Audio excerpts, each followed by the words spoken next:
Very sorry for the slight delay. Thank you so much for being here this morning. We'd like to welcome you to the conference.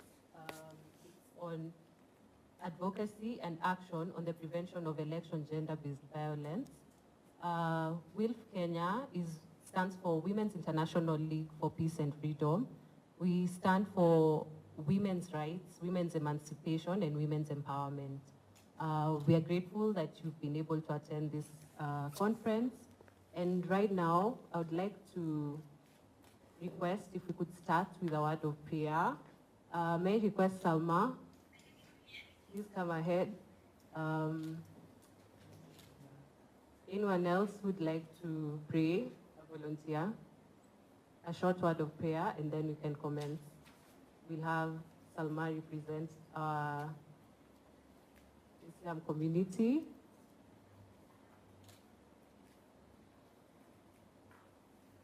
All right. My name is Sarah Tambo, the project administrator for WILF Kenya, and I'd like to welcome you all to this function today.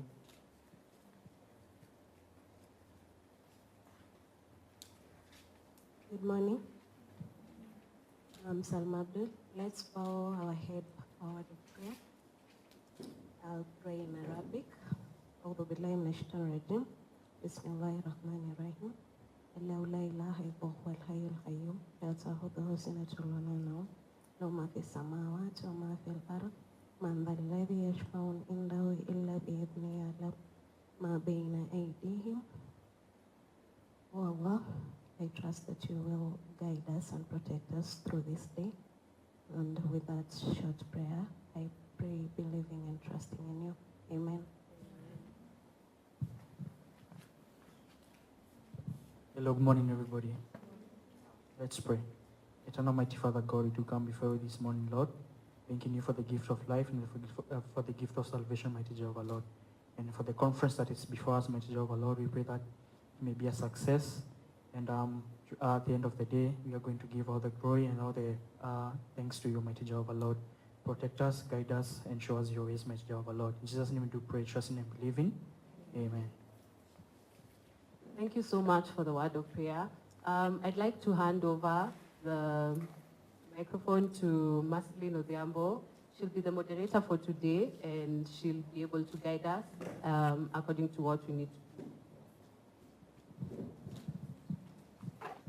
Hi, everyone. My name is Marceline Odhiambo. I'll be moderating the session for today. And I'd like to invite the panelists to come forward so that at least we can start. Yes. Because I don't want to introduce anyone. I'll prefer if each person introduces themselves. So, the panelists.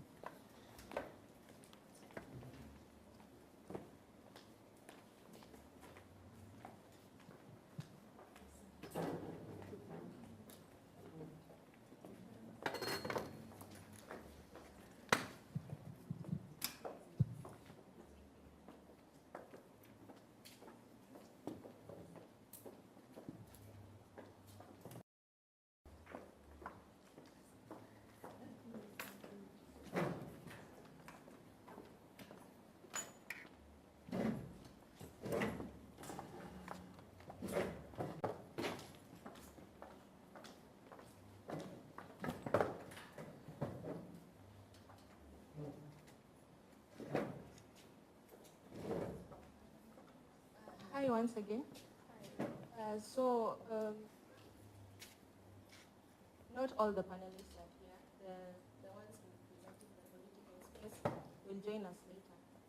So for now, each panelist will introduce themselves, and then we'll have an engagement in different categories. We'll first have a conversation with the lawyers, then the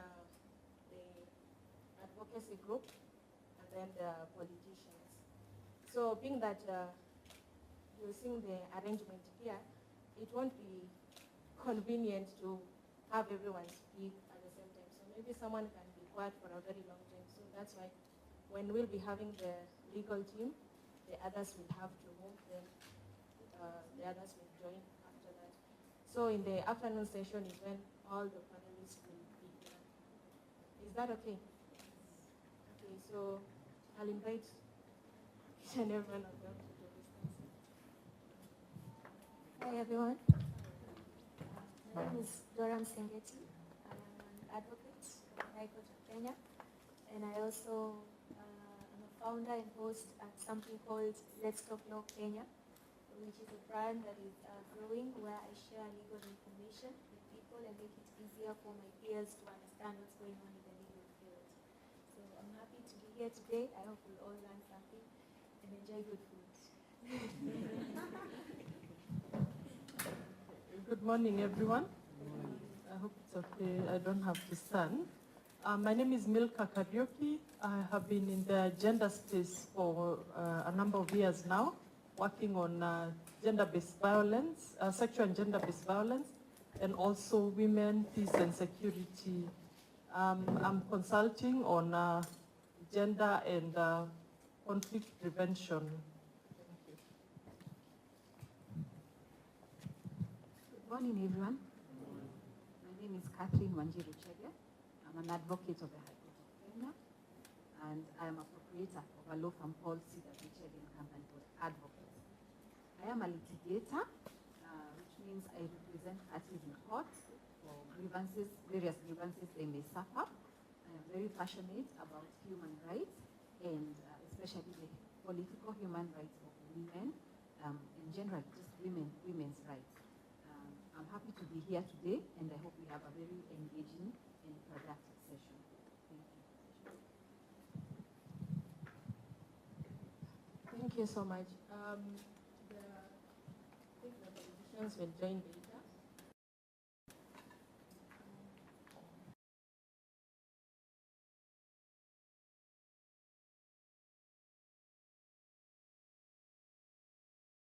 I have a background in political science, sociology, and peace and conflict studies. I'm the founder of Grassroots Women and Politics that is based in Homa Bay County. Thank you. So maybe we can just dive into it.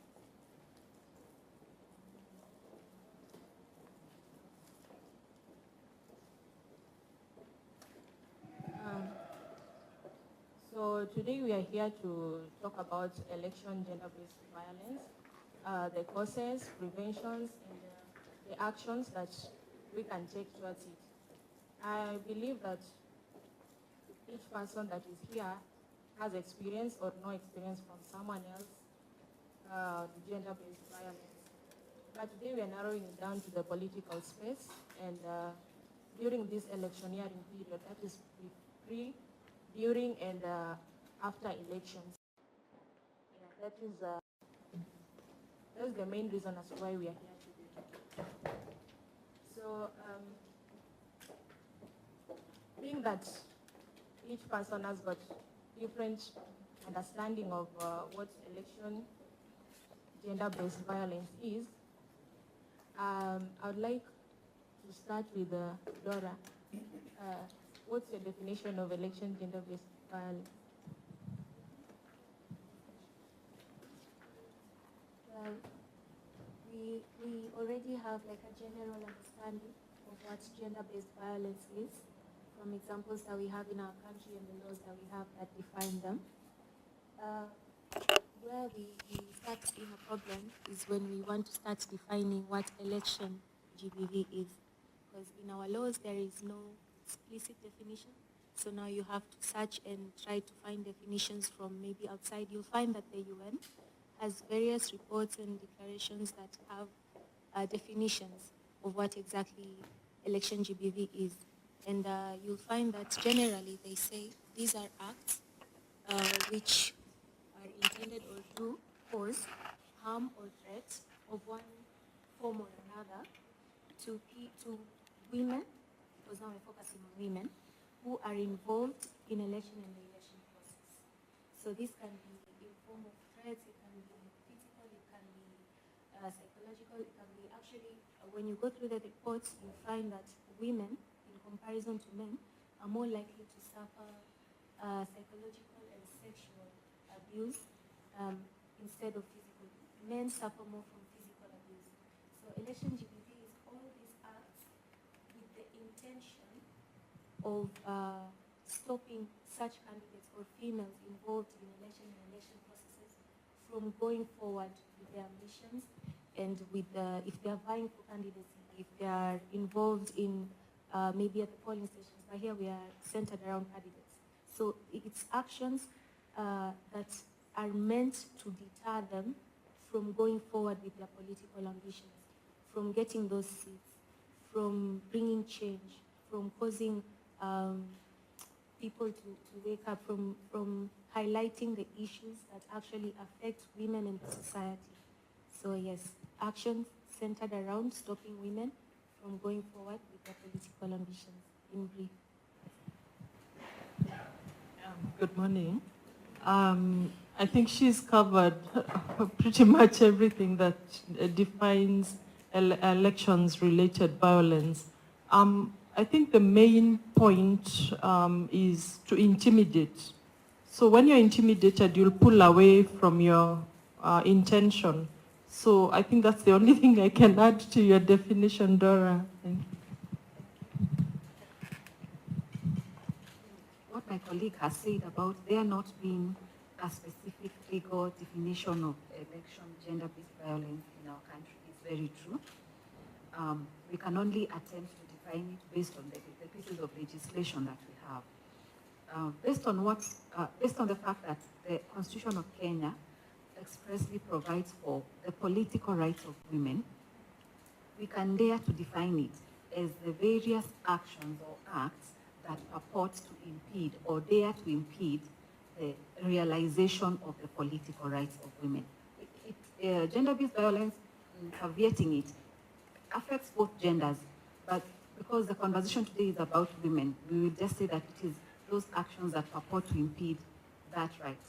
And election gender-based violence, it affects women who are voters, it affects the aspirants, it affects even those women that are elected, it affects political observers, election workers, it affects public officials, it cuts across the board. No one is spared, yes? And as my colleagues have said, EGBV, it takes various forms. We have mentioned intimidation and physical torture. The reports we have, the human rights reports, the activist reports that we have show horrendous actions or actions of election gender-based violence. There are numerous acts of personal injury, torture, degrading and inhuman treatment. We have killings. We have a lot of sexual violence, I think, which is what I have realized from the reports, mostly affects women in Kenya, all the way from 1992 to every election we've had since the 90s. These are actions that we have had affecting us. It also manifests in form of psychological harm. It does manifest as socioeconomic violence, which is something that is broad. It does not start immediately before the election, during the election, or after the election. Socioeconomic violence starts today. Today we are having socioeconomic violence for even the elections that will happen in 2027. So there are those subtle forms of violence that impede the realization of women's political rights. We have arbitrary deprivations of property and liberty. So I think that is what we can attempt and summarize EGBV as in the context of the definition given to political rights by our Constitution. Thank you so much. My next question is, do you think election gender-based violence affect both gender and to what extent? Okay. Yes. Electoral-related violence affects both genders. And I think we can take an example of what the just concluded elections. we have more casualties in form of male, are we calling them casualties? I mean, we have more victims of violence, more men injured from the current, from the just concluded elections. But when we talk about it's about space, it's about intimidation, the competition, that atmosphere, I think, will affect both, but who is likely to be more intimidated, I think, is the woman, because her way of operating is not the same. She's not the gang. You'll not find many women working with gangs to whatever, to reinforce their space. The man is more likely to use force, to use gangs, to use violence, but women are being pushed out of that space much more easily. They are easier to push out of the space because they are easier to intimidate. So you'll find that when we talk about gender violence specifically, you find that women are attacked with such things as your marital status, where you come from, your body, you're big, or you're too small, or you're too young. Those are not things that normally intimidate men. While for the man, we find that it's more violence, it's more physical violence that's used. So if I pull out a gun, I'm likely to scare a man. But when I talk about a woman's marital status, she's shaken. But a man is never shaken about their marital, their standing in society. Okay. There was a report done by UNDP in, I think, 2017, and they said both women and men experience this EGBV, but the extent to which they experience them and how they experience them differs. They said women are 3 times more likely to experience psychological abuse compared to men. And they said men experience more physical abuse in comparison to women. And I think that supports what she just said. Now, the other thing is, generally, when you look at GBV in our country, the laws that are there, in their implementation, you'll find the protection of women who have suffered through GBV is wanting from when they go to report and the care that they get even after. This now, again, is transferred when it comes to election GBV. Because you'll find, first of all, other than there not being laws that define it, there are no laws to prohibit it, there are no laws to say what should be done when it happens. So when, even in normal circumstances, women do not report the cases of GBV as they should because of fear of one thing or the other. This fear is now carried into the election space. So where election GBV occurs, this same fear is experienced by the women who experience normal GBV, they experience election GBV, they still experience the same fear in going to report. They still and this election GBV is also fueled by fear of things because they attack your self-confidence, they attack the policies you're bringing, they attack your place in society and try to diminish you to stay in a certain area.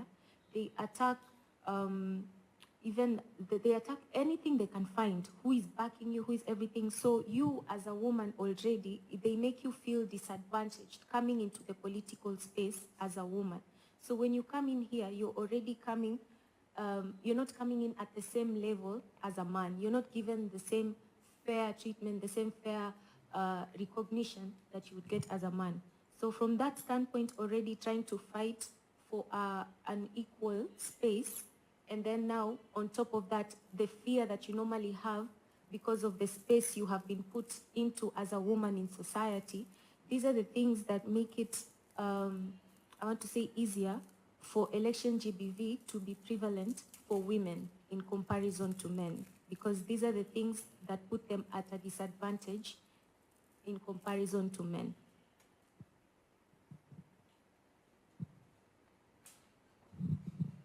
Indeed, gender-based violence affects both men and women. And there was, like my colleague has referred to a report, the Kenya National Human Rights Commission also did a report on cases of gender-based violence following the 2017 general elections. And in terms of physical injuries, it was a small case study. You can imagine a small case study because they did not have the capacity to reach most of the population. Out of the 200 cases, about 200 cases they examined, 31 confessed, of the people who confessed to have suffered physical injuries were females and 95 were males. So it shows that indeed gender-based violence does affect men and women. Perhaps the different forms in which gender-based violence manifests is now what varies between men and women. It is indeed true from the reports that we have seen, physical abuses mostly affect men. And then psychological abuses, those ones, and sexual violations, those ones do affect primarily women. Cognizant of the fact that indeed gender-based violence affects both males and females, our Constitution under Article 127 provides that women and men have the right to equal treatment, including the right to equal opportunities in political, economic, cultural, and social spheres, which recognizes the fact that these violations could extend to both men and women, and that it is necessary for us to have, or rather to aim to have a platform that brings them at par in the exercise of their political rights. Thank you so much. The panelists are in agreement that it's majorly the men who experience the physical abuse, and women experience more of the emotional and mental. So generally, it's observed that women tend to report these cases of abuse and violence, but the men don't. So how can we get the men to speak up on gender-based violence and also to be receptive of women leadership? The starting point has to be the level of awareness of our political rights, that it is a fundamental right to vote, to vie as an aspirant, and that part of that right, we are entitled to a free, fair, and regular elections. So, having that in mind, we have to create awareness so that people understand that any action that purports to undermine that right, it is also your right to make a report on it so that we're able to get redress. Unless people understand how important our political rights are, they're just as important as our social rights, our rights to education, our rights to health. That is how important our political rights are, because they further our freedom of expression, our right to self-realization. Until we have an awareness of how crucial our political rights are, we may not be able to get men and women, especially our men, to come forth with their complaints and seek redress for those grievances. So the starting point I would propose has to be the creation of awareness. There's a huge advocacy gap in the area of political rights. This is something that we, as the elite society, our civil society, human rights organizations, we have to move forward and create awareness. And there has to be a lot of planning. We have to plan for especially election gender-based violence. Let us not start a year to the election. Awareness has to start now. We thank the conveners of this conference for this. This discussion has to start now and has to go on for the next 5 years, so that reporting an election gender-based offense is just as normal as reporting a normal crime in the penal code. So we have to create awareness. We have to get our people knowing that these offenses are just as bad, they're just as normal, and they require the highest degree of redress.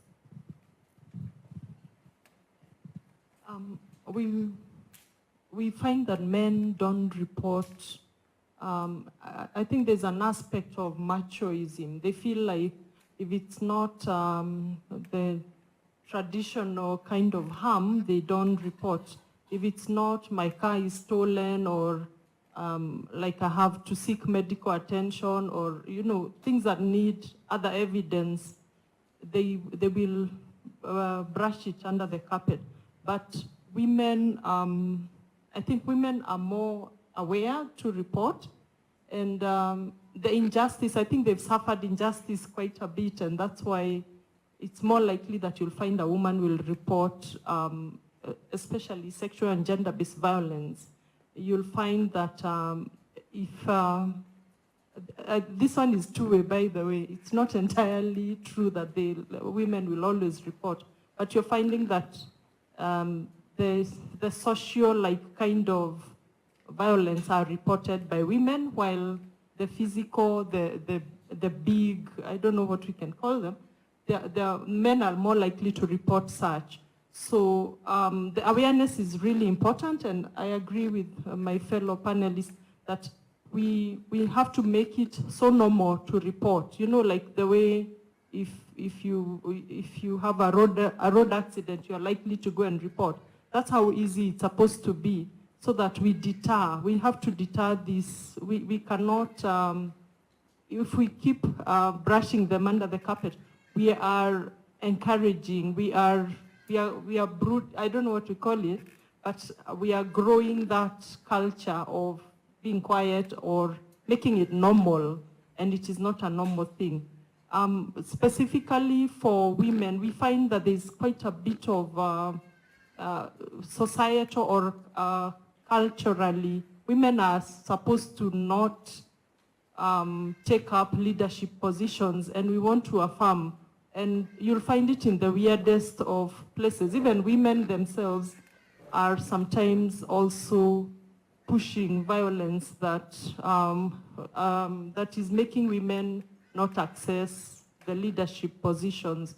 So if we have a reporting culture, if you're on your social media and you find there's something that doesn't quite sit right with you, and you keep quiet, and the next person keeps quiet, you find that becomes a culture to tolerate. So if we start reporting, making it a normal thing, you see something, and there are many mechanisms nowadays. I think if you click on your WhatsApp, there's WhatsApp is the most common.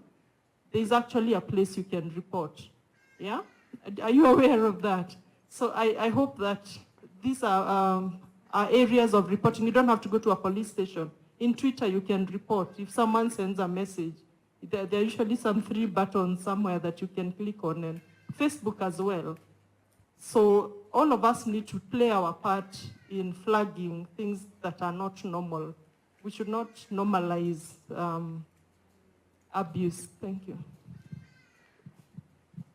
I think my colleagues have said it well, and to emphasize on the point of raising awareness, I think men are quite less proactive than women when it comes to these issues, GBV. And as we raise awareness, we need to emphasize that the place of fighting for things like election GBV to be done away with is not just for women. That men should actually, as they fight to take leadership roles in other things, they should also want to take up leadership in making sure that such kind of injustices do not happen. That would be one way of enticing men into dealing with this. Because if we don't, they'll just keep saying, this ni mambo ya wanawake. Like about a week ago when I posted about this conference, there were people on Twitter, male, asking me, and what about the men? So I challenged them, why haven't you organized a conference? Or why haven't you reached out to fellow men to ask them about election GBV and how it affects men and what you need to do? So to encourage men to take up the mantle in dealing with such issues, make it their role to take up leadership positions to tackle such issues.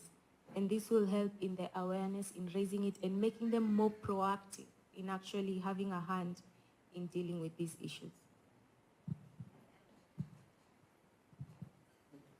If I may add on to what we have already said, it's very interesting that our Constitution, in fact, provides that every person is equal before the law and has the right to equal protection and equal benefit of the law. Consequently, it is prudent that we make it easier for our men to report these offenses when they happen to them.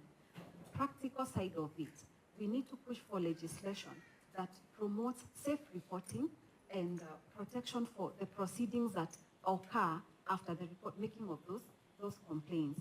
So we need to ask our legislators, I wish they were here, that to push for legislation on the privacy of complaints and complainants and to promote safe reporting of these offenses. Thank you. Historically, it's observed that in the political space, it's male-dominated.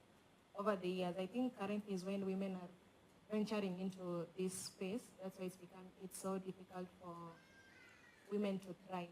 It's taking us time. So how can we ensure that there is a safe electoral process for the women? I think from the previous conversation about reporting violence, that's one of the areas.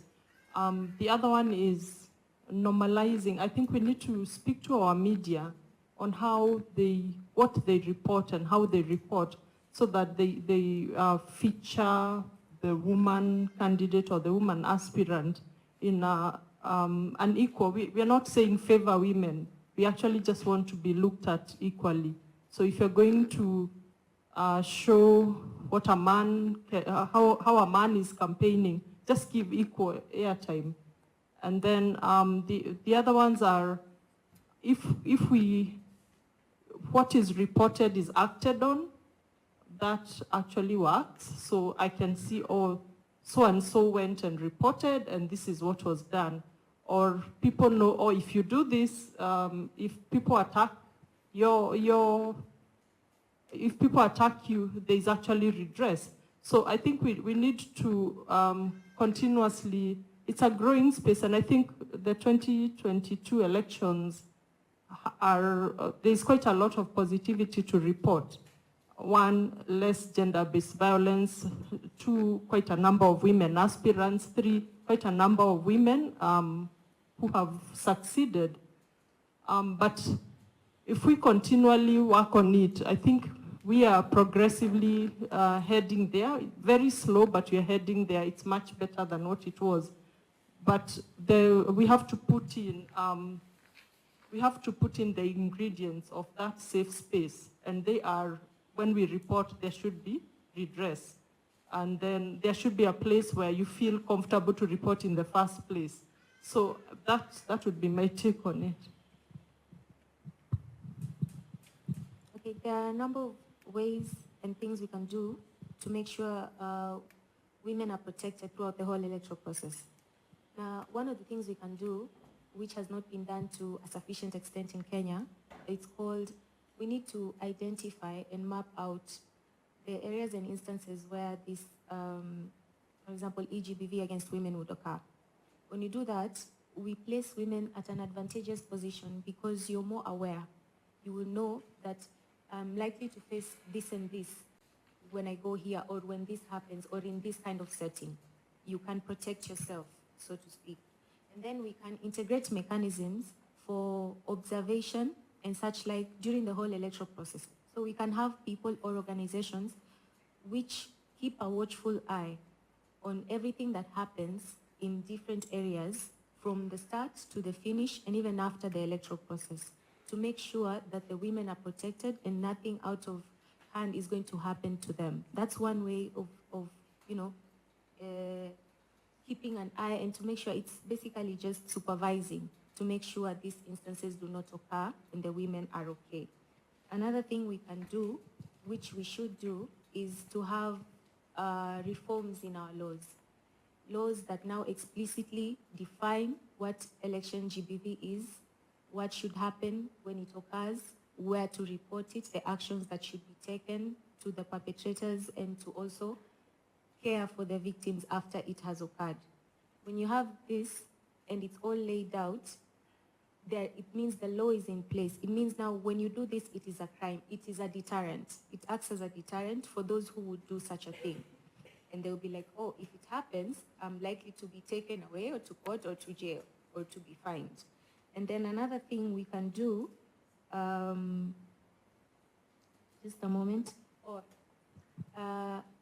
apart from creating awareness, you see these like political parties and all these institutions and companies that are involved with the electoral process. For example, political parties, they have something called a code of conduct as per the Political Parties Act. In this code of conduct, the act does not say that they should put in provision to guard against election GBV. It does not have that. It says, oh, do this, do this, do this, but it doesn't say specifically against election GBV or such like instances. So you're left wondering, does it act like, employment, like companies are told, create your own sexual harassment policy? Is that how it's supposed to be? They're supposed to have their own GBV policy. And if so, is that something that they must be told to put in there? Must it be put in law for them to know, oh, we need to have this in our code of conduct to protect our women? So those are some of the things we can look and try in order to make sure the women are protected throughout the whole electoral process.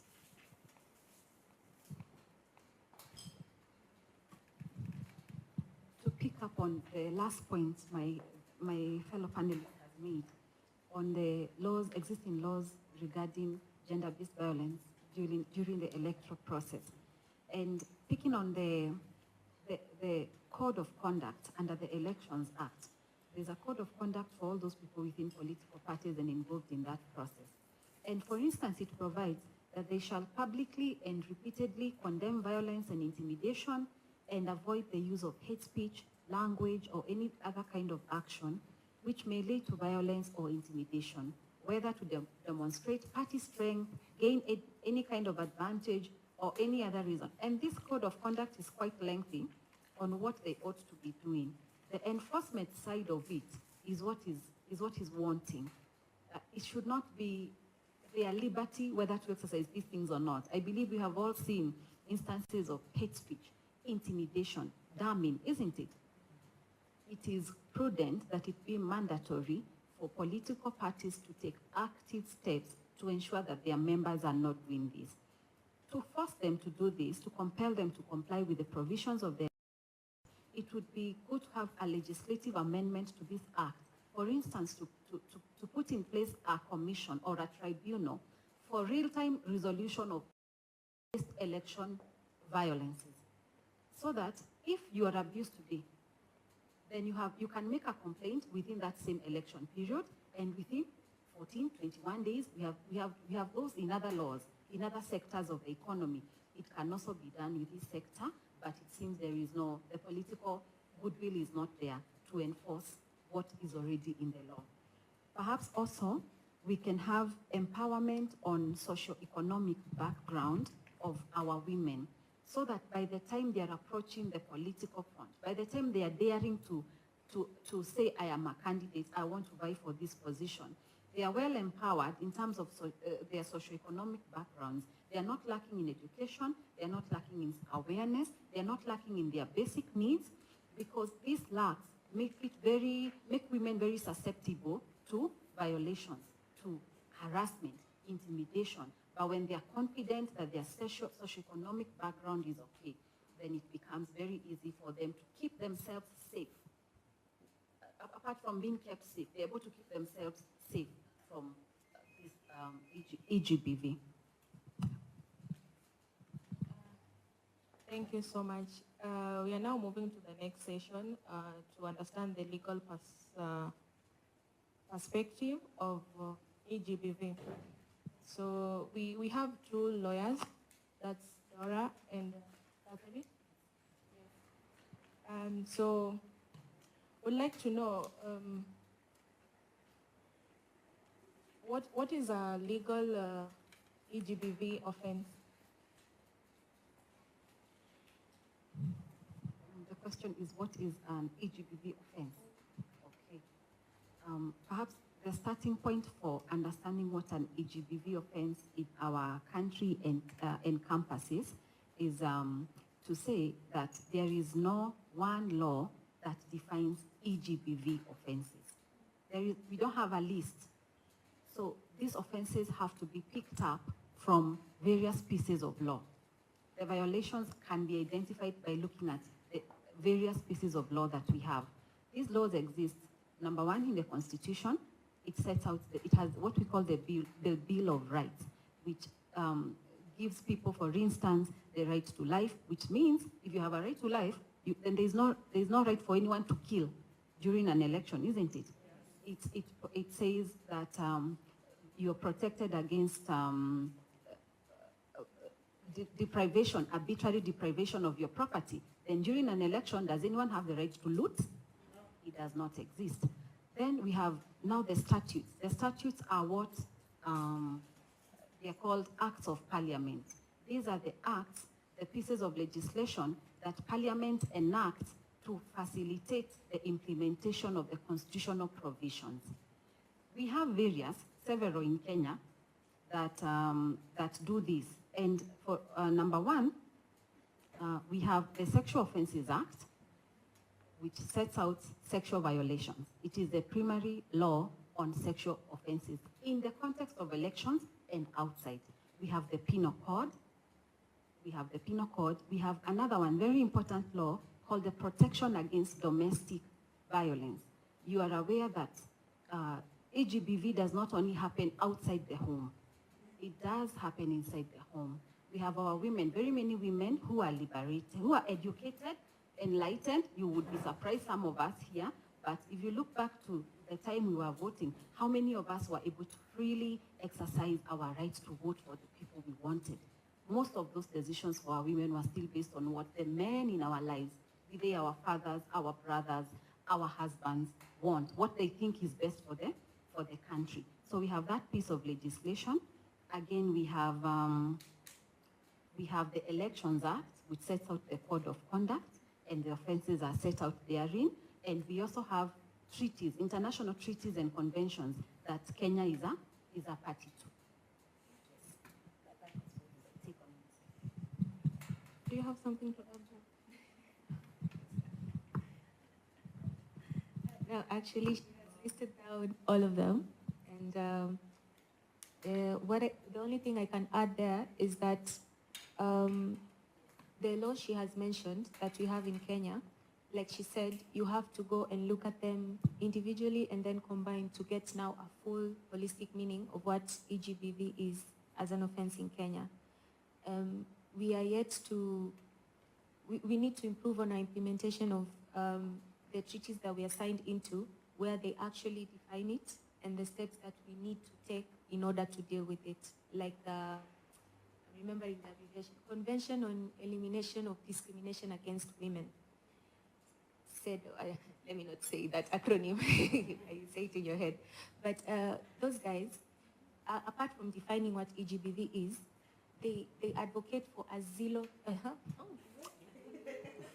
I shall drink water later, a zero tolerance policy when it comes to EGBV-related offenses.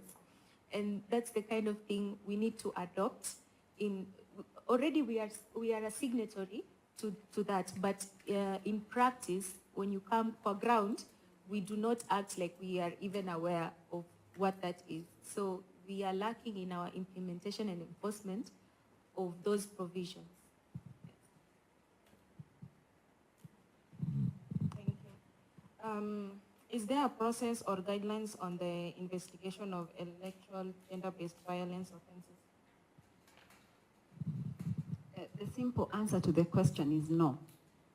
Because, as we have said, there is no one definition or a list of the offenses that consist election gender-based violence. So if an offense, for instance, is committed under the Penal Code, someone is killed in the context of an election during campaigns or after elections, then the normal legal process has to be followed. There is no special process. It means you have to make a normal report to the police, and then the police have to investigate the report, and then if they find there is merit that or the evidence of an offense having been committed, then they exercise their discretion and forward the file to the office of the DPP, who then institutes a prosecution for that offense. So there is really no special law. That is the reason we are proposing an amendment to the existing laws to provide for a special way of dealing with election gender-based violence. it is very crucial that we push for that, because offenses that were committed in 2007, 2008, 2017, following the general elections of those years, most of those offenses have never received legal redress. Because number one, people are not able to report. And when they report, there is a lot of, the people are scared, the political environment is not right. The enforcement of some of these, or rather, the redress for some of these offenses that occur during the election period is very difficult, because immediately after the election, what happens? What happens in 2022 after we had our election? We want to move on very fast, isn't it? We want to move on from the electioneering period and go back to our normal lives. That is the same fate that victims of gender-based violence during election periods suffer, that they experience these horrendous, horrific violations of their human rights, and then immediately there is some slight political calm, people want to move on, there is no way for them to get redress for the violations. Thank you. What are some of the rights of a Kenyan woman as a voter and as a political aspirant? Okay, this one I'll not talk as a lawyer, since I'm not a lawyer, but I think everyone, as long as you're of the appropriate age, which is 18 and above, both women and men, you can vote. As an aspirant, you can vie for a position. So there are some stipulations that are put for certain positions, and I think I might not know them very well, but some of them require that you have a degree. That's one of the requirements of certain positions. But whatever the positions are, a woman can put her interest to vie in elections on an equal footing as a man. So you don't have to be married to be an aspirant. You don't have to come from a certain tribe. Those things are just the society putting them on women. And then as a voter, I think what you need is an ID and that you are registered in the voters register. But we find that men still find a chance to squeeze into that space, that they'll want to say, to help you decide who you should vote for, or whether you should even vote. We've heard of women having to ask for permission, whether they should vie. We have women being told that they are not, you cannot, if anyone has to vie for a position in this family, maybe your husband, not you, or maybe your brother, or maybe your father. I think those are not, that's just eating into the space, the rights of a woman, a Kenyan woman. Well, there are some rights in the Bill of Rights in the Constitution that apply to women who are voters and who are candidates. I'll start with Article 38. Under Article 38, as a voter, a woman has the right to register as a voter, to go place your vote. Basically, everything that a voter does and should do, you as a woman are entitled to do it as per Article 38 of the Constitution. As a candidate vying for a public office, you are guaranteed that right under the same article, because it says every citizen is free to make political choices, which include forming or joining a political party. It also includes campaigning for a political party or cause, or to even just want to be part of an elective public body or office, basically vying for an office, okay, or a position in government. So as a citizen, and now as a female citizen of Kenya, that is a right that is guaranteed to you from the Constitution. Now, even as a candidate, there are things you do during the election process, e.g. you campaign, you call people to come and assemble together for you to give them your message. You interact with certain kind of people who help you spread your message and get voters. So with these things come, and you also express what you intend to do and what you want your voters to do and how to help you. So with these things, there comes the following rights. have the right to freedom of expression, to say what you want, to talk to your voters, to tell them what you think they want to hear. You have the freedom of association, to call people, to come together, to talk to them, to relay your message. You have the freedom of movement, to go where you want as a candidate, to talk to the people you want. So you see, from looking at these different freedoms put in the Constitution that are guaranteed to every Kenyan, you're able to apply them to the candidates, to the female candidates, because they apply to them by virtue of being a Kenyan citizen first and foremost.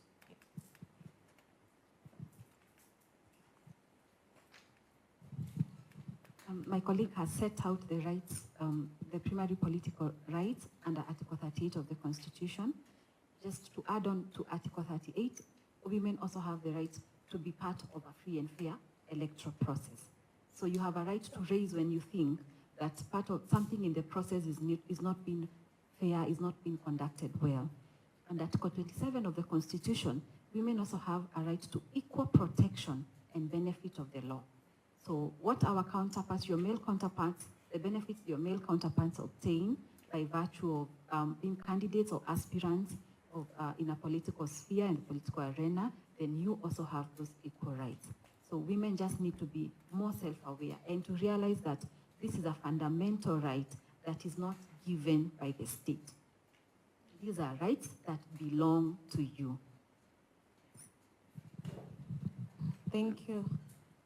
Do we have legal gaps in terms of policy, and also are there reforms necessary to respond to EGBV? Yes, we have several legal gaps. I will deal with the legal gaps. Number one, as we have said, there is no specific legislation or policies for dealing with election gender-based violence. On this issue, then it means that subjecting these offenses to the normal process, they are lost before we are in the next election. Most people lose the urge to seek justice because of that reason. The motivation is no longer there. So we need legislation that ensures the expeditious determination for this election gender-based violence.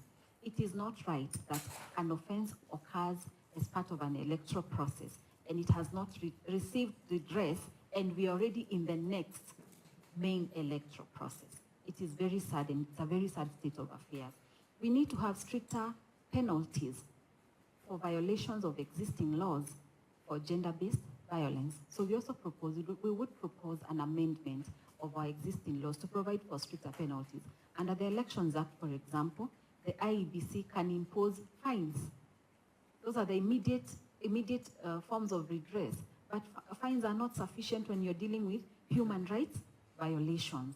Therefore, we need stricter penalties that give context, are in the context of a human rights violation, which entitles the victim to compensation for those offenses. Then it would be good that we have in our legislation guidelines on preparedness for elections to prevent. Prevention is always better than cure, so we do as much as we can in our law to avert the possibility of election gender-based offenses. Then we need to, in our laws, enhance awareness on political rights. We have to keep telling people that this is not a right, it is not a favor, it is not a gift, it is not a token. It is not. It is a fundamental right. You have a right to participate in the political space as a voter and as a candidate, as an aspirant. Then we have to have compensation, substantial compensation for victims of election gender-based offenses. I say substantial because some of these, most of these offenses that occur, as we have seen from the 1992, 2007, 2008, and then 2017 EGBV offenses, most of these offenses are not spontaneous. They are premeditated. They are planned. So we do not have, it is good that we enhance the offenses, the compensation for these victims, because what they suffer is gross violation of their human rights.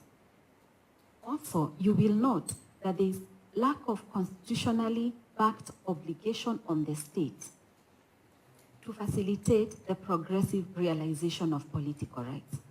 If you look at Article 27 of our Constitution, it is very clear that the state is supposed to enhance progressive realization of the rights under Article 43 of the Constitution. What is Article 43 of the Constitution? Socio-economic rights.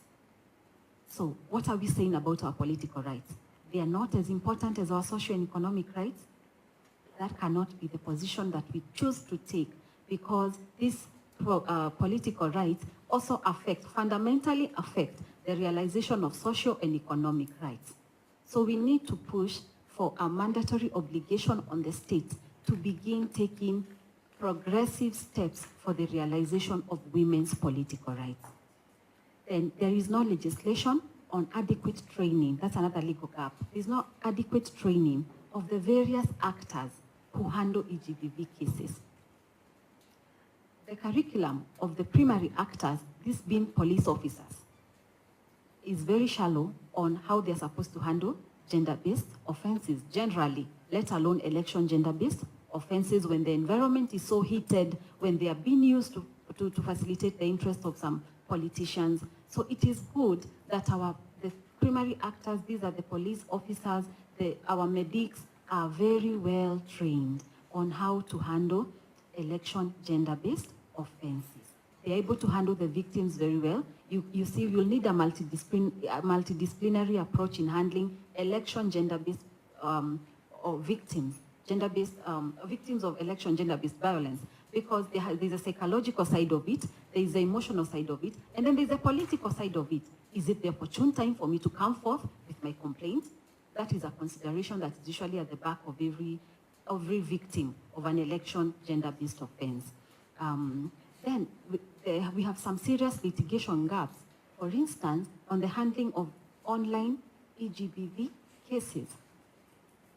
It may not be physical, but it is perpetrated through the internet, through our social media platforms. There is a serious gap there. How are these women supposed to come forth and say, I feel here I'm actually being sexually harassed? At this point, I feel I am just being intimidated. So we need to enhance legislation on cyber violations of women's rights, especially during this period of elections when it is just too rampant, isn't it? Then there is no definition in our laws on emotional and psychological violence. These are offenses that are in our penal code. But from the moment we started this conversation, you heard my colleagues say that for women it is usually intimidation. It is mental. It is supposed to bar you from even coming forward and saying, I'm ready to vie as an aspirant. So what is supposed to happen? We need to have very clear express definitions of what emotional and psychological violations are, so that when this happens, women are not, you're not mixed up. Is this really offense? Am I being too emotional? Am I taking it too seriously? This is, people contextualize and say, it is normal. This is normal in politics. No. A violation of a human right is a violation. It is a violation that requires redress. This is possible. This is not an unrealistic proposal, because we have seen Parliament do it in the context of domestic violence. In the Protection Against Domestic Violence Act, the Act is very clear on what harassment is, what sexual harassment is, what threats are, what intimidation is. So it is very possible for them to do that in the context of elections. And then also from a legal perspective, the legal costs are a bit too much for victims of gender-based offenses. Yes, it is the process is supposed to be taken forth by the police. Most people don't find it very convenient. You want a lawyer to watch your brief. You want the legal advice that comes before that. You want assistance in enforcing your judgment. We need, as a society of lawyers, to step forward and give proposals, under pro bono programs, under highly subsidized programs for highly subsidizing these costs, so that our fellow women are able to get redress for these violations. Thank you. So Dora, what are some of the EGBV prevention measures that has been taken so far? And do you have some that you could recommend? So as a country, we've tried small steps over the years to try and deal with election GBV, but it's seriously still very wanting. In, I want to say 2017, there was, in the previous election cycle, IEBC actually came up with something sort of like a contingency plan in case things go wrong during the election process. But what they did, they focused mainly on election materials and the election things and themselves, but they didn't focus on the people and what can or should happen in case something goes wrong. So you see already, even then, they accepted that we fell short in addressing issues such as EGBV. So since then, did they address it? No, we came to another election cycle, same story, nothing was changed. So we're back to square A. And then you see, before these elections happened in August, I think it was a week or less too, is when you were seeing a number of policemen being trained on how to deal with EGBV. And there were, I don't think there were even more than 200. So you're wondering, it's days to the election. You're here training in comparison to all the other police officers, a handful, and then you expect to deploy this handful to everywhere else in the country to also train others just before it does not make sense. Clearly, they are not serious about dealing with this thing and taking the proper measures to prevent it. And then now also, she said we need proper laws and policies to come and define and actually set out what EGBV is, what should happen, steps should be taken and all that. Now, in coming up with this, there are steps that we should take now to inform us on what kind of laws we should put and what we should put in them. Like I had said before, there is not enough data information research regarding EGBV, particularly in Kenya. So what we should be doing now, especially just after this election, is finding out the cases of EGBV that happened, what caused them, all that pertaining to EGBV, note it down. And then now we map out where does it happen, what usually causes it, what allows this to happen so that it can be stopped. And then, like she said, we need to identify the indicator so that we can say, this is what constitutes to EGBV, so that wherever it happens, whether it's ukunje during campaigns, whether it's via the cyberspace, whether it's via the media, you are able to know, now, this is EGBV, it should not happen. So those indicators need to be defined clearly, and they can only be done after we have mapped out the EGBV cases, their causes, and how they can be stopped. And then another thing we should do, like I had mentioned, now in making these laws, there are these recommendations we should consider. These laws should contain mechanisms and should make provisions for allowing the supervision I had mentioned before during the election process, pre-election, during, and after. There should be mechanisms in place to allow people to keep a watchful eye on the whole electoral process so that they're able to identify those mapped out indicators that were already set out. In case they do appear anywhere during the election process, they can be identified, they can be noted down, and after, now they can come and say, okay, this happened, how do we deal with this? How do we correct it? That needs to be in place. Another thing, like the law she said, for the political parties and such kind of people, you know, you need to identify who the victims of EGBV are, who the perpetrators of EGBV are, so that you can have clearly defined, clearly set out roles per se. When it occurs, you can clearly identify who is who in this scenario. When identifying perpetrators of EGBV, you have to understand that there are different categories, so that when you make these laws, you make sure these laws include all these different kinds of categories of perpetrators and how to deal with them. We'll call them, I like to say, actors. There are political actors, there are state actors, there are societal actors. Political actors, you know them, they might be from the same or a different party. Their intentions are fueled by something political. You have societal. These can be from family, this can be from the community. Like she said, a lady is going to vote, but her vote has been dictated by the husband. Her political views have been influenced by the husband, or maybe the society or community she comes from, and such like. So, and then there is society. Society includes the media. It includes all these broadcasting stations, how they portray these candidates. Then now we have states, like she said, police and such like. So you have to identify who these different perpetrators are, put provisions in the law for all of them, and how to deal with them when they commit acts that amount to EGBV. And also identify the different kinds of victims. There are the voters, like the lady voters you've said, who are influenced by family, community. There are candidates who are vying for different positions. There are also other females who are part of the electoral processes. You have those agents, you have people on the campaign trails, teams, parties, all of them. Identify the different kinds of victims, how they can be affected, and by the different types of places they are, how EGBV can occur, where they are during the election, and how to deal with it. So those are some of the nitty-gritties that we can look into and apply those measures in order to make sure EGBV does not occur or occurs less and less until we are not hearing about it anymore.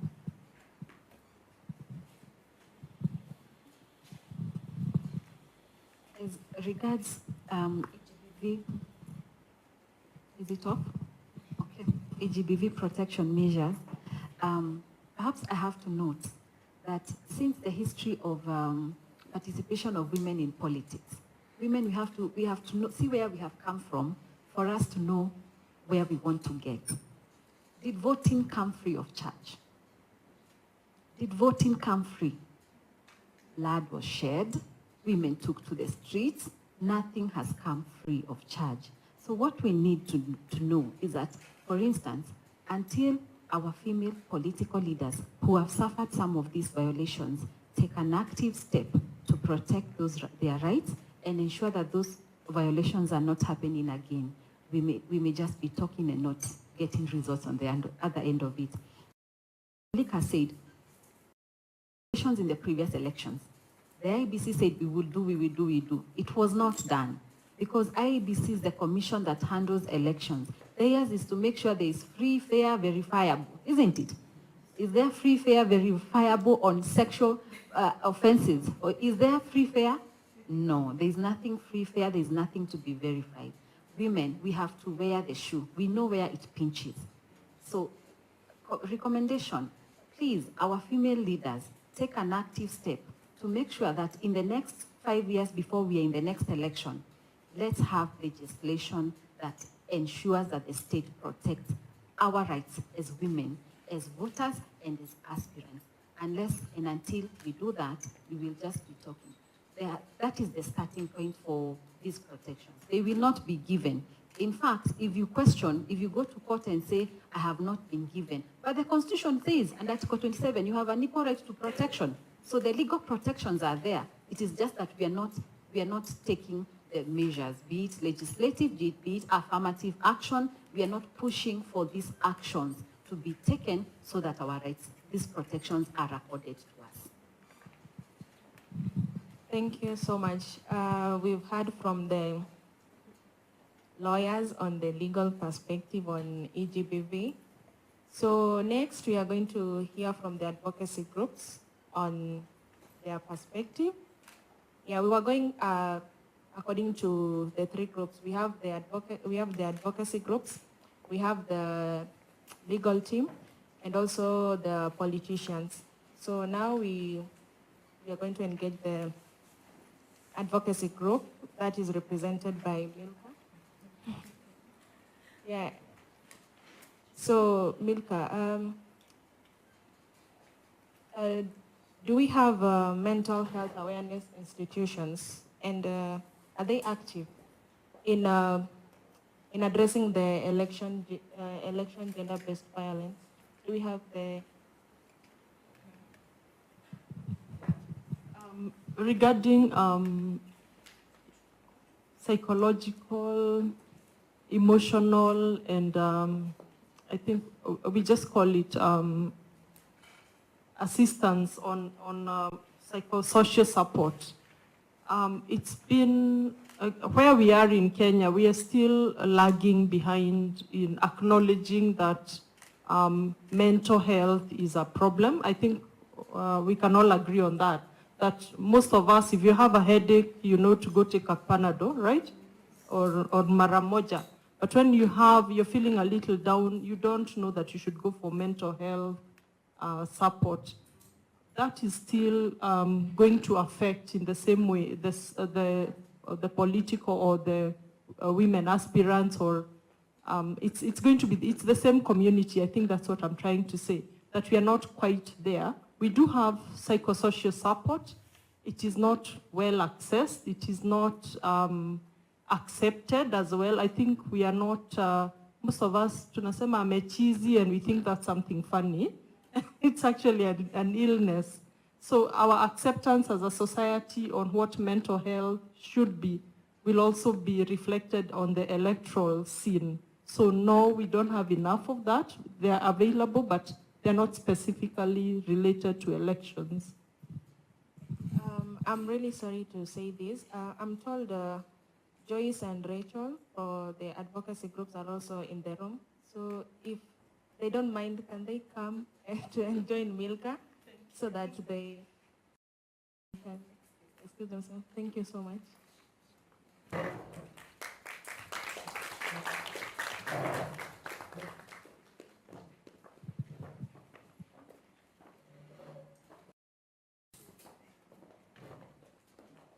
Rachel?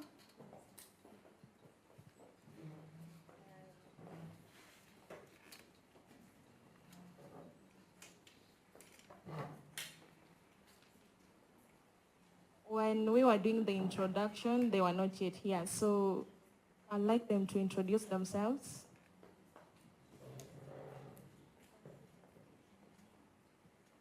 Good morning. My name is Joyce Kimani from Kamkunji Community Empowerment Initiative, also a psychosocial community worker, and I'm glad to be here. Good morning, everybody.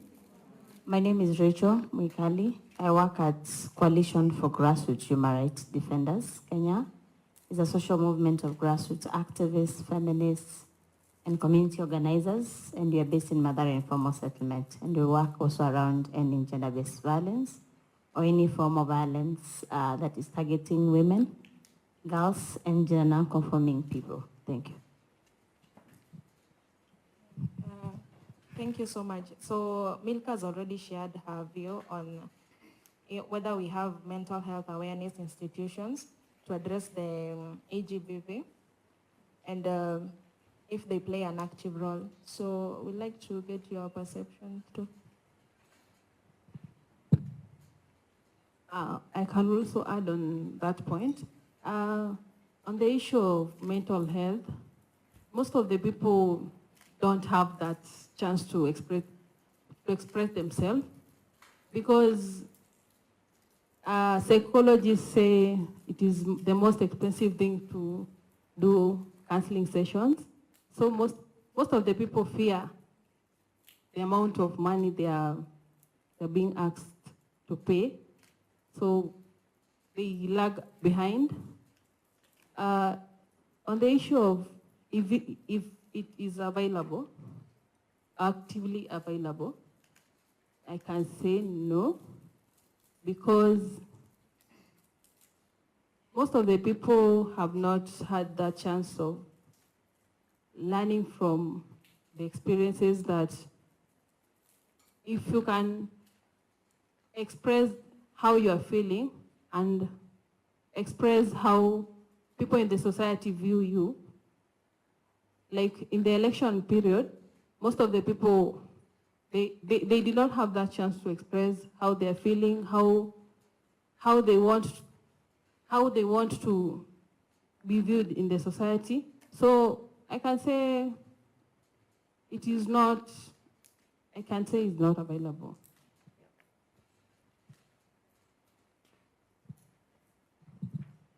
I think, how many politicians, women political leaders are here? By show of hands. Congratulations. And I think if you ask me if you're talking about support for mental well-being for women candidates first also it starts with us as community after election. How much kind of support and care are we giving to them?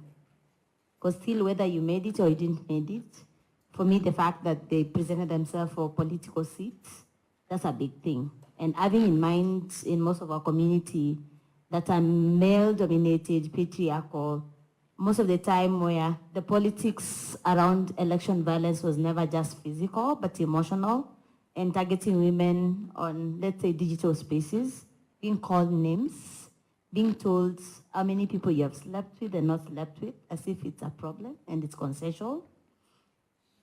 And if now you're talking about mental well-being, we need to factor in that the amount of money women spend, the amount of, now election, however, everybody's calling you mheshimiwa, shule zimefunguliwa, mheshimiwa kuna matanga, how much are you bringing? That's also violence psychologically. Because there was this perception, takutoanishwa, and many women didn't have finance. We have seen on our political party have messed women candidates. And most of the time, even it goes back, if you're asking them about their mental well-being, where are we taking them? I think as a society, as a community, even from our household level, we need to care and support them. Because there are already existing spaces which are more therapeutic, they're expensive. We know that. They are very expensive. So are we creating community care to ensure that after election, I need self-care. Self-care in whichever form you understand, they need self-care. As much as we are calling them also to vent in platform, and that's the thing also within our own feminist spaces, we are very careful. As much as they can vent, after that, what next? Because there are people walitokwa na machali zao, mabesti zao, family. Because family will be like, if you divide, you have money, so nisha, sindio. So it's also about ensuring that this is a factor that is well taken care of. And I think many grassroots organizations, human rights organizations are trying to push, because also this is the other thing that also we need to talk in terms of the well-being. There are many also women, young women leaders that really presented themselves into the seats. But also in the level of also our side on civil society organization that we need to improve, many were giving at least the world-class women support and not leaving the grassroots women or the young women like myself, like the ones who are in this. So if you're talking about presenting women, supporting women to political leadership, we need to be cognizant that how intersectional are we in terms of presenting the women. Now we have seen the cabinet. Me, I was waiting for 50-50. I hope you people have critiqued that. Have you said that? Me, I was waiting for 50-50, by the way. And now the work begins. If you can see the whole cabinet having less than 11 women in the cabinet, and not young women, what does it say about our positioning of women into political violence? If you can see, for example, during election hearing period, if you're talking about election gender-based violence, and the previous government had committed by 2022, during the Gender Equality Forum, that they are putting 23 million USD, I hope I'm right, I'm not giving the wrong information, on ending gender-based violence for the Gender Equality Forum commitments. But we have been violated. Currently at CGHID, we are working with a consortium of supporting safe houses, 5 safe houses in Nairobi during this period of election until December. I can tell you the kind of violence we have seen during election that was never put in the face of the media, because the media were busy dealing on how many votes are stolen or not stolen, the fight between Azimio and Kenya Kwanza, but they never brought in the only violence people see, and I think we need to critique this, is the violence of election not targeting women. We have had many cases of women being abused by their husband because they were in another Morengo, and not the Morengo they believe in. Last weekend we had a meeting in Kangemi, and you would see our old man saying, me, I slapped my wife because she didn't want to go and vote. And he's proud saying it in a public, and people not critiquing him. You can imagine, meaning him slap, and people not telling him, that's bad. We have seen a lot of women that even accessing, especially women with disability, being harassed accessing the polling station. The level of girls and teenage pregnancy has risen. Now we are dealing with 2 cases of violence that happened during this kind of election. A 13-year-old girl, a man picked the innocent girl from Kawangware, brought her to Mathare, where I stay, and where we work, And then when he brought the girl to Mathare and told the girl, "Mimi nakuja kukusaidia, juu wenyewe una school fees." This guy is also married to a young woman who is 23 years old. And when he brought this girl, because of also vulnerability, because the house is very vulnerable, even when we entered that house. Alimwambia mimi nasaidia mtoto, but apparently this guy was sleeping with this girl. 13-year-old girl. Now she's 2 months pregnant. Now it's a case that we are following, and it's about election. You know, that kind of intersecting. You can imagine. And then at the end of the day, this guy, when we went as a community to rescue the girl, because of the vulnerability of this chick, now the husband ended up blaming the girl who's 23 years old. We are not seeing the level of, if this guy is HIV positive, probably there's an infection this girl has gotten. You can imagine a 13-year-old, you are pregnant. You can imagine, yeah? So for me, it's all intersecting levels that we need to look in terms of violence. But one thing we can't take away in terms of recognizing not only just the women constituency, but this country at this level and working in the human rights space, many people, whether you are youth, you are women, and you are gender non-conforming people are stressed. People are stressed. These are the things that has come from the community, even from women. That, as much as people don't like protests are important for resistance when things are not working. There's this assumption that we have also the other side of the dividends of the, let's say there's Mio, which also had women represented. But now they've never felt that their way of expressing in terms of how they are not happy with the results. Because also women in both sides of Azimio and Kenya Kwanza who are vying were, because of the zoning, were thrown out away. I know activists, women activists who vied for political position, but they were told, area it's Azimio, this area it's Kenya Kwanza, so you have not done anything for this party, so sort yourself. So I think this is a conversation, and I'm happy you have begun this conversation, because I've not seen it so far.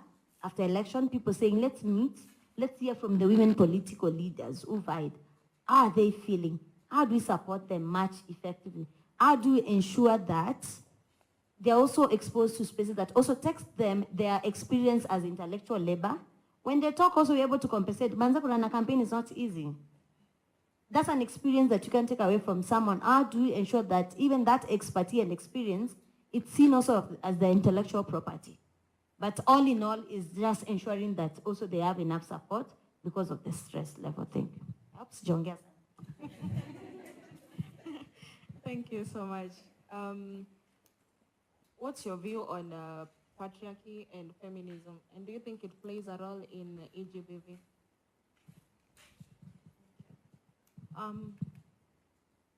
It does.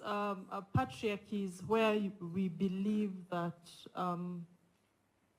that we must follow a certain way, you know, like our customs. Huku wanaume ndio uongoza. I'm trying to be very street language. This is the way it's done. That's a patriarchy perspective. And I think we've seen it a lot. We've heard about if a woman is vying and she's a certain age, if I can just put it that way. Like if we look at our aspirant, what's her name, Martha. Because she's a certain age, it's a problem. But no one asks the other side, how about your aspirant? Eh? What, this man, how old is he?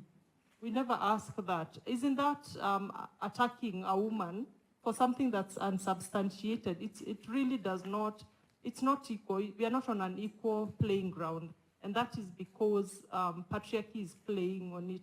When we say that, uyo hana bwana, how many men were asked such a question? How many wives does a man have? Watoto wake siwa bwana moja. We've heard of those. Who cares? That's leading does not need you to have children from one man, yeah? Is it written anywhere? It's not one of the Bill of Rights, yeah? So that is patriarchy trying to, I think we call it misogyny, where we try to be very specific on the kinds of things we are looking at in a woman because of the hate. Sometimes it's even, some people are not aware that they hate, but they are really playing into it. When you think, hey, as hatuwezi ongozwa na mwanamke, that is, you're hating a woman. or because you can't remember any woman, yet you forget our colonialists. The matriarch has just rested. How old was she? How long has she been on the throne? And we are talking about hatuwezi ongozwa na mwanamke. Yeah? It's not the only, I think it's, that's patriarchy really playing into it, where we are trying to fix a woman in a certain corner just so that, it's not because she can't, just so that she doesn't raise her head or, I think it's very much affecting leadership, that leadership space for women. Interesting question. Me, I usually like being blank. First, I'm really mad with this country on how it's treating its women, including myself, at the moment. If we're in a country, and this I'll take you back to the presidential debates and the national debates that were being hosted by the media. And this is a true indication that patriarchy is still alive in Kenya. Evangelical patriarchy, and I have to be clear on this, with all the due respect of religion, with all the due respect, but evangelical patriarchy is alive in Kenya, and if women, country, we are not ready to resist it, what she's saying, you'll be asked in your daily basis, and you have to justify and ask yourself. The fact we had a presidential debate or debates concerning the governance, and you have to be told when you introduce yourself, who are you, Rachel Mwekali, who are you married to, how many kids you have, that's patriarchy. The point that we had to force, because of the public pressure, women political leaders even to come with their kids, their husbands, their grandchildren, to a space as if leadership is defined with how many kids you have, how many husbands you have, and not putting the same pressure to men, but men deciding it and the media perpetuating it to public. It's a problem. It's a big problem. And we are in for a big fight. The fact we had people saying, oh, a family is a father, a mother, a boy, and a girl. And we know in this country, even most of us, including me, we come from single parenthood that are very functional. And they are working properly well. And not, if you ask me, some of these presidential, even people who are still now have gotten to power. If they've seen why most women are not single because they have chosen to be single, or some have chosen, which is okay, but because most of men also ran away from the responsibility. They, but your ball or kaeba. But you're not holding these men into account, but blaming it to women. That's patriarchy. And it has played a critical role in this election. In this election, in terms of where even our sexual reproductive health and rights has been curtailed by men, and most of these men, they are not young people like us. These are old men. When you tell them your reality, that you can't even access a public health hospital when you're sexually active, they'll not allow you. They'll criminalize you. We have seen that in this kind of our politics that women issues were an issue. Women issues in terms of, the way we have said, representation, now resources, and our reality were never factored in. The only thing we have been promised is diapers. Utazaa mtoto umpatie? Utampatia? Hata mtu ambiwa sahani, Mungu analeta sahani yake. Sahani kama zimevunjika. These are the things we need to ask. Because everybody now in the society, we have a lot of pressure. Whether when you're child, when you're youth, when you're mama. But if you're not having a country that factors in our well-being, our rights, our support, it's a problem. And that's why we need feminism. I'm happy with Uhuru. Like if there's one thing I'm happy with Uhuru regime, it's them committing they're going to support feminist leadership in this country. But my worry is with the government we are having that is more right, religious fundamentalism, we might lose that game. Msiambiwe 7 governors is enough. It's not enough, if you ask me. It's not. We should not be comfortable with 7 governors. We have 47 counties. And most of the women, if you look in terms of, now when you ask me about feminism, why we need feminism, most of the women who came into power, it's not their first time in politics. True or false? Some of these women have been in politics, now they are elevated. whether it's in church politics, whether in chama politics, they're not like fresher. The only, if you ask me in terms of the Senate level, like someone like Tabitha, who was in private sector, maybe ni fresh, like Toto, Pia. But these are not people who have not tested politics. So they understand the politics, how it works. But my issue is if you are seeing them as the only marking scheme of women movement or women constituency, they're still having patriarchy. Mnaambia kwani mama mjatosheka na 7 governors. I'm like, but we have 47. These 7 women are not going to talk on our behalf. Majority also are not young women. The issues of young women are evolving. We are dealing with million issues. The fact you have to say, I'm a woman, I'm a young woman from a poor community, from a minority community, there's a lot of layers. And that's why that if we can't insist that we need to fight Kenya to be a feminist country, we'll be all speaking and being told you have 7 governors. Mnongia? Or you have like counties like, let's say, which is a good kudos to Nakuru. But you should not put those women in Nakuru County a pressure. We have had men who have failed to deliver. Or Machakos, we say Machakos, also the leadership, it's feminine. But also, the thing we need to understand, not all women are feminists. Not all women are feminists. And that's why it's important, as much as there's new leadership, I'm having this conversation, we're setting it now, is also train them, and all the leaders, not just women. What does it mean for a feminist country in terms of allowing that women, human beings, men, girls, everybody is protected? Because feminism is freedom for all of us, but also mostly freedom for women to decide and choose and to be respected and valued. So me, I'll incite you. Let's get the energy and be ready to fight in the next 5 years for a rightful place. Already tumekuwa betrayed in easy positions of cabinets. So let's be ready. And also being ready, also we look in most of the also oppression of women. The way I said, with all the due respect of religion, religion comes as a first priority of victimizing women. When you talk about GBV in election, and even in household level, unaambiangwa, many women will go to church and the pastor will tell you, ni shetani imemuingia. Imagine tutamuombea na tatulia. Vumilia. Every cases of violence, there's always a pastor was involved and a church was involved, vumilia. And now we are forced in a country where prayers is everything. Now you'll be told, what does the Bible say? The man is the head. What does the Bible say? Ukipigwa muombe, but not the other way around. Unanipata? What does the Bible say? Samea mtu. Unaweza msamea marangapi. And oppression continues and continues. Thank you.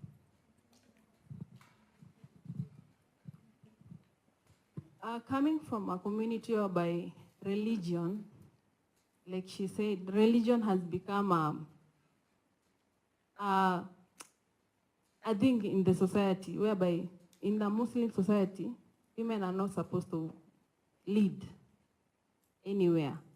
So we had an issue of few women vying for political seats in our community.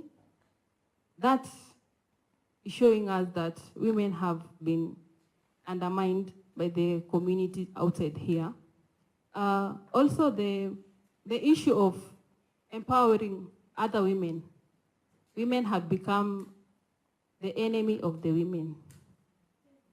Whereby if a woman stands, the first question she will be asked, did you marry a rich guy, or did you get kids from a specific person, like one person, or do you have a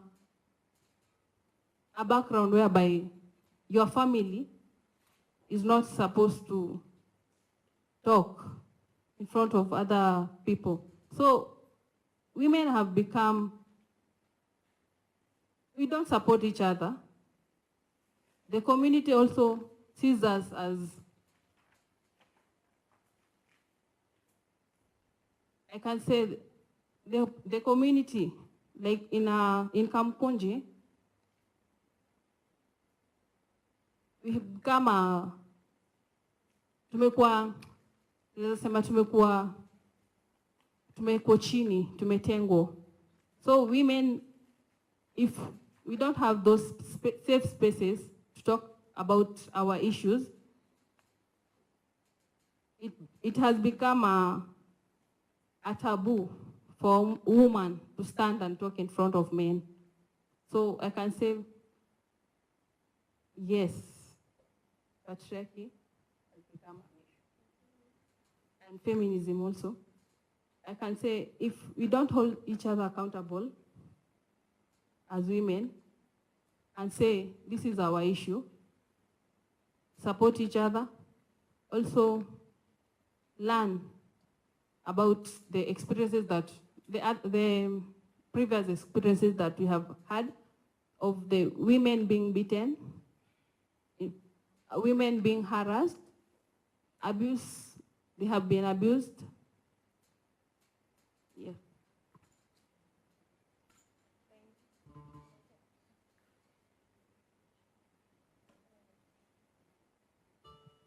Thank you so much to the advocacy groups. Yes, it's okay. I think I need to react on something, yeah? One, everybody has their own view, but I think we need to be very careful, especially as women, the kind of narrative we throw outside there. One thing I know, the reality, and this is according to Rachel, you're subjected to your own thinking. Women are not their own enemies. I can tell you the most campaign I've seen, even, especially with this election, even when you talk about Martha was supported by women, was backed by women. I've seen Justina, even when she did the deputy presidential, she was backed by women, yeah? And also backed, like all of them are backed also by everybody, but majority were women. Even the Agano one, the lady from Agano, were backed by women.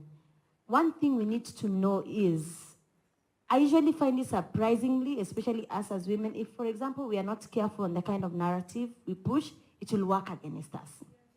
Why are you, and maybe I can ask my brothers here, why are guys not saying men are their own enemy when we have seen both, let's say, let me give an example of Ruto and Raila, fighting each other. Why don't we say men are their own enemies? See, they fight. See, they hate each other. See, they rushana watu or they rushana money. Why don't we say their own enemy? I think we have to understand that it's human nature when people have issue with each other, whether you are men or women or gender-conforming people, but we need to understand the way we have been socialized in our own community. We have been socialized in a patriarchal way, in a misogynistic way, that most of us, we are unlearning now. We are like, by the way, nikikosa chumvi nani unisaidia? Ni mama. We have seen women breastfeeding another child's. You get it? Things that are very intimate, yeah? But a woman will say, by the way, to survive, to make this child survive, whether nimemtoa wapi, I'm willing to risk and breastfeed another child. We know sometimes, in terms of also health-wise, it's also, like there's a lot of critique because of also the nature and the infection rate, which I'm not encouraging, but I'm trying to make it to the level that women have to sacrifice on behalf of each other. Women have to share food with other women. Women have to share even clothes with other women to ensure that there's tunaomoka sisi wote. So for me, I don't believe that women are their own enemies. I believe women will support each other. We love each other. People in society, even in household, we are made to differ, to disagree and agree. The same way even as the way we talk about leadership styles, that's why I was very clear saying, I'm not expecting we put a lot of pressure to the women who have been elected. The same, I am expecting all of us to put pressure to every leader that was elected. Because they're not only elected by women, they're elected by both men, women, and gender-conforming people. So they are leaders in our own country, not because they are women, they are leaders.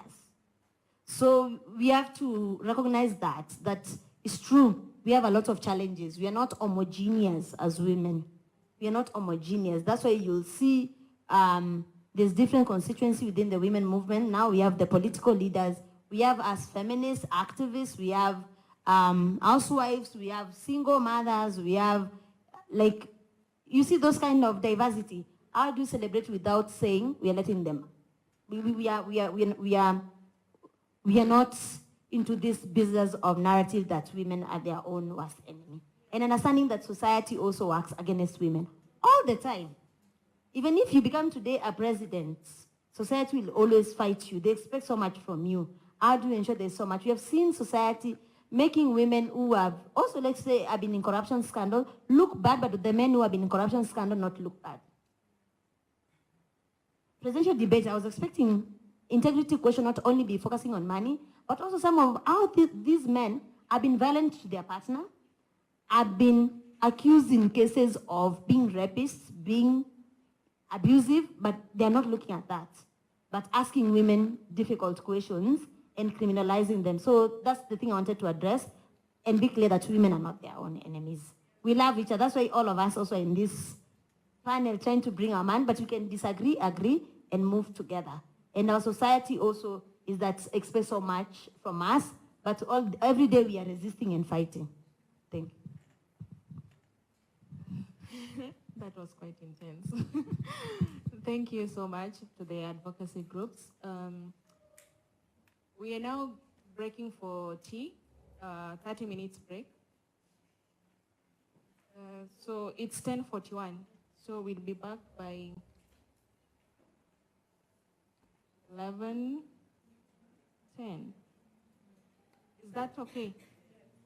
Yeah, so we'll go for the break, then we'll have the political leaders session after that. Thank you.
that we just had last month.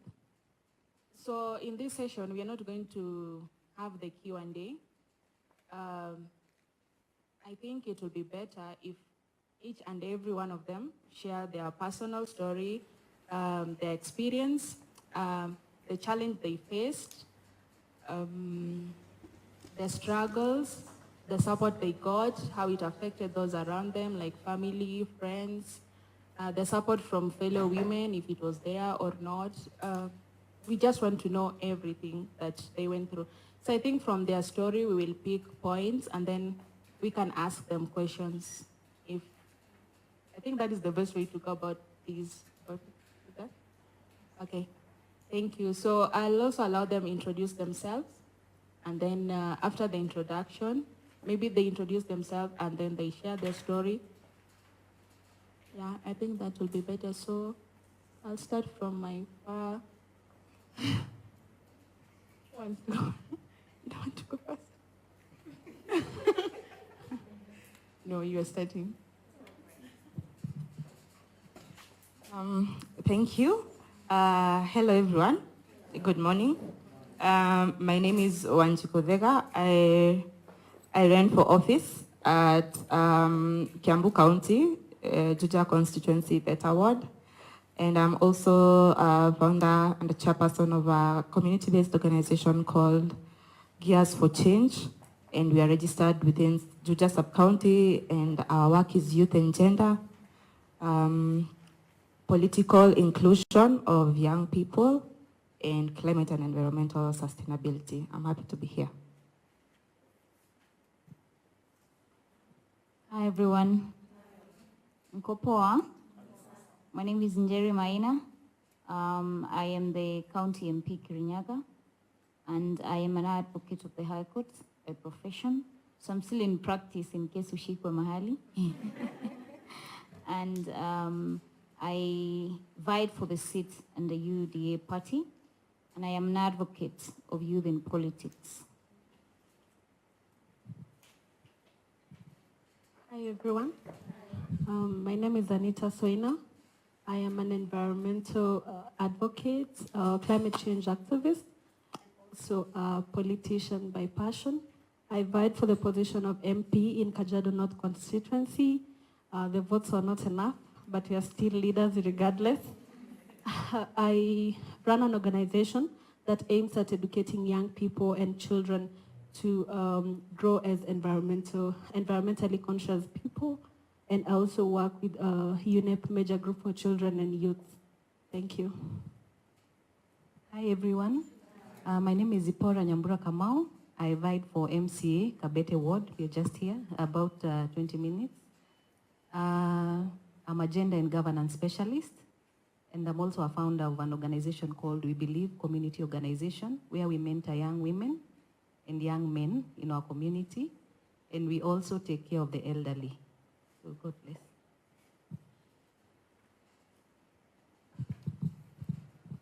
Thank you so much. Today, I guess we are all aware, we are here to talk about the causes, preventions, and actions to be taken on election gender-based violence. We are focusing more on the women. So we'd like to know your stories, the experiences you guys have had, because we are talking about election.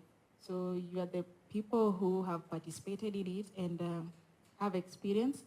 So I want to know your story, how you went about everything, for those who won, those who lost, the challenges you faced, the support you got, and the effects on your family, friends, and your perception on women, supporting women. We also want to know that, and also how you navigated on resources, being that resources are a challenge to women, how you navigated on political parties. Yeah, we want to know basically everything, the whole story, whatever you're comfortable sharing. So from your story is when maybe we can develop our questions from there to understand more. So I'll start with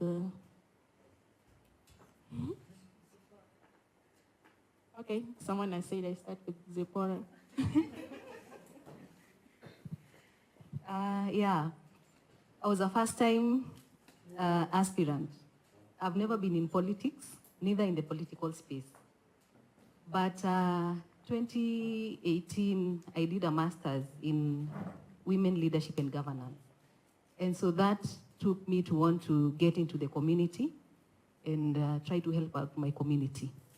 Kabete is seen as a metropolitan area, but the moment now I started the community service, I found out the kind of problems that are there, from teenage pregnancies, border guys taking advantage of the young girls, boys being sodomized and nothing is done about it.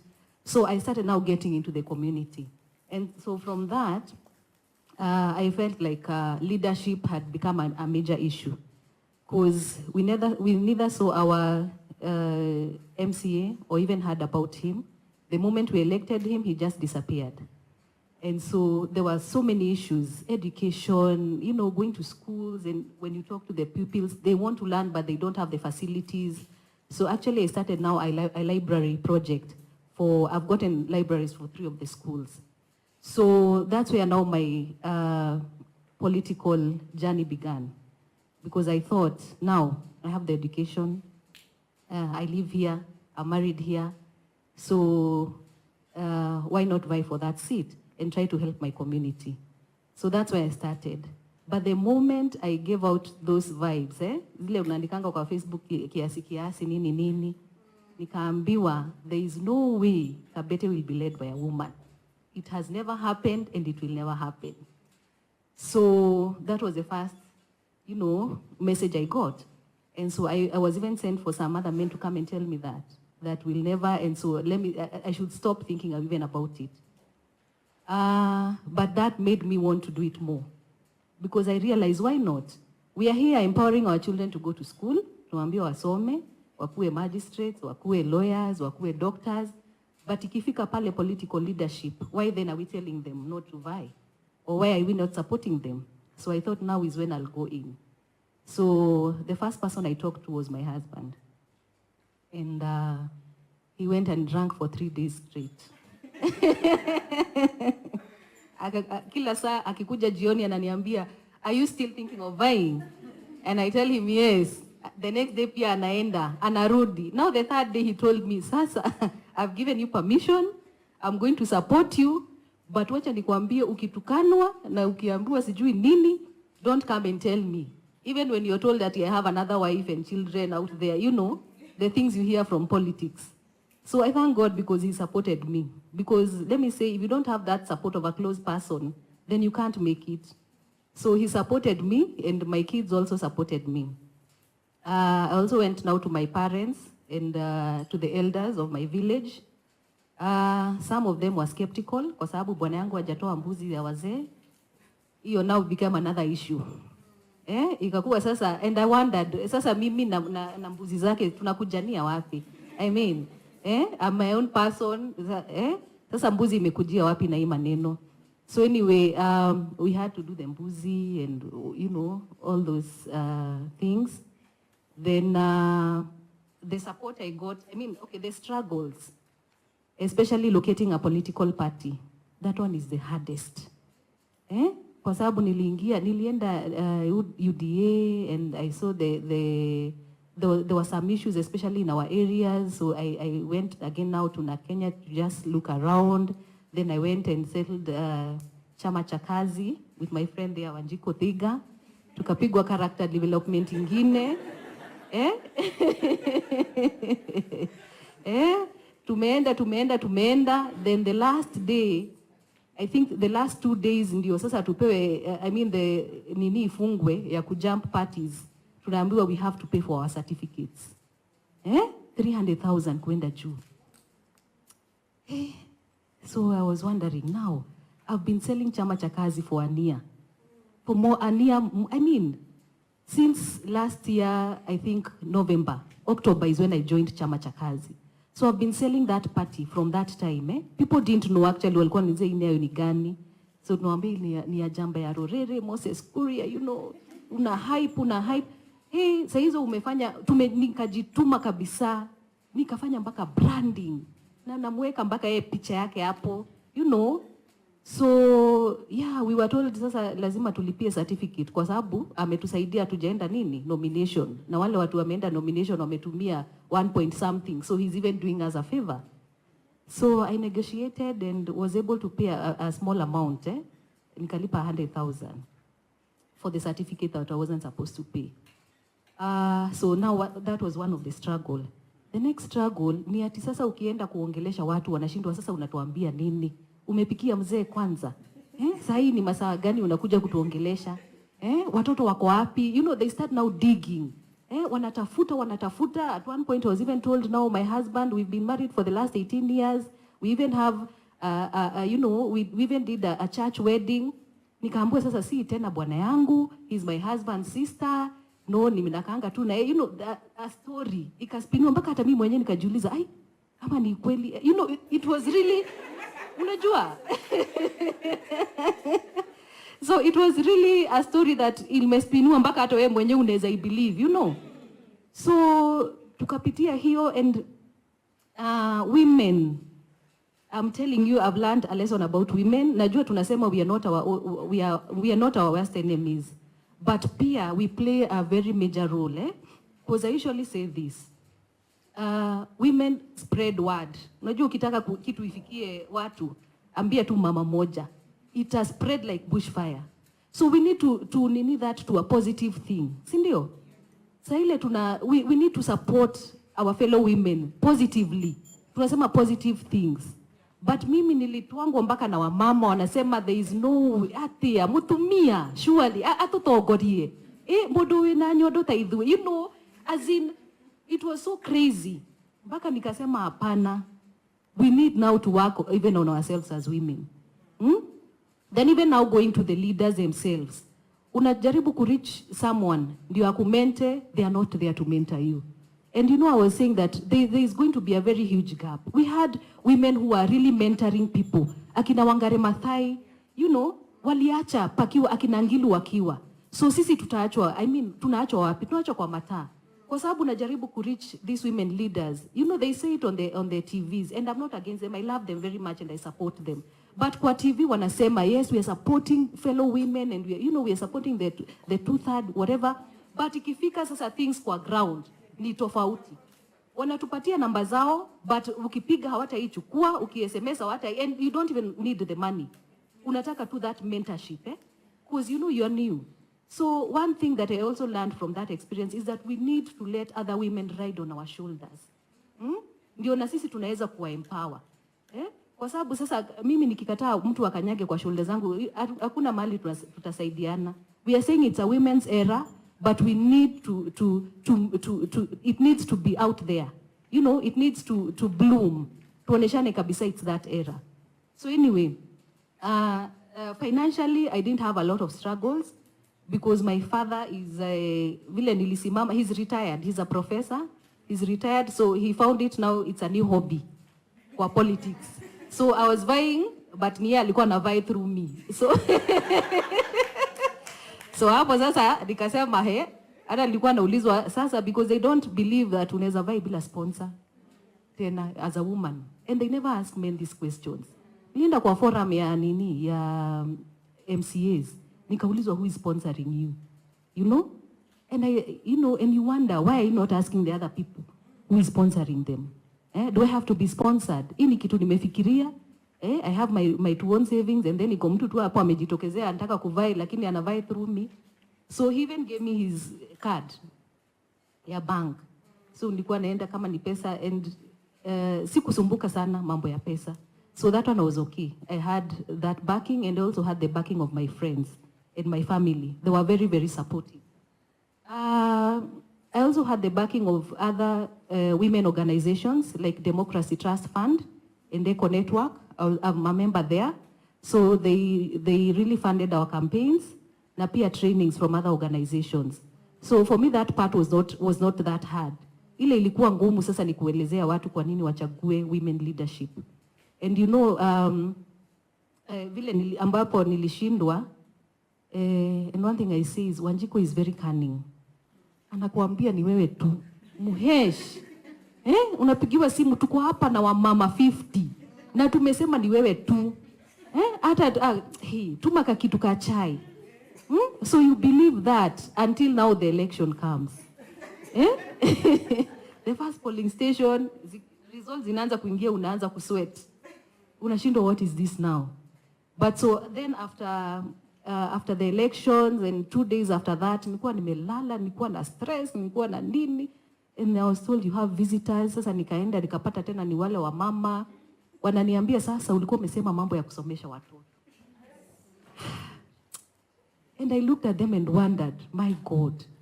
Si nikawaambia sasa si mlichagua unga na cabbage because walitoa unga na cabbage. Si mlichagua unga na cabbage, sasa mimi nitawasomeshia watoto aje. I had to be there to be able to do that. And for sure I've done so much for the community. Vile tunaambiwa wangu waingia kwa community since 2018. Nimefanya libraries, I've been feeding the elderly since then. Ninasomesha 6 children who are not mine. I have different programs.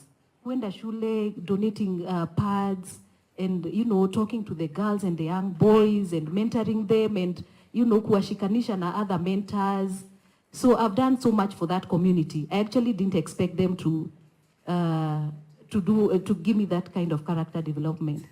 But still, sasa nikikutana nao wananiambia hiyo ilikuwa kionjo, sasa next time utaingia. So let me say it was not a smooth journey, and we need to, I don't know what we need to do about political parties, because many of my friends walisumbuka sana with political parties. Some of them gender-based violence. Liona, a friend of mine, aliraliwa shati. She was not even allowed to go and vote. Alipigiwa tu huko kwa gate. There was so much. And even the online abuse. It's so much. You have, we peleka hiyo beauty yako na huko. We kiti ya MCA, wachia wale wanaume. We enda kwa hiyo yenye umepewa ya women rep. So there is so much that we need to educate our people. And especially now, these conversations should be taken to the grassroots. Kwa sababu hapo ndio shida iko. We should empower our women and tell them why it is important to support their fellow woman. And not just supporting a woman because ya kusupport, but pia kuangalia kama huyo mama ni leader. Because sasa tena tutaambua tunasema tusupport wa mama. So we also have to have that initiative as leaders. But pia kupelekea the people at the grassroots and tell them the importance of having women as leaders. Because we are good leaders. I usually say this. Kwako uwe ni kiongozi. Number 1, mtoto akigonjeka ni mimi naitango usiku. Unapima mtoto wako na joto, so hapa tutampatia Calpol, Capiriton kwa sababu ya hiyo kama anawiza ama nini, kumpatia Capiriton kidogo. Haya, you are the one who knows that in that house you are the minister of energy, kwa sababu unajua githeri tutapika na gas, tutapika na kuni ama na makaa. You're the minister of finance, kwa sababu ukipewa pesa ya kama ni ya shopping per month, unajua nitanunua hii na hii na hii. You know how to budget yourself. As women, we are ministers in all those areas. So I believe we can even be ministers in other spheres of leadership. Kwa hivyo, let's support our fellow women. So that is my journey. And last week I told my family that I'll be vying 2027, and my husband told me kayogoro kaga. Because of what he went through. Hiyo inasema kwani uko na wazimu. Because of what he went through. Me at least niliweza kuamka kwa sababu I'm very talkative. But for like 2 weeks he was so down. He was actually telling me, I feel like I hate everybody. I don't want to see anybody. Because they told you they're going to vote for you. You put us through this. You are not there. I have a 3-year-old son and a 19-year-old daughter. So mpaka my 3-year-old son alikuwa anaona my daughter ni kama niye mama yake. Kwa sababu niye wameachwa na yeye. So I was leaving in the morning, coming back at night. Umeenda door to door. I'm telling you, I don't think there's a door I didn't knock in Kabete. For 6 months. Nilitembea door to door every day, every single day. Umeenda kwa makanisa. Umeenda wapi. And we need to be careful about religion. Kwa sababu sasa inakuwa ni kitu ya kuuzwa. Unaenda kwa kanisa kabla uongee bahasha lazima upeane bahasha. So there are some things there are some conversations that we really need to have, even as a country. So yeah, that was my journey, and I thank God for the far that He has taken us. I'm not losing hope, because I still believe that there needs to be change. And if we are not the ones who are going to drive that change, then I don't know who will. So we can't give up, we can't lose hope, we have to keep going. So God bless you and do good to you.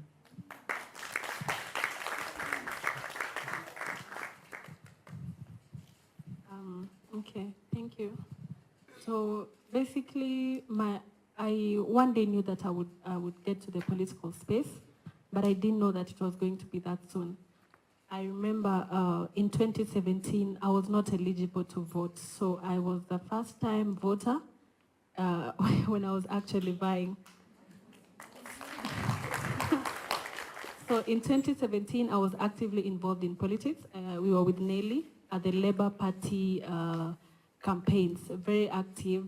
And at this time, I was not employed. I was a very big fan of politics. So I'd go to the people I support from different parts of the country, copy the messages from their supporters, download a photo, and then paste it on my Facebook. And that is how I became active politically. In 2017, after high school, my Facebook name was Honorable Anissa. So, and I remember when I joined campus is when I edited it out.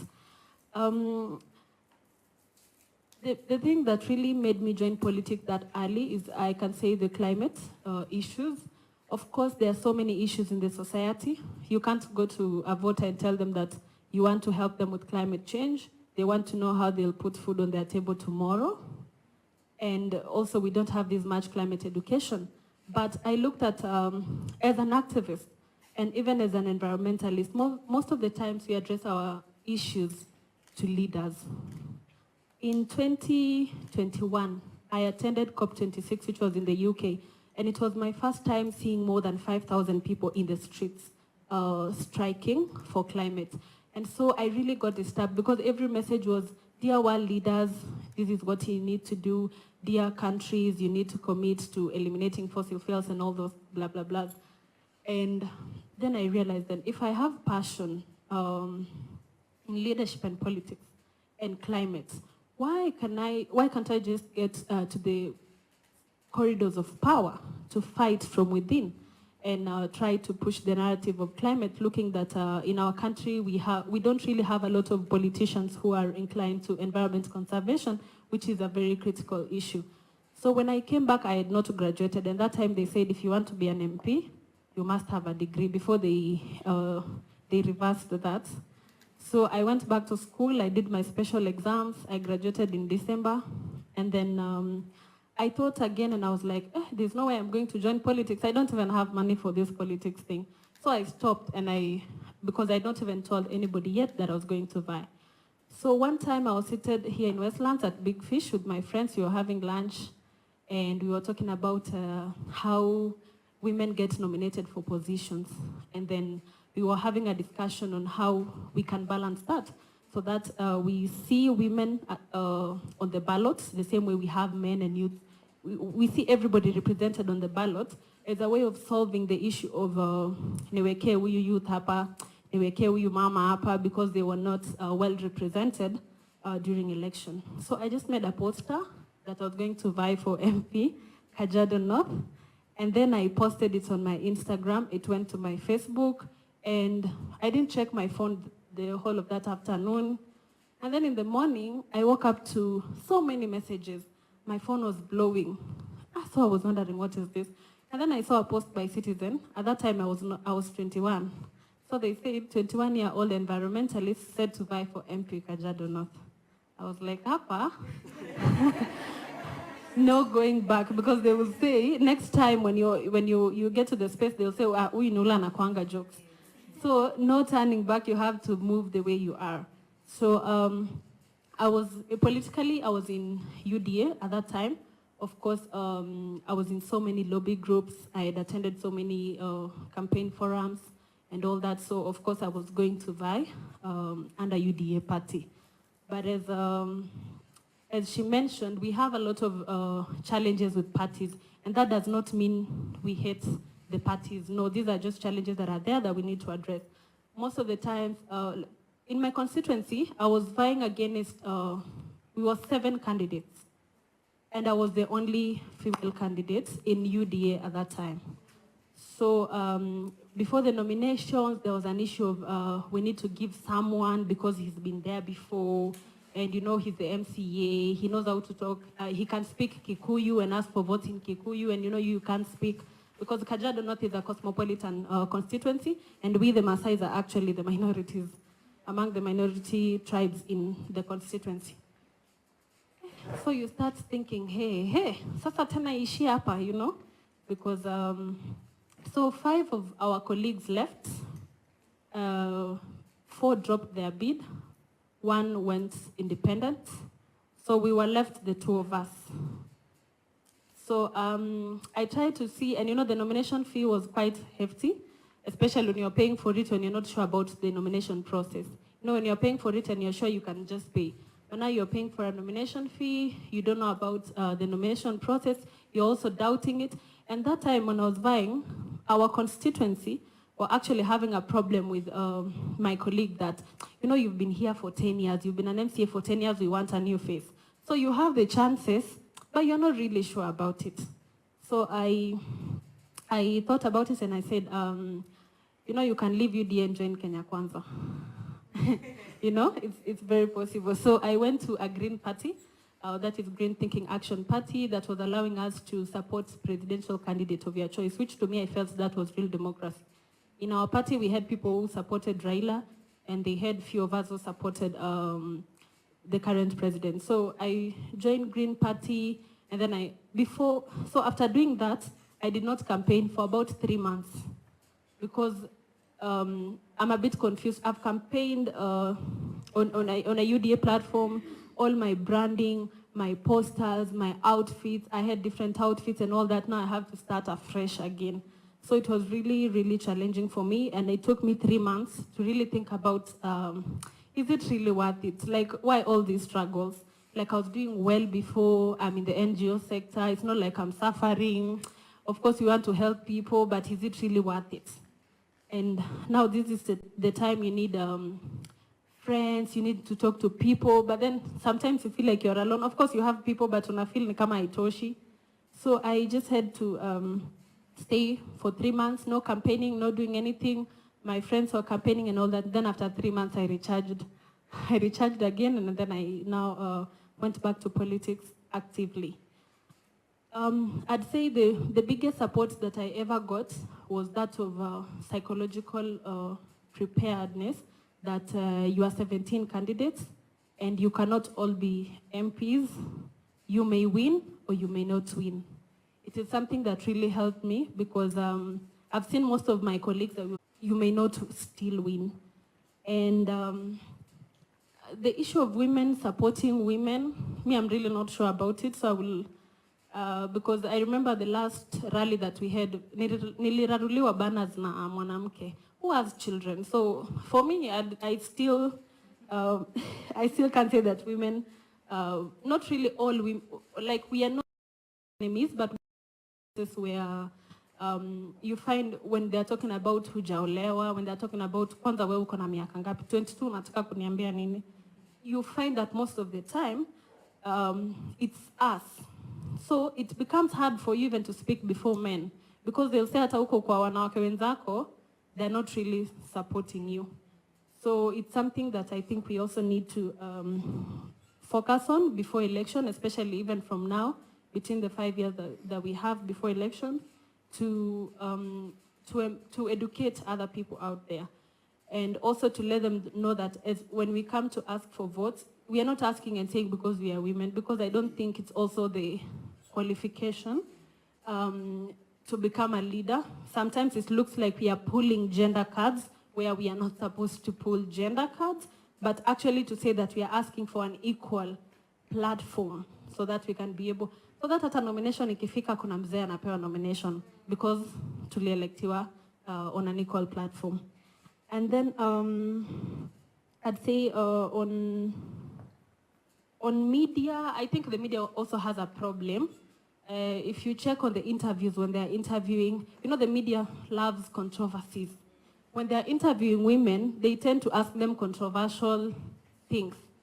And like how they ask men. you find that the things they ask you, they won't even ask the male aspirants, which is actually another challenge that our media should actually look into it, that they are also contributors of election gender-based violence. And on support, also, the issue of other female people who've made it, and maybe to my sister who at least made it, that when you get to that space, look at the gaps that we have. Unaendanga mkutano unaambiwa, my daughter, you know? But then when you hear, like behind, unasikia bado, they're the same people saying, like we're having a conversation with my friends, that some of them say, huyu ameomba mara ya kwanza nadhani anaenda wapi, angoje, you know, it becomes so difficult for even the other people in political spaces to help you. In my county, I think we were a bit lucky because we had Honorable Peris Tobiko. She's one of the people who faced all those challenges, she was the first Maasai woman to be elected in Kenya and Tanzania. So for her, it was easy. She's one person who really supported us in one way or the other, but we've had issues with fellow women in politics who really see you as a threat when you're not really a threat. I'm not even vying for women rep position or whatever position in your county. I'm in a very different county. We are in a rally, but you're feeling so threatened. And also the issue of when you go online, you know, there's this Kuza Woga thing. Politicians understand. When you meet the who is who, you will want to post a picture so that the electorate can also see that at least you're well connected. Uko online unasikianga tu umelala na kila mtu mwenye umepost. But men do post themselves in forums, they post themselves with meetings with women, but nobody tell men that, oh, umelala na hao wote, the way they tell women. So I think it got to a point where ukiambiwa unasema because ukianza kubishana inakuwa ona hata anajitetea. So it's and I can tell you for a fact, and people are not really strong about it. It's not like we enjoy being told that. Even if we answer na comebacks, it's not like we are strong and sometimes unakanga unasema, hey, hizi vitu zote ndo nitakuwa naambiwa. So sometimes it's something that breaks down a lot of people.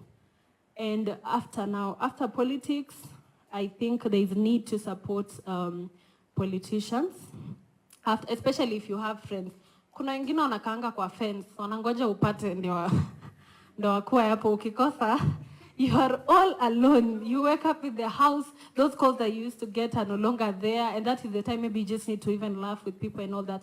But for me, I don't really think it has affected me sana because I prepared myself psychologically. It got to a point where I was looking at odds, and almost all odds were just against me. At least I had the being young factor was an advantage and a disadvantage. You look at everything and tell yourself, hapa sioni, nikipata nitashukuru, but nisipopata sitashtuka. Because that sometimes it's good to also be ready that way. Yeah, I think that's all about my small story.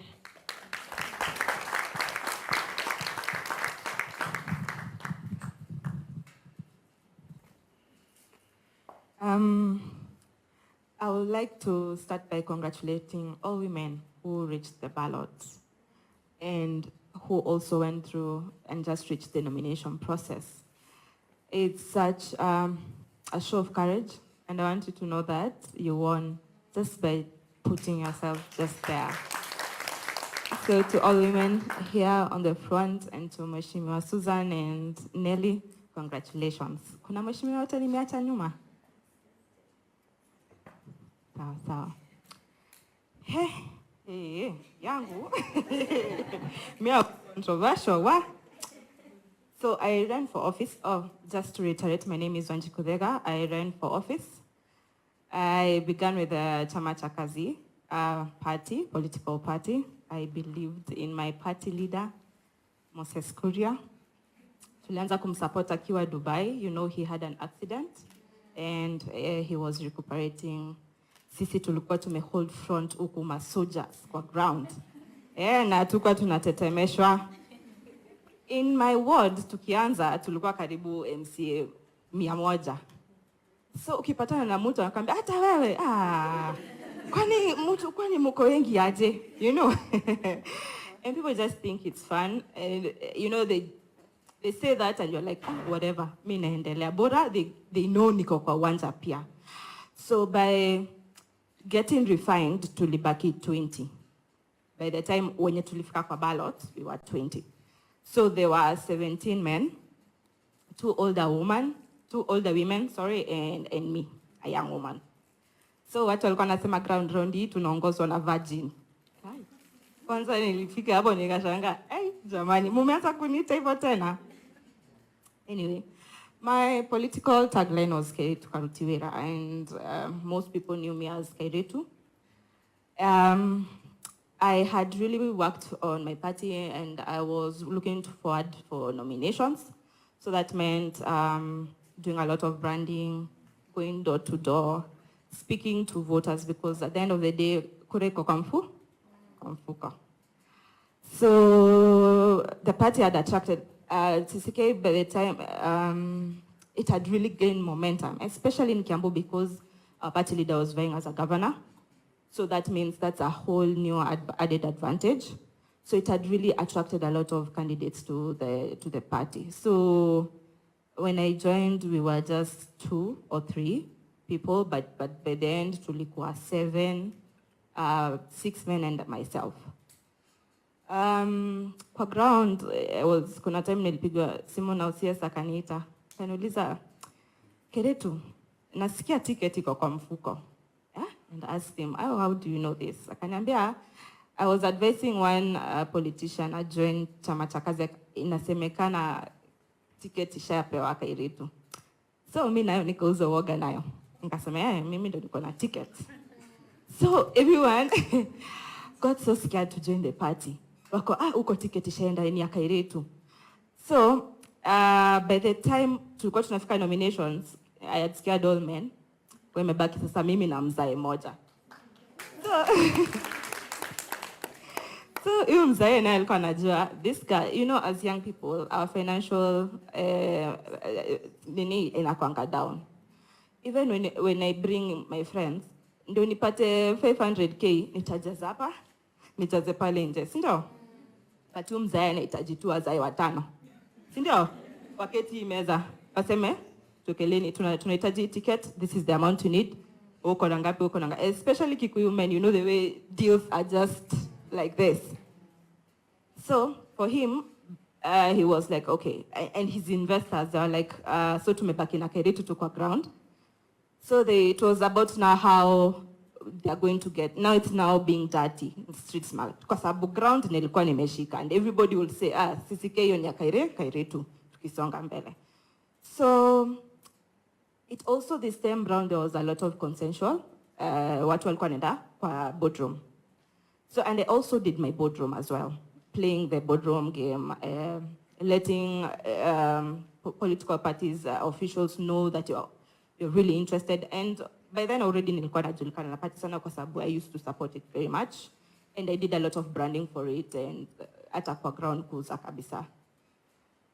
So wakati Mheshimiwa Zipora amesema tukaitishwa pesa, make a first heart attack. Niko jamani, 300k natoa wapi? And say, you are looking at your budget for campaigns, 300k, nikai inaanza kukripple tu already. If I chuck 300,000, nabaki na ngapi ya kukampeni kwa ground? Na ground lazima ushineje shikeni. Ukiingia unauliza kwa mweshi wezi tuache hivyo. You know? Hata kama ni kununulia watu supu, wasikie tu muhesha lipitia, you have to. So, and I realized what other men in the party within my constituency started intimidating me as well. And they sided with the male candidate. So they tukienda rallies, because you're now, all of you, wanakuita kama kwamba, Kairetu, sasa itabidi step down, tupatie huyu mzee, wewe tunakulobia nomination, ama tutakupatia kazi. I'm like, I can look for a job for myself. I don't need your help.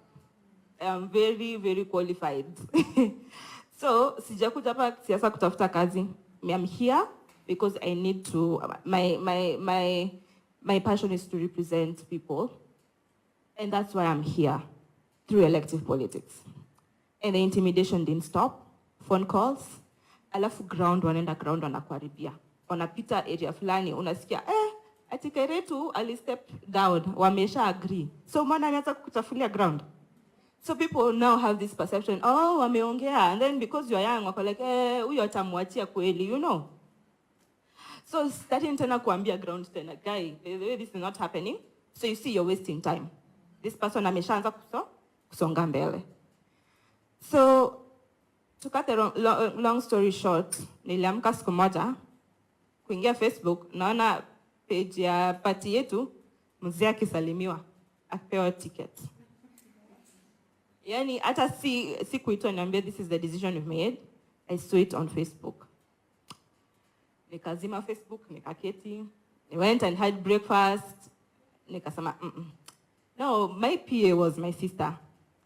And as in politics, especially the person who's so close to you has to be someone you really trust completely, because they manage your money, they manage your phone, they manage everything, even your relationship, they are managing it.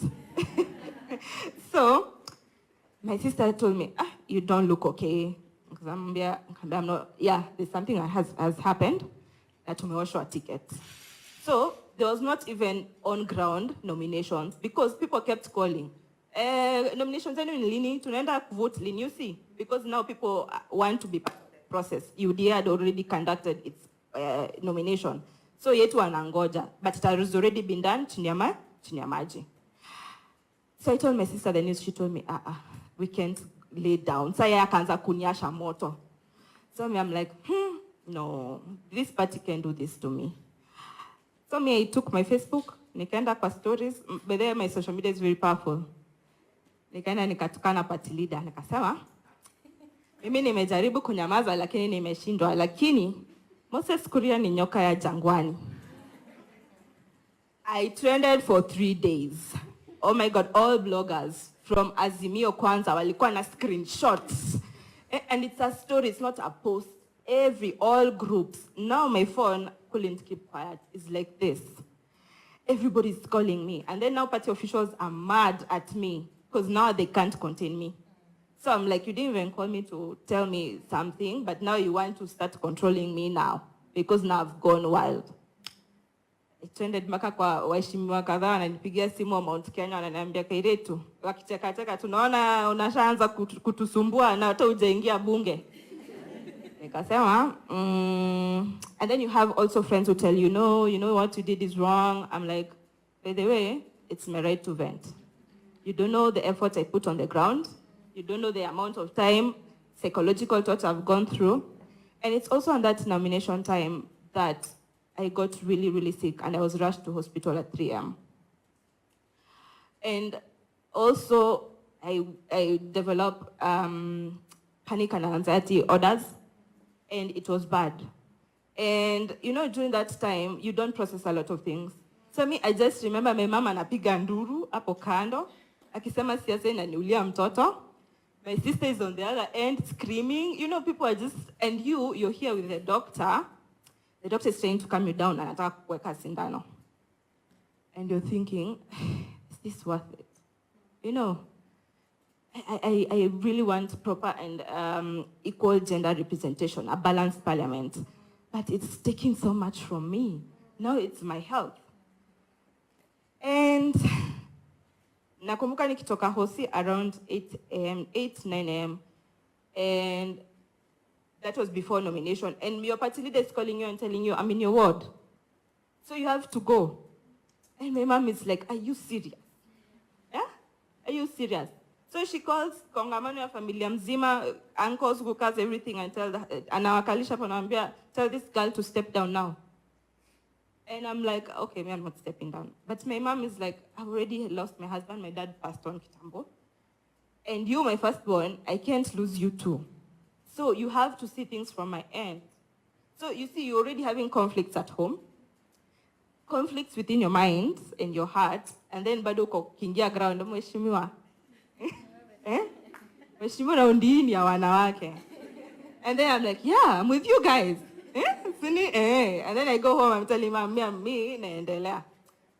So mental health is so key during this process. And I'm happy that I was in a program called Wezesha Dada Binti Wongozini that did wellness checks for us. And there are things that you didn't know that were happening that were because of your mental health. Like some women were adding more weight. And me, young will look opposite. I was just losing weight and becoming darker and darker and darker and not sleeping. I was insomniac. Mimi at 3 a.m., 4 a.m., 5 a.m. Ungenipata tu kwa simu tu. Sasa that time nimeshamaliza campaigns, nimeingia kwa nyumba saa 6, saa 7 usiku. And now I'm checking my phone, responding and so on. So I didn't sleep. I wasn't sleeping. I wasn't eating well. So you mean your mental health is just off? So in many ways, you're so unhealthy. You're so freakful. Things that haikukafai kukasirisha, inakukasirisha sana. And that means even conflicts within people who are very much around you. But for them now, they have to really understand you. But in any way, they get hurt by what you're saying or doing. Sindio? So I realized mental health is so key. And political parties. I wish political parties were very intentional about supporting women and young women. Because if I got that ticket, I trust you me, I would have had a better chance at winning. Because I knew my popularity was better. And everyone kila mtu alisema, wakati hiyo ticket ilienda, ikairetu sasa, where ngoje 2027. And I'm like, no, this is my chance and I want it now. So if political parties and political godfathers were very intentional about choosing young women and women, imagine we can have a balanced parliament. And that's where we need to start also as well, intentionality. Also, a lot of resources are needed for ground. You know, sometimes kuna siku nilienda nikasema hebu nitie watu 100. Mimi kuingia napata watu 700. Nilikatika tumbo. Nikashinda sasa sawa, amekuja kuona MP ama ni governor.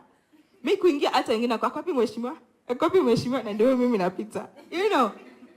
They're like, wewe ndio mheshimiwa, you know, and then immediately they switch because they want nataka kakitu. And you're like, okay, so what am I going to do with all these people? And poverty is so indignifying because they're there for, if they had their own money, if they had something to do, awangekuwa hapo, si ndio? But they're there because also they have needs. And you have to spend so that wakitoka hapo pia asikuharibia nini? Ground. So you have to also spend. And for me, I had to do a lot of resource mobilization from my friends and family. And I'm so grateful to say also that women's rights organization came through for young women like us. They'll give you merchandise and trainings that will support you. And also, thing is that they didn't come in early. So wali come in late. Now wengine wako na mileage. Let me tell you, men invest in politics and campaigns. Pesa. They know how to put money on the table.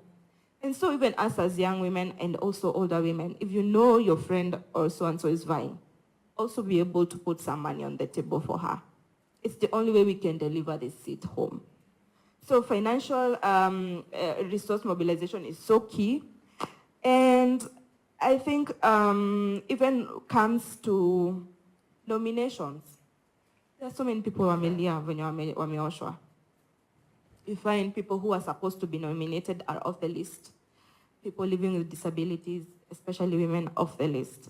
And yes, we are having other women replace these very capable women who are able to lobby and debate and ensure inclusivity. But yes, they're being replaced with women who are just there to fill in the numbers. And these are, you know, people related to existing or political kingmakers in our country. And then, watu kama sisi tunaachwa nje. People who we showed interest, we played our part, we are intentional about protecting basic human rights. We are left outside. And that is so sad, isn't it? So even, I don't know what can happen, but nominations, ukiangalia watu wamenominatiwa, because you'll be told, lakini si wamama wamenominatiwa, but you're like, what caliber of women? Kuna wengine hata hawezi soma. We saw those clips, isn't it? Me, I didn't even laugh. It wasn't funny. That you put somebody there because you know they are incapable of saying no to what you'll be pushing vitu mtakuwa mnafanya kwa bunge. But you know me, like kwanza nilienda juzi Kiambu County Assembly, nikaambia wewe tulifurahi ulishindwa wewe. Ungekuja kutusumbua huku. Because they know you will be there, and before you pass a bill, you read it. And no is no. And yes is yes, because they need people who can just push what they want. And now, can we have also capable women nominated? We need to pass this so that a woman who tried nakapita, akupita, let's look at those people and let's nominate them. Something else I would like to say. Peace begins with you. I was really trolled. I went through physical, online harassment. And sometimes I am tempted to think that these people who put you through these things are not even at peace with themselves. And that's why they are always putting out such hate and label online. You are trolled completely. Even when you're commenting on another Mheshimiwa's page, I remember when I commented on Mheshimiwa Njeri, somebody comes to troll me, and I tagged somebody from her area, and I told him, this is the person to vote for. Mtu anatoka Kirinyaga kuja kutroll, and now even attacks your page, and a camp page yako. Always trolling you. And this is a mechanism of control. Because they like trolling you, and then people to come and see the way wewe ni wakutukanwa. So they come and always, ndio hata mtu akiangalia profile yako anaona, huyu yako hivyo, si ndio? It's also a mechanism of control. I have been forcefully kissed twice while I'm campaigning. And when you're kissed, people laugh. And you wonder. You know, kwanza wewe unakuanga shocked. Simuliona kale kapicha kakarenyamu. She was so shocked. That's the first reaction to it.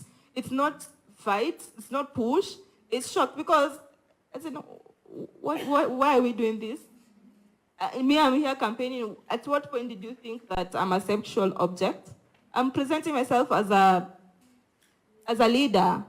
And even then, there's something called consent, isn't it? So, the fact that women were seen first of all as an object is also a mechanism of control. Huyo msesi ameni disorient sayo. Point yenye nilikuwa niseme simeenda.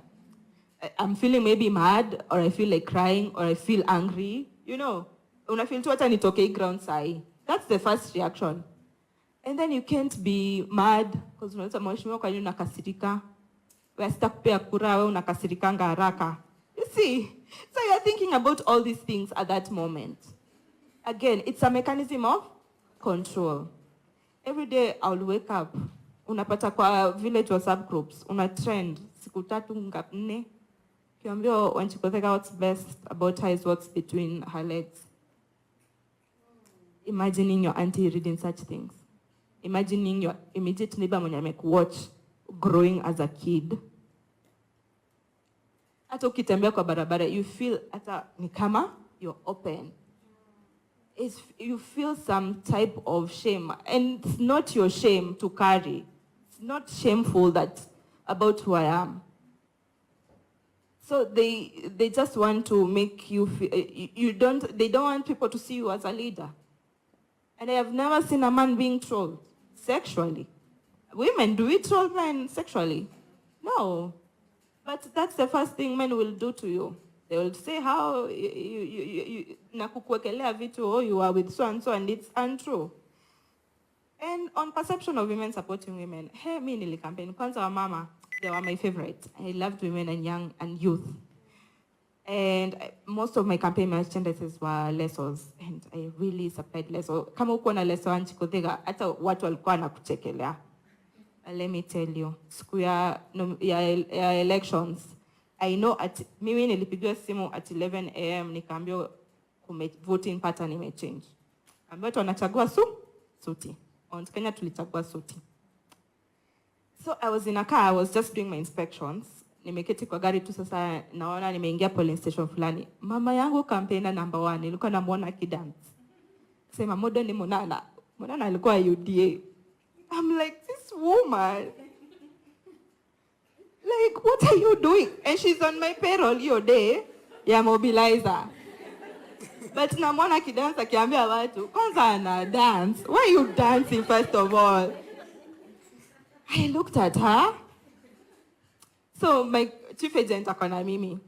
Sa ananiangalia. You know, you feel like to machozi into balancing tears.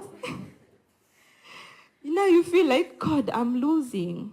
You know, and losing is not easy and it's not funny, especially if you've invested so much, everything. Because let me tell you, politics takes so much from you. And most women have shared how much they have lost. Even just spending time with your kid, Mheshimiwa ZP, that's something that was taken from you. So you see somebody being happy about it, and then what anakwambia, Mheshimiwa baki ground. So after elections, ujaingia, Mheshimiwa baki ground ni wewe. Ni venye tu sijui tulichanganyikiwa kashetani tukachagua suti, but ni wewe. Kaa kwa ground. Kaa kwa ground means that you continue funding them. You continue being accessible to them, to make decisions on their behalf, to take their kids to school. You know, and these are things now the elected member needs to be handling. He's now having access to resources. He's now representing them and ensuring that what they need is being kwa CIDP, ingie kwa budget. But they know they can't access him because number one hata kwa equal ground. Alikuwa anakuta anatoka. So they don't know him. Hawana namba yake. Hawana connection na yeye. Haisi sema, oh, by the way, you know, I know you. But now they know you. But now they want to continue being with you and you taking care of them. So I'm also asking all Ishmaels, just retreat from your ground. You have to put yourself first. Take care of yourself as you strategize if you're going to go for 2027 again. But while you're at this space, you have to sit down and reflect on yourself and then heal. And at this space is where I'm asking, after post-elections, as in post-elections, how can we take care of people who have gone through these experiences and moments? Every day, you live an experience or you remember a moment that maybe broke you or maybe made you. And how can we chart forward to 2027 so that we can have more representation for women? And for me, I always talk about young women because kuna young women na kuna women. And there's a whole schism between older women and young women. Older women don't embrace us. They don't. Utaingia panel, ungie inoro, unapata tu ni wa mama tu. And then they tell you, but we feature women. But there was no voice of a young woman. Because young women, we experience the things differently from older women. There are things, it's intersectional. There are things we go through that older women don't go through. Like, unaambiwa, oh, wewe hata hujaolewa. Maybe my issue was kutolewa. I couldn't access Council of Elders. I don't have a husband who can speak to wazee. Kami kufikia wazee ilikuwa so hard. I wasn't able to speak to the sect. That voter audience was inaccessible to me because sababu sina mzee. And my dad passed on. So I don't have an official man to support me. So 2027 nishaambiwa na ground wewe nitafanya uolewe sasa Keritu. Umesikia? Na uzae. Sawa? Yani waisha nitayarisha 2027 yako. Sasa ni kununua tu radish. You know radish what it is? Yes, radish. Na mbuzi. Mzee wako atatuletea. Alafu sasa tutakuingiza na tutakuendorse. What if I won't have a partner by then? Yeah? What if I still don't want a kid by then? Will I still make me that I'm still not the right leader for my community? So these are still patriarchal roles that still exist in our communities, and them not helpful. We are singling out people, even young people who can really adequately represent even the older community at the parliament. Thank you so much for listening to me. I am looking forward to 2027. I'm looking forward to run for office. Thank you. And if I do not run for office, I'll be very active in a political party. Now around this, Yoshwi. Eh?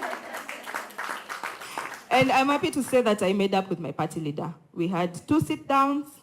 Kaniambia mheshimiwa kwanza, tafuta mtu uoshe alafu ndo nisamehe vizuri. But Mimi, I'm not looking forward to kuosha mtu. We had a sit-down, and I honestly I told him, you cost me something. That's the truth. Even as we shake hands, I am still at a loss. But siasa inanga uadui, we move forward. Tumeona ni siasa hii. Yeah? Lazima nimutafute. Asanteni sana. And now I would like to welcome our elected member of parliament, Mheshimiwa Njeri Maina. Hi, everyone.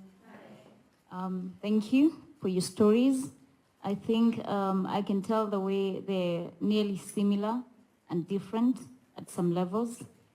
I decided to vie for my position last year. I was 27 at the time.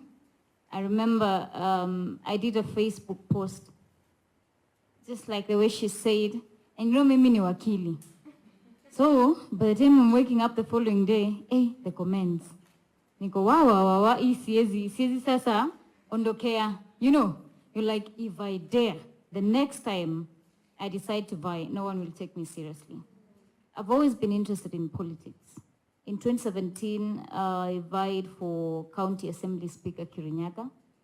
And I remember people making fun of me because I got only 1 vote. We were 25 of us. And by that I was number 3. So nilishinda watu kadhaa. And I knew my parents would be terrified by that. And I tagged along my best friend to go announce to my parents. I just called them up, told them, hi, Mom and Dad, there's something I need to discuss with you. I'll be coming home with my best friend and we can talk about it. I think they were shook. They were like, what is she up to now? Because I was always up to something. I've been a musician. I've been a hooker in town. So basically, I have always been up to something. So my parents were always terrified when I told them I want to have a sit down with them. I remember my mom said, usitumie pesa yako yote. She was terrified. Dad, I could see, was terrified, but my dad never told me no, because he always knew that I'm very ambitious. So he always, he's always the kind of person who's gonna worry, but then he won't tell you, hey, I think this one, you know. I just say, just be careful about it. Just, you know, be patient with the process. And if you don't get it, you know, you don't know what is going to come out of this. So as time went by, I remember I could see he was a bit 50-50, but nile hakuonyeshi, and he's like, if you need something, I'm going to be there for you and support you. So I started doing churches. I was vying for a county seat. So now you're 27-year-old, and law school, you know, it takes like a lot of your time. By the time you're admitted, you're old enough. By the time you're struggling to find, you know, a well-paying job in a law firm, you know, the salaries here scales are terrible. It's money that you can't save to run or fund a campaign. So I actually didn't have money because Dad sometimes would chip in with my rent. I remember telling him, next year, from next year, now this year, from next year, you really would never have to support me. I think because I'd set up my law firm last year. Because like clients are starting to pick up, and I think we're gonna be doing fine. But I was doing so much pro bono work even after I opened my law firm. Because I'd walk into a courtroom, I'd find maybe a lady, she doesn't understand the process. You can see if she doesn't have a lawyer, she's gonna lose the case. I remember this time I walked into a courtroom in Kerugoya and I found this boy, he was 17. He'd been wrongly accused of rape. And he was facing around 15 to 20 years in prison. So it's like, oh my God, if I don't, and he could not even understand what submissions are. So he's being told by the judge, you need to put in submissions and then we can make the judgment on your case. And he doesn't understand. There's the prosecutor on this other side using all the legal jargon. So it's like, if I don't chip in here, this guy is gonna, you know, and he's a young boy. So I just stood up and said to the court that I am going to step in as the counsel representing him. And we won the case. So my parents knew I was always doing too much pro bono work. I always kept saying, I won't pick another free file because pro bono is entirely free. You're using your transport, and you know, even that time you're spending, you could be spending on a paying client, and you could be spending looking for a paying client. So I remember one day my colleague told me, hey, where utawa your mocha? Come in, you know, if this is the trend, you keep on picking files from, you know, but then you find these people, I think you've been in the societies and you've seen, right? They're so needy, and you're certain if you don't help them, no one is gonna come through for them. So I started doing churches, and the way she has said, we have an issue with our church system in Kenya. You find that the first thing they tell you is we have 10 harambes, umeitwa sijui ya junior choir, ya senior choir, ya CWM, ya women's group, ya young women, ya, you know, everything. Mimi kuna wakati hata nimekimbiziwa chondo nje. Mheshimiwa, umetoka bila kutoa sadaka. I'm like, oh my God. I mean, have we actually gotten here, right? They can see you're a young person. I remember there's one church that I think they purposely decided to embarrass me. So we were with a number of my competitors, and then they give 30,000, another one give 50. Me, I had my 3,000 there. Do you know waliamua open bahasha? Nikamwambia hi. Like the way you just whisper to someone, don't open it, it's just like what I can. Can you imagine? They proceeded. So they open and say, mheshimiwa surely. Hey, ametoa tu 3,000. Ati tunamwambia Mungu, something that the church made fun of. So I felt so hurt. I think those are the things that along the way for a young person were really hurting. So we come into this year, I turned 28, and now my dad is like, he's taken up, ameanza sasa kushika siasa. He's actually now looking forward to everything that we're doing. The president would come to Kirinyaga for the campaign trails. So he didn't know me, because I'd done a bit of party work, but he didn't know me. And then he knew my competitors. So imagine the president is there saying, speaker, you get, nani, and then, kuna mwingine. And then you're there running, and I'm tiny, I'm there squeezing with the people. And then, songa, hata mimi niongee, you get. And get to the top and just address people, say hello, tell them, a few things. For some reason, the crowd seems to love me. And I think sometimes things are just set, because I wasn't set to vie in this election. I had decided I'm going to give myself 5 years. What you find is that there's a lot of sexism in politics. And I remember when I was vying for speaker, quite a number of men, approached me, they want to use you, you're this new girl in politics. So I was like, mimi sitaki watu wanitumie, nataka nikuwe na pesa yangu that I can bulldoze. Nasema watu wakiekelea hata mimi naekelea. Umekelea 10 meter, mimi naekelea 20, you get. So I was always said that I'm going to give it time so that I can make money. But then God happened and I decided, and it happened. So this year we were now coming up to nominations. She has said on the party nomination fees, it's hectic for young people, I can tell you. If I did not have my close family and friends supporting me, there's no way I would have made it. Because I remember, I think we paid 250,000. And you can imagine now you're coming up to nominations. I have a whole county, so I'll need around 600 agents, right? Minimum they would take is 1,500. So you can imagine 600 times 1,500. You can imagine those church arambes unaitwa. Those chamas wa mama, even if you say that you're young, nini, imagine people still demand for money. That is the fact on the ground. Unajua huku tusidanganyane ati, when you're young, just go talk to people, sell your vision, huko, you sell your vision and then watakwambia, sasa mheshimiwa, si unaitisha kiti. Hata wasikizangi by the way nakwambia, mheshimiwa, umetuletea nini leo? So, weeks to nominations, I think 2 weeks nominations, I lost my dad in an accident. That was the lowest point in my life, because dad and I were like, we're like the best of friends. So I remember, at the other point, I think on a Thursday before we lay him to rest on a Friday, the president was coming to Kirinyaga, and I knew that is a major, major rally. So I remember mom asking me, are you sure you're gonna go for this? And I was like, if I don't, I better forget this nomination ticket. So I was like, you really want to break down the entire time, You don't even want to see anyone, you don't want to hear people talking or even breathing annoys you at the time, But then you have to go out there and speak to people, get on a track, squeeze with people, and I don't think people really understand. The people around you, they want to, but they really can't understand what's happening, and you're trying as much as you can to just stay afloat, So that Thursday, I was like, well, I'm going. I had cried the entire night. My eyes were swollen. I think I have those pictures. So you can see from a distance that my eyes are swollen in those pictures. And I had this yellow top and these black pants. And I just went up and, talked to the people. I didn't even tell them. I just talked to the people, asked for kuras, and asked them to really back me for nominations. And, well, the following day, I went and laid my dad to rest. That was like the entire pain for me then, for the period up to elections. Because I didn't have even a break. Like, you can't catch a breather. You can't say, hey, I'm going to go for a week and just process all this. And there wasn't time. I knew if I go away, I've lost the seat.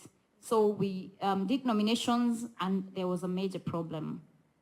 The governor of Kirinyaga County had a candidate. and I wasn't the candidate for nominations. And you can imagine the power play at the top of party politics. So me, I'm this new name. I don't have connections. I don't have godfathers. I absolutely have no one. And I have so much emotional baggage that I'm dealing with, and nominations are here. Luckily, the senatorial candidate in the county, I think I saw him, 2 or 3 days to nominations. And I told him, hey, I need support as a young person. I don't have money, so one, I can't say I'll pay you, but maybe I can do legal work for you because I'm an advocate, And he was like, if I'm going to support you, Njeri, it's because I believe in your dream. It's because I am a father of girls. It's because I would also want someone to hold my girls' hands. And I will support you without any, any attachments. So I can tell you, at the moment, when I needed a woman to support me, it's a man that actually backed me. When I wanted or needed a woman to hold my hand, because nominations were they were the thing. Apo ukiosho, my friend, like the way Wanjiko has said, ukiosho we sahau kiti. Because nakwambia kupigania hizo viti hivyo young, it's hectic. Hey, so nominations were done. Lakini sasa kukakuwa na shida. In my home area, my home constituency Andia, kura yangu ikaibiwa. So there's an issue with the party. Apparently there are sides saying that I am an Azimio mole. Even the watu walikuwa wanatolewa young people, by the way. You are just being branded something. When ni Azimio mole, when ni nini. Na tiketi yako inaenda hivyo. So I have won, but sasa, hiyo constituency ya mwisho, watu wataki count kura. Because someone has said I'm an Azimio mole. Okay? Me, I'm like, who do I call? Who do you know? Like, I remember calling the SG, she didn't even pick up, wrote a text, didn't even bother to respond. I'm like, apa kweli, So the senatorial candidate was really pushing that I get the certificate. So finally, we talked to the current deputy president.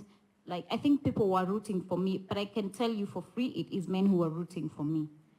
So they really pushed, and then I got the certificate. From there now, it became an issue of that I am young, haujajenga nyumba, haujazaa watoto tatu, bwana ako wapi, all these things. Now Azimio bloggers took me on it. Hey, hata sikuwa ipo more social media, all over, every time, we'll wake up to a new scandal. Nimeiba sijui shamba wapi. I'm like, surely, when did I get even time to grab land? Like you'd find makaratasi zangu zimewekwa huko chini. Social media, I'd wake up to pictures of me in campus slaying. Unajua, pale UN Parkland slaying. I'm like, oh, you mnataka kuchagua you slay queen. You get maybe a picture of me in pants and a crop top. I mean, things that young people do. Young people have to live their lives. It's a phase in your life and you have to live it. I'd wake up to that. The Azimio candidate was particular on just making sure that she paints me as terrible as they can. So I remember someone telling me, wewe vaa nguo ya mafiriri na top na ufunge kitambaa. Si nikaenda ground hivyo one day. My friend, I felt like I was 90 kgs heavier. You're walking, you're feeling, this is not me. You're looking at your clothes, you're like, oh my God. Hiyo siku hata nilishindwa kuongelesha watu, because you feel you're out of character. You're like, oh my God, this is not me. So I remember I went home and I told my best friend, if this is the siasa that we have to do, I think I'll quit.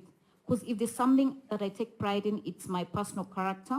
And I really take pride in my independence of thought. So if I'm going to be like fake, I'm like, okay, then this is not for me. Nikasema hapana, sisikizi watu. Nasikia watu wameniambia vile rubber shoes na hiyo mafiriri na nini. Nikasema, hiyo nayo I won't listen to.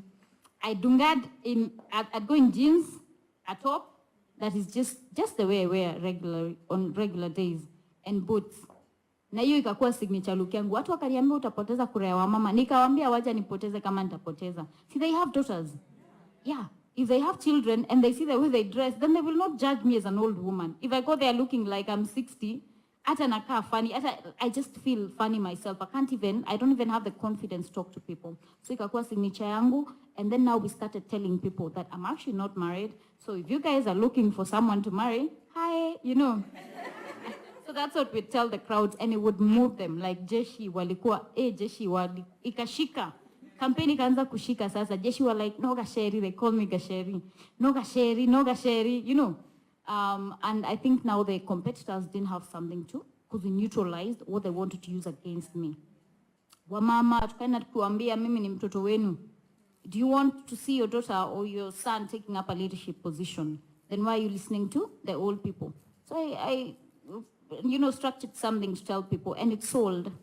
I think the major challenge for me throughout was finances. And I can say that the president really backed my candidature after I won the ticket, and he actually called to check up on how I'm doing, if funds are tight. He'd sent something small, but he was also struggling with funds because the political dynamics that we had between him and the former president. But I can say that they really supported me. Every time he came, he'd actually make jokes of, mkitaka namba ya gasheri, kwanza lazima mpitie kwangu. So, my area was like Rutonated. So wakisikia, Ruto kwanza anasema hivyo. Anasema ndio uko na namba ya gasheri, we have to vote for her. You get? But I feel that there was general goodwill from the male candidates. Our governor took up after I won nominations. Sometimes I think people feel that because you're young, maybe you're naive or you're stupid or you don't know the things that are happening in politics. So they're looking at you from this angle like, na wewe uko tu hapo, just pretending like you know the facts, you know what happened, but like we say that they're not permanent enemies or friends in politics. And I believe she had every right to, back a candidate of her choice. And I feel that for some reason, maybe because of the societal structure, women feel threatened. They see a young person, she's young, she's pretty, and maybe she's educated. They feel that maybe you're coming to replace them. And, most of the time as we are I'm looking at, why are you thinking I'm a threat? Like, you have connections that, that I would take years to build on. So as we look at it from the perspective of, I am not a threat to you, but for them, it's really active. And I think it's maybe because of the norms that we've normalized our society. But I wish women would just give a leeway to other fellow women and young people in politics and not look at them as threats. So the governor caught up, would do those ninis with her on the tracks dancing. I think Wanjiko I know followed, so she could see me on the tracks dancing oko. But I can tell you, like 90% of the time, I just really wanted to cry, because I felt like I haven't even processed my dad's passing because I'd just spoken to him and then I'm being called, he's had an accident and it's tragic. And I think for me, that was like the major challenge. I just go to the house and I'd just cry. And then the following morning I'd wake up, it's like you wear something. I just wear my smile, step out and smiling to people. If you're not seen smiling kwa ground, watu wanasema unaringa, watu wanasema, huyu hata haongeangi na watu, ona hataki kusalimia watu. It's like they dehumanize us. We dehumanize politicians. And I think we need to educate our society for them to know that we're human beings. I experience every emotions that any other human being experiences. Sometimes I just want to shut out from the world. Sometimes I need a break. Sometimes I need to deal and process my grief or loss. So I think most of those are the challenges that we face. And for women in politics, I think it's a learning curve. I know that happened to me, so I'm really intentional about supporting young women in politics. And it's hard. It's a hard space because even now, you find that even in parliament, there's that, there's that classism. Like when you go to the men, when you're all men and women, it's like the women. When you go to the women, it's like the first timers, right? Like the first timers in parliament. When you go to the first timers, it's like, you're young. So you're like, wait, unaona hiyo level of discrimination. Kwanza umetoka, you're a woman, then you go to the women, you're a first timer, then you go to the first timers, you're young, right? So they're like, you don't need to be even in the powerful committees. And sometimes I can tell you really have to tell people off, And people can think that you're cocky, but you're not. Because personally, I'm very, I love people, I love smiling, I'm not cocky. But then sometimes you really have to be. Someone comes up and tells you something and you're like, no. We cannot let you cross those boundaries because utazoea. So I think for young people, it's about asserting our authority and pushing for that respect, because it isn't given even in the political world. Hata huko bunge unaona tu kuna vitu watu wamesema huko, you just say that because I'm young and because I'm a woman, or maybe they'll look at you and just see you as a sex symbol or something. And then you come to this social media space. If you're pretty and you're young and you're in a political position, my friend, you're sleeping with people. I think there was that picture that someone took of us in the in the jet with the deputy president. Actually, I didn't want to take pictures, but then people were taking. So if in that space, ni kama tuko hapa and someone is taking a picture, right? I'll definitely appear in that picture. So people took, and then there was high circulation. And me, I always say my focus is the work. I want people to know me from listening to me. Because once you listen to someone, you can tell whether they have content or they don't. And you can read maybe a bit of their character. You just see a picture of me, utasema, ni slay queen. So, there was that nini, and there were insults from people, oh, these are the ones now sleeping with who, oh, sijui. I even saw a lewd joke about someone made about the deputy president. And these are things that you haven't even thought of. And you're thinking, your parents are reading, ama kama wasomi mtu atawafikishia. Your brothers can see, your sisters can see, and you just wonder why we have allowed our set to have so much bile, and we want to see young people rise. But I can assure you, in the society, there's nothing people want to see than young people fail. Tumble. Like maybe uko hapo juu alafu you tumble. Unasema, ule msichana mwenye si alikuwa anaringa akiwa kwa ndege. It's just that it was a means of transport. You were there, you happen to be there, because you can't, the deputy president can't call you to accompany him and you say, mimi nitaenda na matatu. You get what I'm saying? It is the reality of things. But then when people see you up there, they think you haven't earned it. These people don't know the journeys. They don't know. I think I drained my accounts.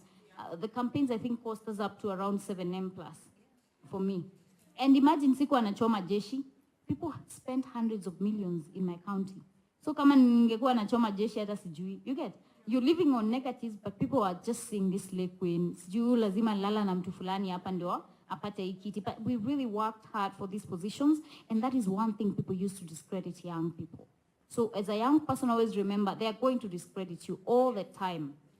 But if you stay steadfast, if you draw boundaries with people, like Nani has said, sometimes Anita has said, we actually call them off. You call someone off. Like, I think I remember telling someone, kuna mtu aliniambia ati wewe tunakuonanga tu Facebook. Nikamwambia nalalanga Facebook na mkanga Facebook. Shida yako ni gani? Si hata wewe ulalange huku basi tupatanange huku. Because you're like, surely you woke up and decided, just because I shared a picture on that particular day, that you will just come and say something lewd. And you can see these people, it's a pattern. They're always saying something negative. Ukiwapata kwa Wanjiku, wanamtroll. Ukiwapata kwa Anita, they're saying something terrible. You get them on my wall, they're saying something terrible. So I think we also need to educate our society and young people so that when you see me rise, it doesn't mean that I just got there by, by power of some big person there. Some of us have really worked hard for this. I know there's a lot of that thing in politics where young women are moving around with the politicians or the political class, but there are women who have just generally worked their way up.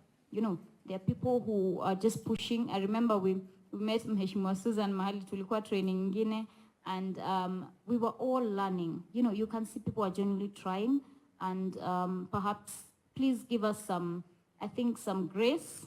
And the challenge post-election is everybody wants you to employ them. Sheri, nataka kuwa PA wako. Watu kama 20 wamekuuliza. You can only have one PA, you get? And most of the time in siasa, you're catering for the people who are backing you first. Wale watu walikuwa ground huko wakizunguka kuombea kura. Because if you don't look after them, watu watasema unatumianga watu unatu. But then now, I think for me, it's been a challenge with friends. I think maybe they feel that I don't want to employ them. And it isn't like that. These are people who just out of the blues because you got elected are saying hi. You're like, hi, you haven't spoken to me for like 5 years. But now, out of the blues, we have that mini of entitlement in the society.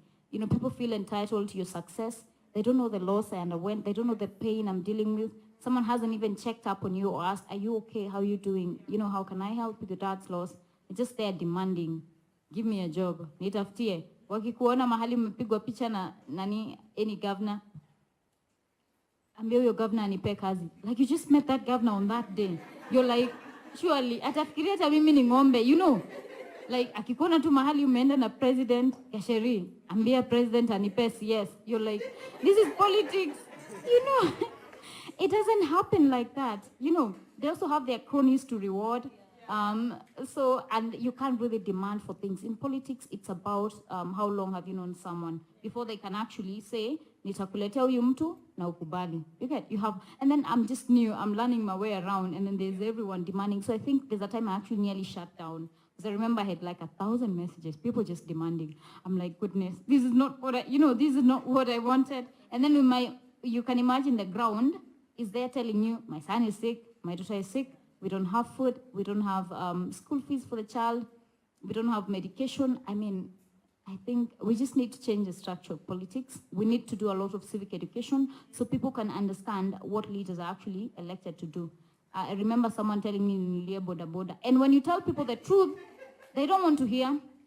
They think you're rude, they think you're entitled, they think, oh, you must be making like millions and millions of money. And surely, I mean, even if you made like a mic, let's say, you divide it around maybe 100,000 people. Haizi tosha hiyo do. And unakuta umeitwa harambee kama 50 kila Sunday.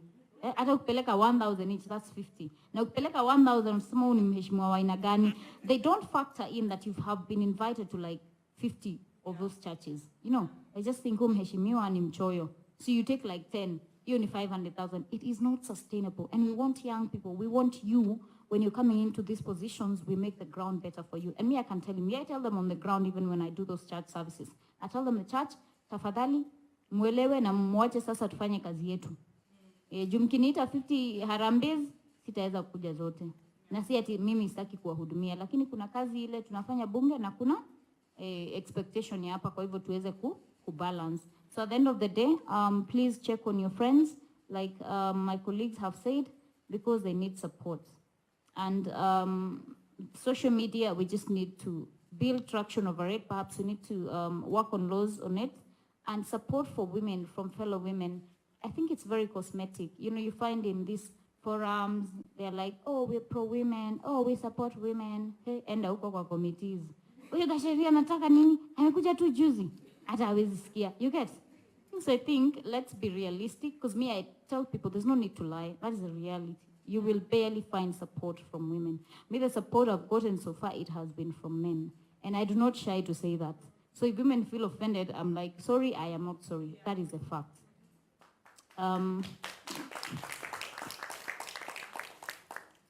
I think we can just be intentional and work around supporting each other, and draw boundaries. Don't let people use or abuse you. I will say all the time that people can, watu wanaweza kukumaliza. Demands, people can make demands. I've actually had times to give my friends stoppers, like, hey, don't demand something from me. When I get up, I'm thinking of you. I mean, you're my friend. Cindy, if you're my friend, I'm definitely thinking about you, right? So if I get something that fits you, I will actually tell you, hey, look at this. I'ma send me your CV, right? But then if you're bombarding me with messages every day, employ me, hata nitapata mental health. Na nakwambia saizi, if I die, Kirinyaga will have an election, and they will have a woman rep. So I tell people, at the end of the day, I will not allow people to use or abuse me. I will do my best in my capacity as a member of parliament, and I will not allow people to use or abuse me. God bless you all. Lovely to be here.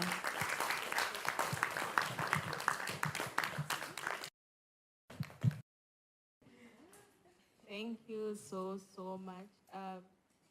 Is there any participant who would like to, we give them a better round of applause?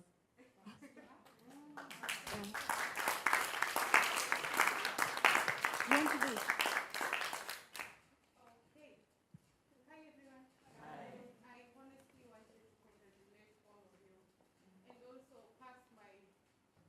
Heartfelt congratulations to Anita.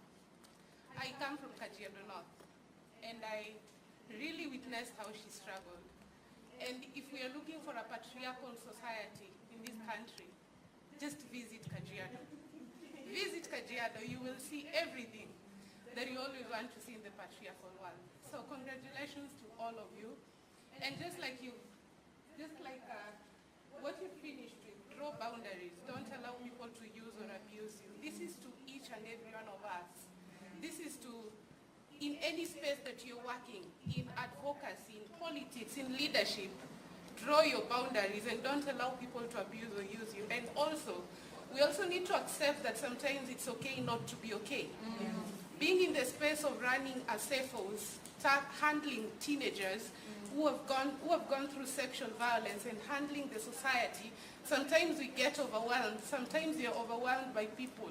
Sometimes we have actually developed the attribute of wanting to be saviors.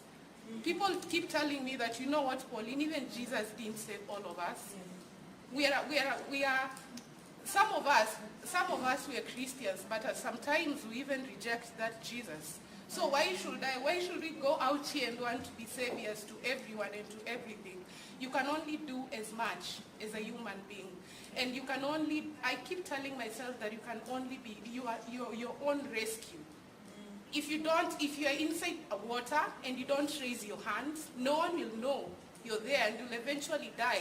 And if you die, maybe you'll blame people for not helping you, but you didn't raise your hands. So let's always remember that we are our own rescue. And let's also remember that women support other women. I am here because of women. I am here because I disturbed Maslin. I was like, Maslin, I'm going with you. And she gave me an opportunity. I am here where I am because at the age of 19, a woman spotted me in a very abusive relationship and looked at me without even me, Pauline, realizing my power, and told me that you're the most powerful woman I've ever seen in this world. At 19, in a very abusive relationship, and I'm like, wait, what have you even seen in me? I am here because women look at me, spot my imposter syndrome, and tell me, Pauline, get out of that comfort zone. I am here because when I make mistakes, women look at me and tell me, you need to be accountable for that. So let's embrace that women support women. And let's embrace the feminist leadership, because that's all we go for it. And to anyone who wants to join politics, let's meet in 2027. I am here to campaign. I have a very good voice. I am here. I am actually one of the people who is so terrified in going into politics, because even in advocacy, what have we not been told? What have I not been told?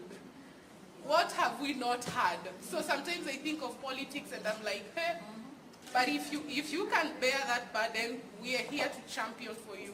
We are here to support you. Anita, I'm honestly here to make sure that Kajiado North will know that we exist and we have a voice and we are here to support one another. So congratulations. Thank you so much. You have your questions. The audience, you will have your moment. For now, we have 3 questions for the political leaders on feminism peace. And I'll give each one of you a minute to respond to each question. And then after that, we have 2 more political leaders amongst us who also want to share their experience. Then after that, the audience can ask a question or share something else before we break for lunch. Rachel, is that okay? I'm seeing you're complaining. Okay.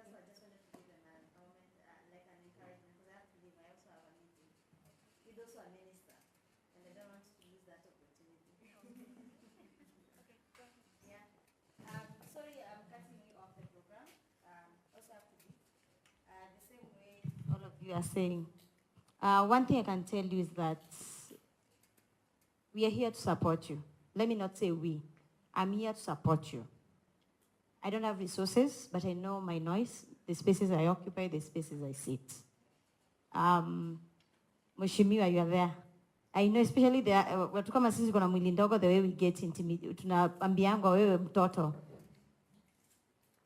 So for me, it's just to tell you and the team, I know even the rest, don't give up. Anita, I met you sometimes back, we're doing the safe spaces for women, yeah? Don't give up. Mheshimiwa, don't give up. Mheshimiwa, saisa ameingia amekuwa, I hope he in the State House. Because also you have to strategize like these men, the way they strategize. Waekangi kamera wanaonekana. Everywhere it's political, personal it's political. Yeah?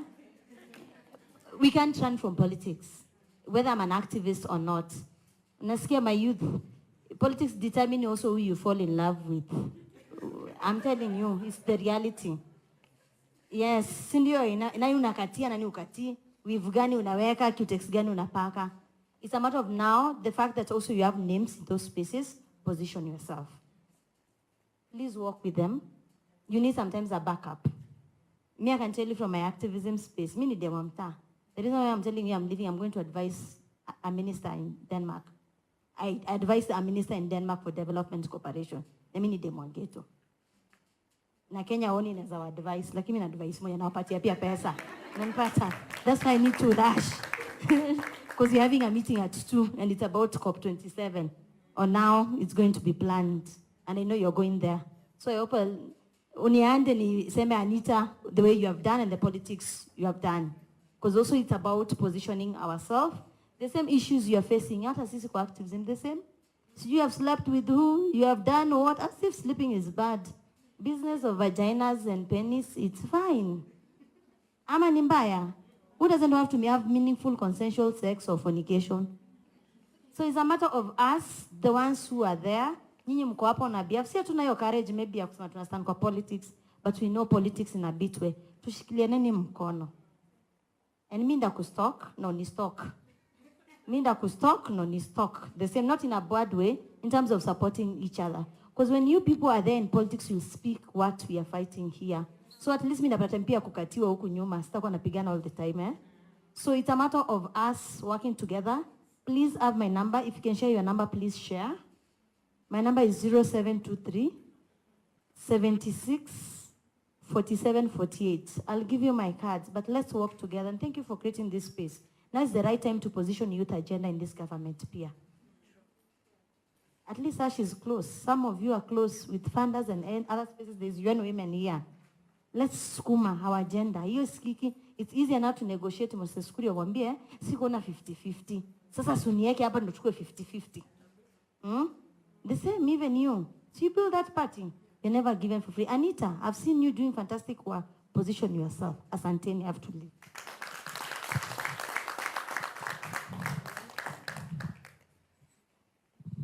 Can I talk as I walk? Find a new number also. Mobile number. Okay, we are moving back to the Q&A session. I'll give each of the political leaders 1 minute to respond to our question. So we have 3 questions, that is, so each 1 minute. What are some of the solutions you relied on to feel safe and to protect your community during the election? What are some of the solutions you relied on to feel safe and to protect your community during the elections? Sorry.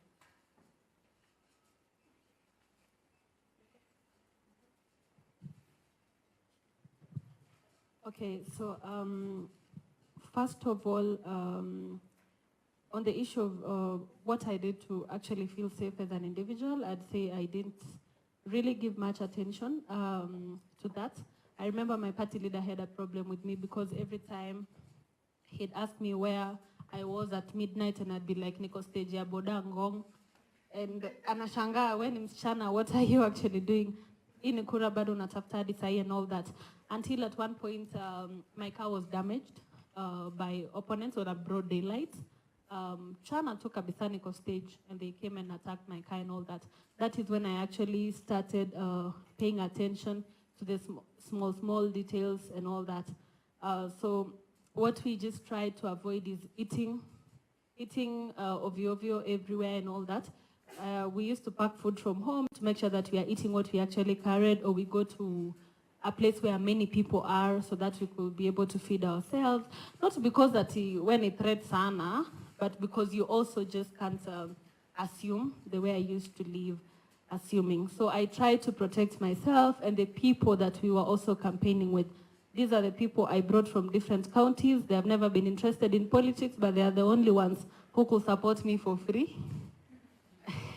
They're the only ones I could carry, so I had to move in with them so that we could live together, leave the house in the morning, come back in the evening, with zero experience in politics for them. But that's I made sure that every other time I'd know where they are, what they are doing. And we also had a few people, I think the IBC also played a role.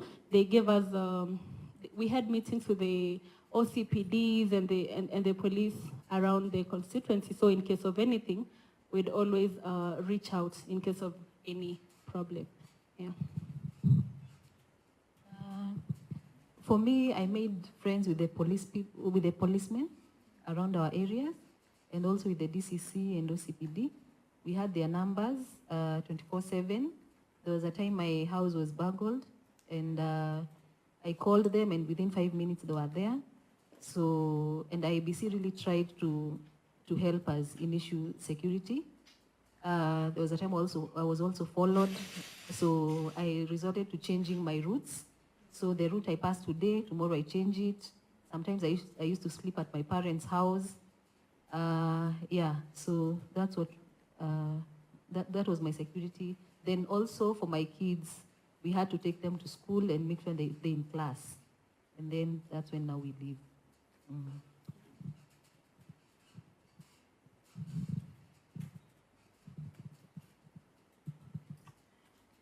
For me, for the online trolling, at that time I was still at my party. I informed party officials, and I said a specific blogger who was always on my case. And immediately they called that blogger and wakam komesha sayo, and he stopped. So that was a mechanism I applied, just using party structures to protect myself. Also now on the ground, because of the physical harassment, I added more security. So I used to have just one, but now I upgraded to 3. And then sometimes when people know you are going somewhere, I would back out last minute. So you'll get word that umengojewa, and you feel like your instincts, you just have that feeling like something will go wrong. So I'll just back out and not go. So listening to my intuition a lot. And I used to make sure that I'm surrounded by a lot of people. So even when I'm walking home or something, like you'll never find me alone. Because even people just try to extort you money. Lazima utanipe 5K sai. So making sure, unajua ukiwa peke yako ndio utapata courage ya kukuuliza, but if you're around a lot of people, he can't. So also surrounding myself with a lot of people. Thank you. I think for me it was dress code. I was always in pants and a top that you will have a hard time tearing. Because I remember one of my competitors had their mama threaten me that, oh, when you come to my area to campaign, I will undress you, So you can imagine a woman telling you that they will undress you when you go to their area to campaign. So I was always in pants and jeans, like tight, ile ushagua naita skinny jeans, and some really tight top yenye ati wakivuta tu hivi imeraruka. Yeah, and for security, I had guys I was walking around with, and I think for the time that I campaigned with the governor, it was really easy for me because she has like a massive area of network and security. So we didn't have like much of maybe violence, besides the fact that her competitor would send goons. So sometimes we'd be talking, but unaona kuna goons wanapigana pale. You get, and you just really have to speak. You have to keep speaking to people. Na ukiendelea kuomba kura. I got off social media. I stayed on Facebook, but I got off all WhatsApp groups za county. Kuzuko kwanza ndio watu walikuwa wanakuamkia. And you see, at the end of the day, we're human. If someone tells you, wewe ni malaya, you will, you're prompted to respond to them because unajua wewe sio malaya. Right? And most of the times you find it's people you know. Hawa ni youths unajua wa county. So you're like, surely, you know me. But for whatever reason umeamka tu unaniita malaya. So I got off all of the county forums, but I stayed on Facebook, and I wouldn't like check on what people are saying a lot because it wasn't a good time for me. I'd have my phone off several times just to keep off people who were tracking me. So sometimes I'd have it off for a day, sometimes I'd have another kabambe, so that people wouldn't know my movements. Thank you so much. Question is, what kind of stakeholders did you have to partner with to sustain safety and security?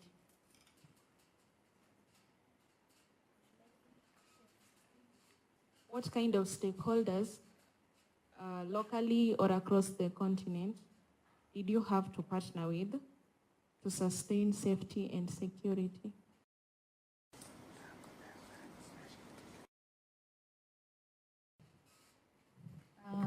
The stakeholders I had were local. So, like I said, the policemen, the DCC, the OCPD. I also had my brothers who are very tall. So those ones are also stakeholders, very tall and huge. And I also made friends with vijana wa home. Wenye wanakuona hivyo wanaondoa watu. So yeah, let me say mine was so local.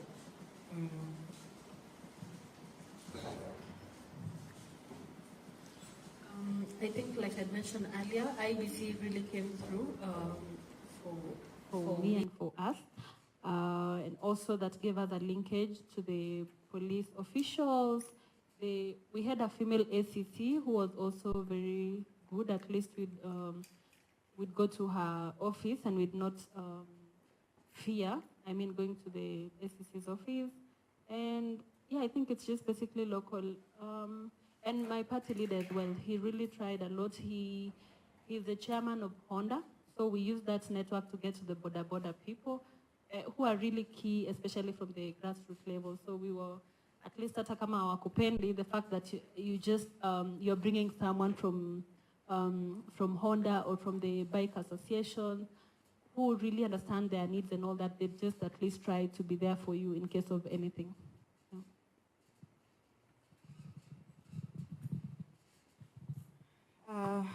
Also for me, it was very localized. An MCA seat is a very, very local seat. So Kopale Mashinani Kabisa. So I used a local authority like my chief and my ward admin. Like they'll give me just, because they usually are part of security briefs, so they'll just brief you of how the day will look like. For us, we did not receive any IBC alert. Like, it was pretty peaceful, so for us it wasn't IBC, even if they were there, hawaku act sana cause kulikuwa poa. Also party structures and also locals like the border. They have a lot of info, so even just alerting you about anything, they were very key for me. For me, I didn't have a structure because basically I'd rely on, if I'm going with the governor on that day, I'd rely on her. If I'm going with the senator on that day, I'm going with her. I rely on him. And I feel that my county was very polarized because we used to call it the bedroom, your deep state. So we'd have the police officers, because the CS, the PS, the former PS, is it his former, right? Yeah. Former PS, interior, ndio alikuwa anapeana authority huko. So watu wa UDA, hata ukipigia cops, they really would barely come through for you. And we understood, even the chiefs, they were actually actively campaigning for Azimio people. So kwetu ilikuwa ni ujipange na goons. Tunaitanga goons kwa ground. So I'd use governor security ama security a senator. Thank you. And were there any feminist, artistic, or cultural solutions that your community used to ensure that safety and security were upheld? Were there any feminist, artistic, or cultural solutions that your community used to ensure that safety and security were upheld?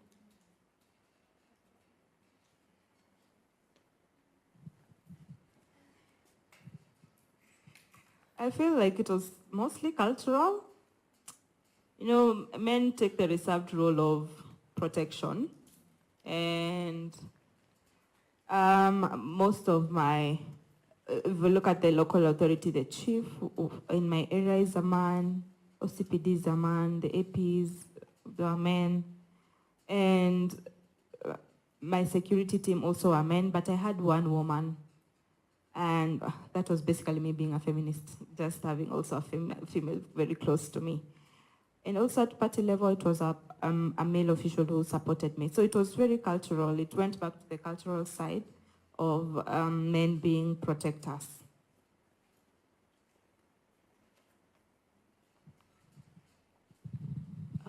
For us, we had a lot of peace concerts. I don't know if you had the same in your counties.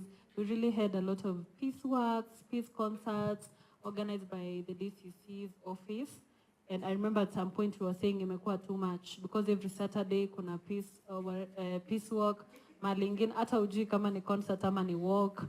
Sometimes you'd go for the station na unasikia hata wewe huja walk, wewe umekuja tu mara ya mwisho. And sasa you're wondering whether you're supposed to be looking for votes elsewhere ama utembee 10 kilometers and all that. But I think it also helped. And there was the peace concert, so I think that is the use of art to also promote peace. And also the older people were keen on educating the younger people because most of the times when there's violence and chaos, it's not the older people. Like 90%, you'll find that it's the youth who are actually being used. So we saw them trying to talk to the young people to at least promote peace during the election period. For me, we had, there's a director of gender, Kiambu County. Her name is Olympia. And she had opened up the lines for us, especially the women candidates, that in case of any gender-based violence or election-based violence, then we would get in touch with her. But we also then had the peace walk, like Soina is saying, and they really, really worked well. And I think this election, people are very careful about peace, because we had seen in the last election the way it went, and so we realized that we are the ones who suffer when we have election violence. So people were very, very intentional about having peace. Actually, I remember now after the elections, when there was this issue of Azimio and Kenya Kwanza, the young people said, as we voted, we did our work, so now you people need to sort your issues out. So I think generally, there was so much call for peace, even from the, from the elder generation to the younger generation. Yeah.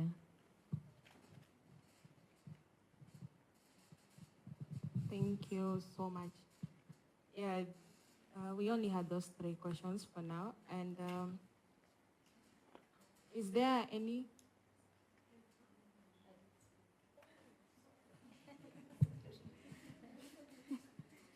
I'm just telling her I didn't speak. So Kirinyaga was very peaceful, despite the boiling temperatures. And I can say that the women really protected me. They were very protective of me. They felt like I'm their daughter. So they were careful all the time to ensure that I am looked after. Jeshi protected me. They felt like I could be their future girlfriend. So from all corners, me, I was always being protected. I can't say that there was need at any given point to restructure security because I felt very much at peace, and even we had really peaceful campaigns. Thank you so much. I'd like to take 2 questions from the audience. If there is anyone with a question for the panelists, just 2.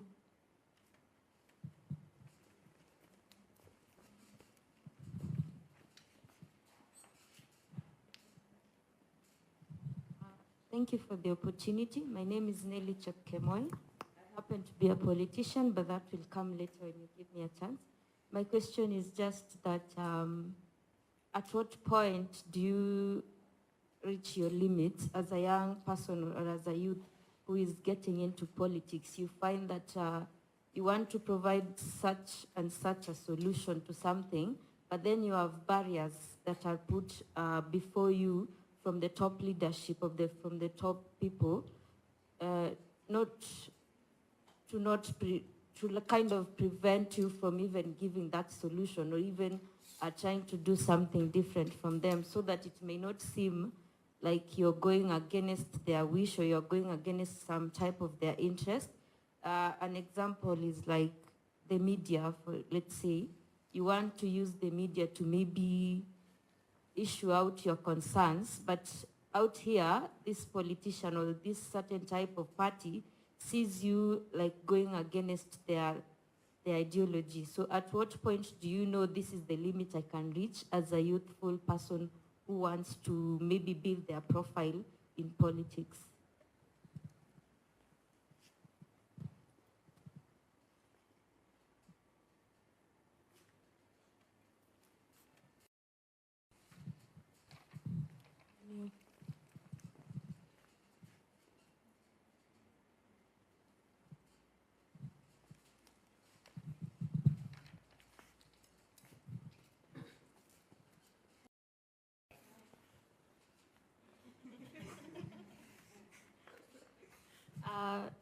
I have a question to all of you.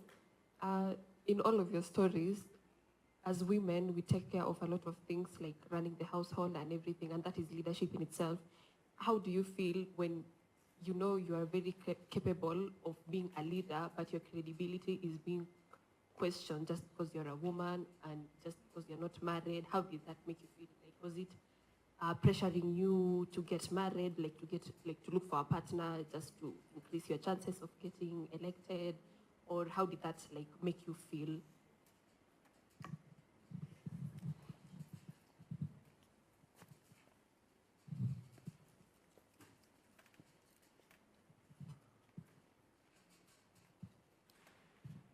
I'll start. Let me say I'm past the youth age limit. I'm 40, but I'm a youth at heart. Because when I have a young daughter who is 19, and she's really like my best friend, so we usually share so much, and I get to learn so much about the struggles that young people go through. And so when you ask that what is the limit, I don't think they should. If you truly believe in something, then you have to go beyond. Make it, make it be known. Because then if you don't, because, I look at my life, and I knew I was a politician from Kitambo. My dad used to tell me, napenda controversy sana. And I didn't do anything about it until now when I'm 40. And so when I look back and I think there is so much that I would have done even for the community at that age, and I'm just starting now. So don't let anything, be a barrier for you. Look for ways to go around it.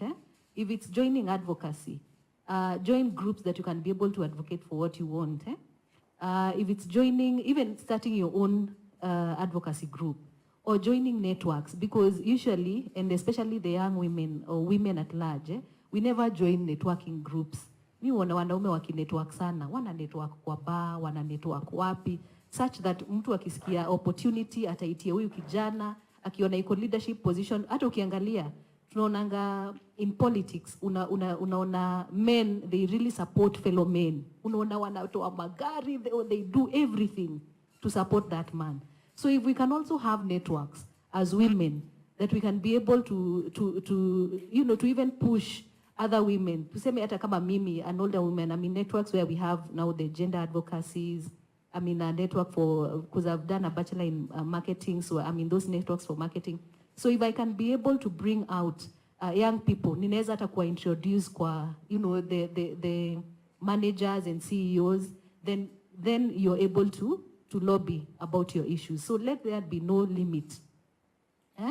Break that ceiling, now break ceiling, utoke kwa ceiling, uende mpaka kule juu kwa skies. Because that is where now the limit is.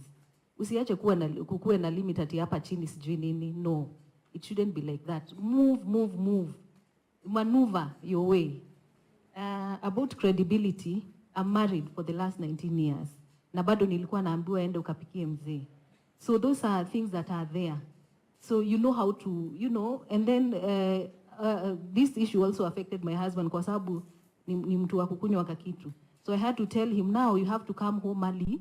Ndio wasiseme unatoroka kwa nyumba, juu ya makelele.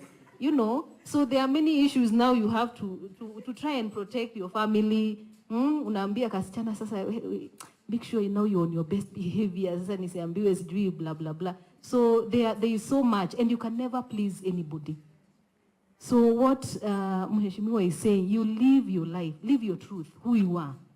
So you can't please everybody, but you can work to make sure that, you know, zile vitu ambayo kwa society zinaonekana ndizo the right things. You know, we all know the right and wrongs, but si ati ujifinyilie tena.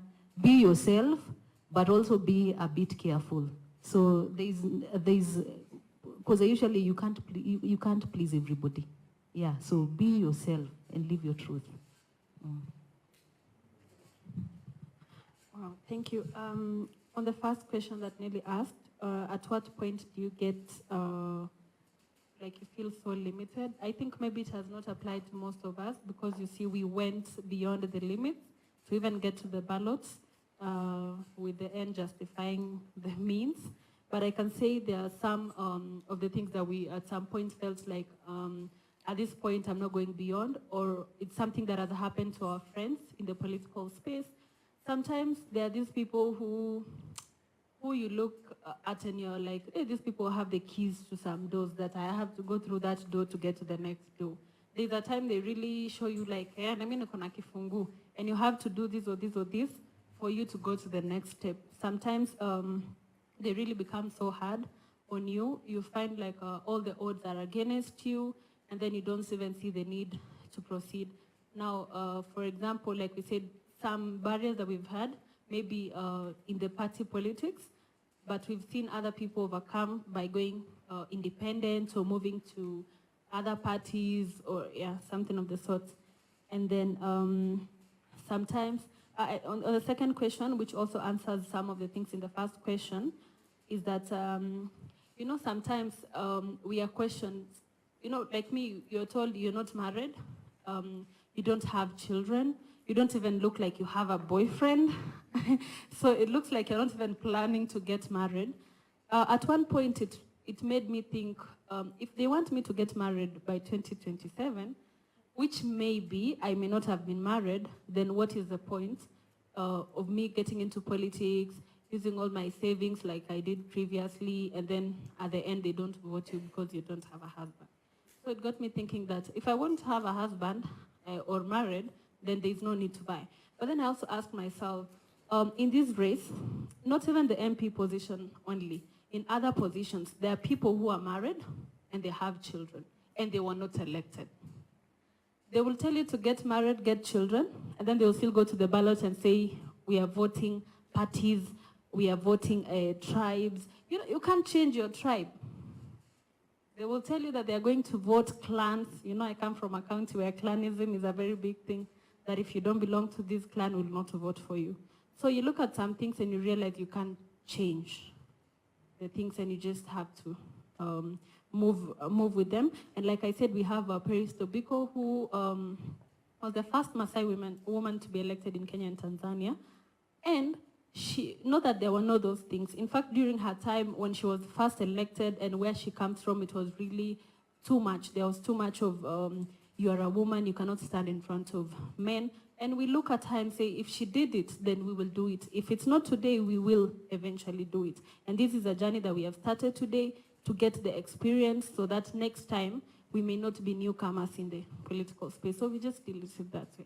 Because you can be what they want and they may still not vote for you. You can feel like you're the most, you look at your opponents, you know, this is Bunge. Bunge does not want someone who does not understand how to express themselves. Sometimes you look at your opponent and you say, uyu, aki, hata kama mnichagui, there are better options. But I will still vote for that person. So you don't have to really adjust. Yeah. I really concur with what Mheshimiwa Zippy and Anita have said. Just to add on, for myself, I always want people to know who I am and what I'm about. So I always put my ideas on social media. When I'm somewhere, I start talking about it. Maybe I'll say niwe message na kupitishia, but I'll start with a story so that you can understand where I come from and just understand what my perceptions are and how I see things.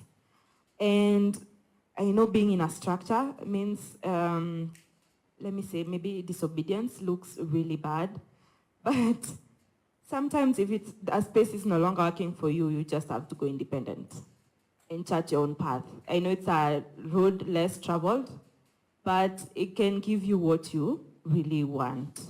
So like now I'm looking at Babu fighting for his space at ODM, and he has just now gone berserk and he's out and he's saying, if I'm not getting this, I'm leaving, or I'm starting like a new movement just within the party. And sometimes you just have to really push for what you want, even if it means now burning some bridges. On the second question, the pressure was worse. I remember I was in a conference where I had a lot of older women and walikuwa tuambia sisi wasichana, sasa uende ununue pete, ende sili, ni 3,500. They tell you, mpaka duka utaenda. And wear it as an engagement ring. And ukiongea unafanya hivi ndo waone uko na pete. So already now people are having a perception that uko na mtu. And then hire someone for that period of campaigning. And wacha akikuja kanisa anaongea anasimama na wewe. Because, the society loves a unit, a family unit. And this means that you won't have to go through the hurdles of being a quitwa, single, or so and so on and so forth. But in many ways, you're starting your political career in lies, And like Mheshimiwa Njeri said, you have to still remain authentic in yourself. So I decided to ignore that advice. And that woman did that and she was elected, by the way. Like it was a successful idea and it worked for her. But I felt like I can't really pull this off. Another thing is that for me, I used to dress differently. I bought into the whole Dera Tamba thing and Rabangoma. I bought into the whole thing so that nisipigwe tena sana being a young person, and then I'm unmarried, then I'm not dressing the way they want. So there are some things I did just to lessen the walls I'll go through. But yeah, you just decide for yourself what I can do and what I cannot do. But don't get married or have kids for watu watatosheka, watakwambia kitu kingine, and then you are stuck with decisions for life.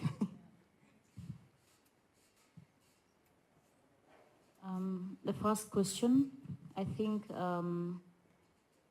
my panelists have answered outside of a party. So now I can answer on what happens when you're in a party and elected through a party. At the end of the day, I know the bottom line is that we have to toe party lines. There's no way the president will call me and tell me, bill ikikuja bunge, I want you to support it because it's going to support the party manifesto. In me, nisikia hiyo siku, I do not want to support it. I'll be marked as a rebel. And I think it's just about balancing. Know for yourself, what can you fight, what can't you fight, right? If this house is maybe burning and you decide to stay in, you're going to burn in the fire. But if you decide to break out, you will not burn in the fire. So please, it's a scale, do the balancing, but know that there are things you can't fight and there are things that you can fight. And there's a time when we say, we're just, we're postponing the battle because I am a young person. I don't have roots in politics. I need to solidify my ground in my home county for future politics because right now, as I'm elected, there's someone who's plotting for my seat in 2027, right? So if I start picking too many battles, I'm fighting with the deputy president, I'm fighting with the president, it doesn't work for me. And for politics, you have to look at the whole picture and see the reality of it. And I know sometimes, because I'm a rebel at heart, it is such a hard thing to do because you're thinking, no, I want to speak my mind. You know, I want to call the bluff off. I want to say this. I want to go to press. I want to call a presser and, you know, call this off. But we are in government. There are things I can't go calling off because I am now in government, right? Our party formed the government. So people would ask, why are you not, you know, giving us solutions? Why are you not reaching out to the president, the deputy president?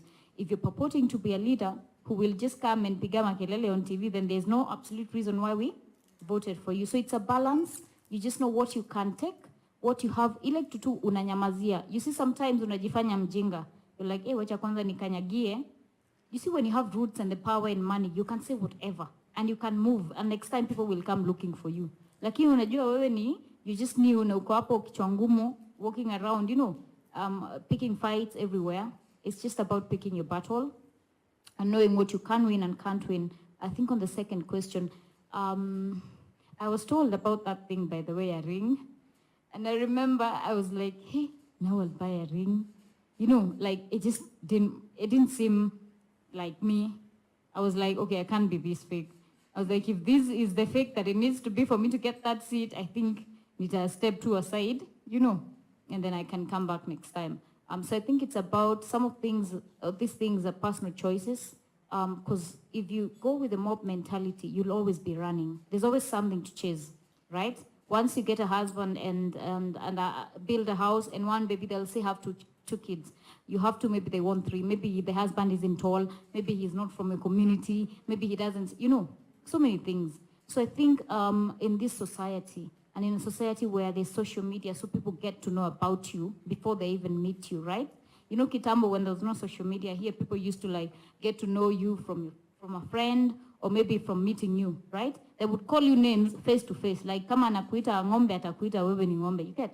Nowadays it's just plastered on social media. Know the limits. You can never please everyone. Mimi hata sahizi, there are people who just absolutely just come and insult me, nata wanijui. You know, wataniita tu slay queen, wanijua ama mimi slay queen ama mimi slay queen, you get?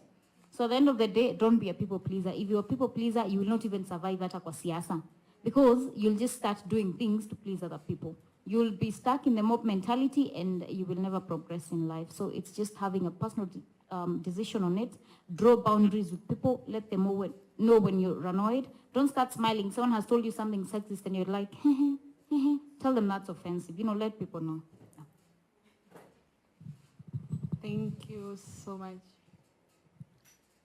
We have 2 volunteers who wants to share their experience with the election, gender-based violence. So I'll give each of them 5 minutes. Then after that, we break for lunch.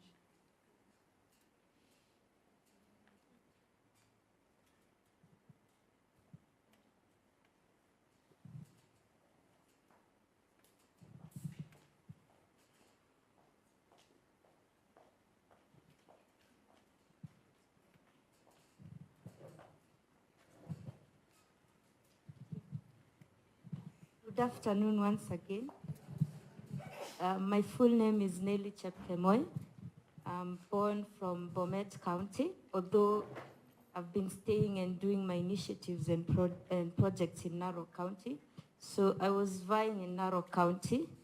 As I've started, Meshashika tayari jina ni ya Bomet. So here I am a youth. I'm vying in a pastoralist community of the Maasai people.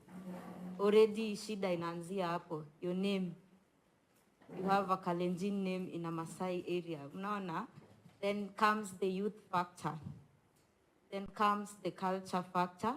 Then comes the issues that the other political people, panelists have said. You're not married, you don't have kids. So there were certain challenges like that when I faced when I was running. And then we were called. I happened to be the Azimio side. Meingilia sana lakini ni sawa. Took a strong opposition anyway. So I was vying with ODM ticket. As you know, Maasai area is prone to be dominated by the ODM party. So I was vying under the ODM ticket. Tukaitwa pale party with the party leadership to be told that now wewe, I think it's time for you to relax kidogo. We pave way for the older candidates so that we see where we can fix you And you know you are a first timer, so you're not really sure of the dynamics that happen in politics, whether you accept this or accept this or not. So us being naive, see, I accepted. So of course, the issues you were just seeing like they would just work against me. First, my name was like betraying me. The issue of tribal politics that we've been fighting so hard to change. But you know, in Kenyan politics, there's those things that even if you try to fight hard, they haziachiliwi kirahisi. So the issue of my tribe, ikanibetray, kitu ya kwanza, then comes in the culture. You're told in the Maasai community, the elders decide who to endorse. And most instances, it's not a youth, it's not a woman. It's going to be a man, obviously. So my opponent, we were two candidates with the ODM ticket. Hata party ikaanza kusema, instead of us wasting resources for the primaries, let us do a consensus. But it's not really a consensus. It's more of being coerced to just accept their stand that they are going to check this candidate to be their ticket holder, right? So primaries came. Remember, you've wasted your money paying the life membership fee. You've wasted your resources trying to sell the party and even joining. You remember there was, before the Political Parties Act was amended, it was needed that for the primaries, you had to have only party members to vote during the primary. So here you are, you've already mobilized youth, wamama. Sasa mimi, I was depending more on the youth and the women support base. So I've mobilized people to join this party, thinking that now these people ndio wataniokoa kwa primaries, ndio? Because men would not give you a platform to listen to you, honestly.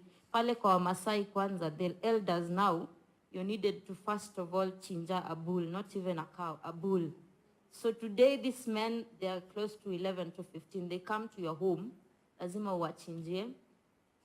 They go to your opponent tomorrow. So see, that's another, like hiyo ni pesa pia. A parent cannot just give you his or her a cattle eti unachinjia watu just for approval by the elders.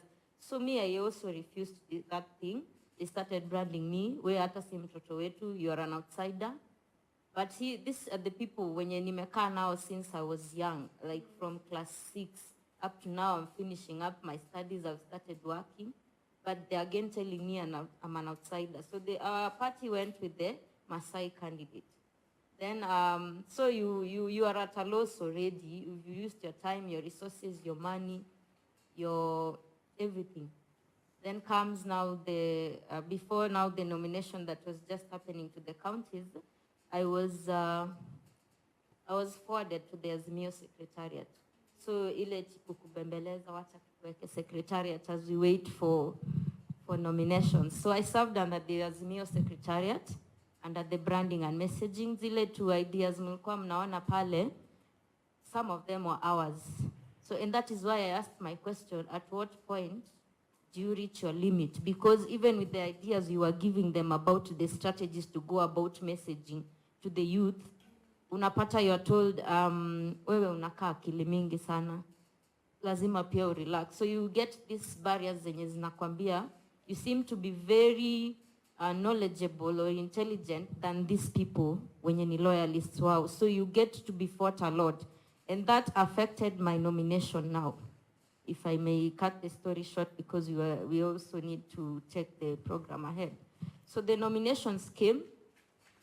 Mnakumbuka, I've already told you I've wasted resources kule nyuma tuka primaries. So after the elections, now that I was not going to be on the ballot, you had to apply for a nomination post. Another resource you're going to pay for nomination. It's not free. You have to pay through the party. Again, getting to that list, your nomination si rahisi. You have to like fight hard. Whom do you know and who knows you within the party structure? So luckily enough, the media helped me while I was vying, and while at the secretariat, I would get invited to media interviews to just analyze political happenings, the state of the nation, to talk about youth in politics, women in politics. So the media helped me, like the top leadership now knew if we needed someone to go talk on youth issues, ya Azimio ama ya ODM, then I would be fronted to the media guys. So to some extent, that helped me. during my nomination. But haishi hapo. You've paid, now, okay, sasa tuko kwa list, you're in top 10. Ikakuja ikakatwa, you're now in top 5. So recently, when the list went to IBC before the final gazettement, people started congratulating me, or rather telling now, okay, you've made it to hii list, imeenda kwa IBC, we sasa you already amheshimiwa, tunangojea tu gazettement. Shock on me.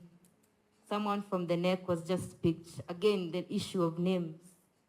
Unaambiwa sasa wewe, your name is really betraying you. You are a Kalenjin. You have all it takes. You made it to the final list ya IBC. You know, I was actually number 2 under the youth docket for nominated MCA to Narok County. But then the issue of name, I think it's a thing that really needs to change. Tribal politics in Kenya. It really needs to change such that we have a situation where we're going to look at ideology and what you really want to do to the people, or rather the country. So that issue came up now. Before the IBC released the final gazettement, I was just sure I was going to be, but you see, this is 2 days to the gazettement date. Then when it comes, you're told a certain lady, a certain Maasai lady was picked from the NEC, or DM NEC, and replaced your name. So that is how my nomination went. And then, although from it now being a first timer, we check the lessons. Tumejua maujanja na tumejua zile njia walitumia. So next time, it won't really happen. Next time, come 2027, I'm not even going to go for the same position. I'll go for a higher position. And at ODM, tumeanzisha that movement with Akina Babu. It's an uprising. We are going to take over.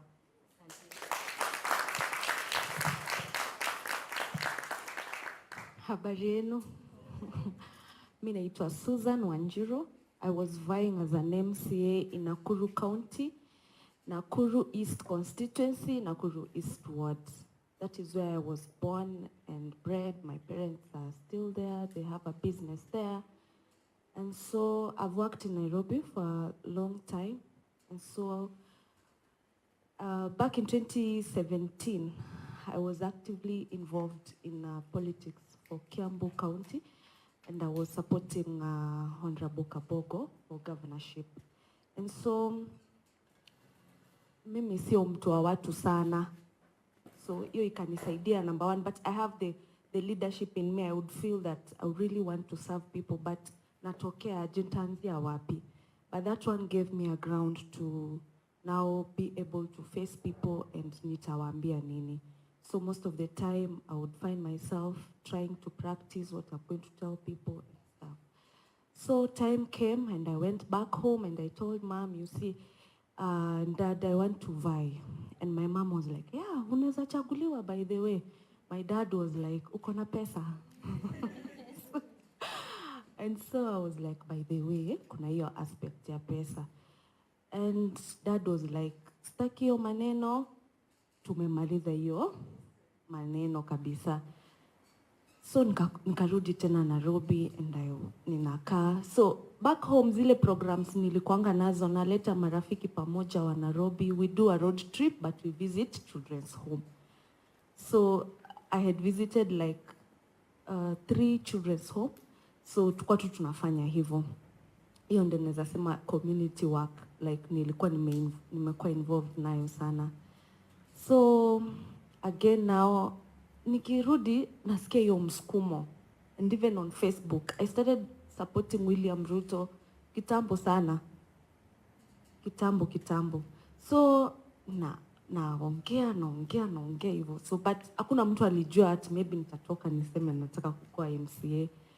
So again I went back home. So by that time we went for safari rally, zilikuwa zinafanyika Nakuru, and everyone was excited na tukua tunaenda huko. So because at one point zilipita where now my ward is, I went with some friends. And then there's that part of that ward I just went when I was very, very young. Nikapita hapo nikaona kumegrow. And I was like, enyewe Wanjiru, uko na wazimu. Ukutaanza kuingia aje. So, and I said, hiyo chapter nimefunga. Then I come back to Nairobi. I'm like, hapana, you have to do this. So I went back, nikaambia mzazi, now mimi nimeamua, na nimeamua sasa strategy yangu ya kuingia ground kwa sababu sina pesa ni civic education.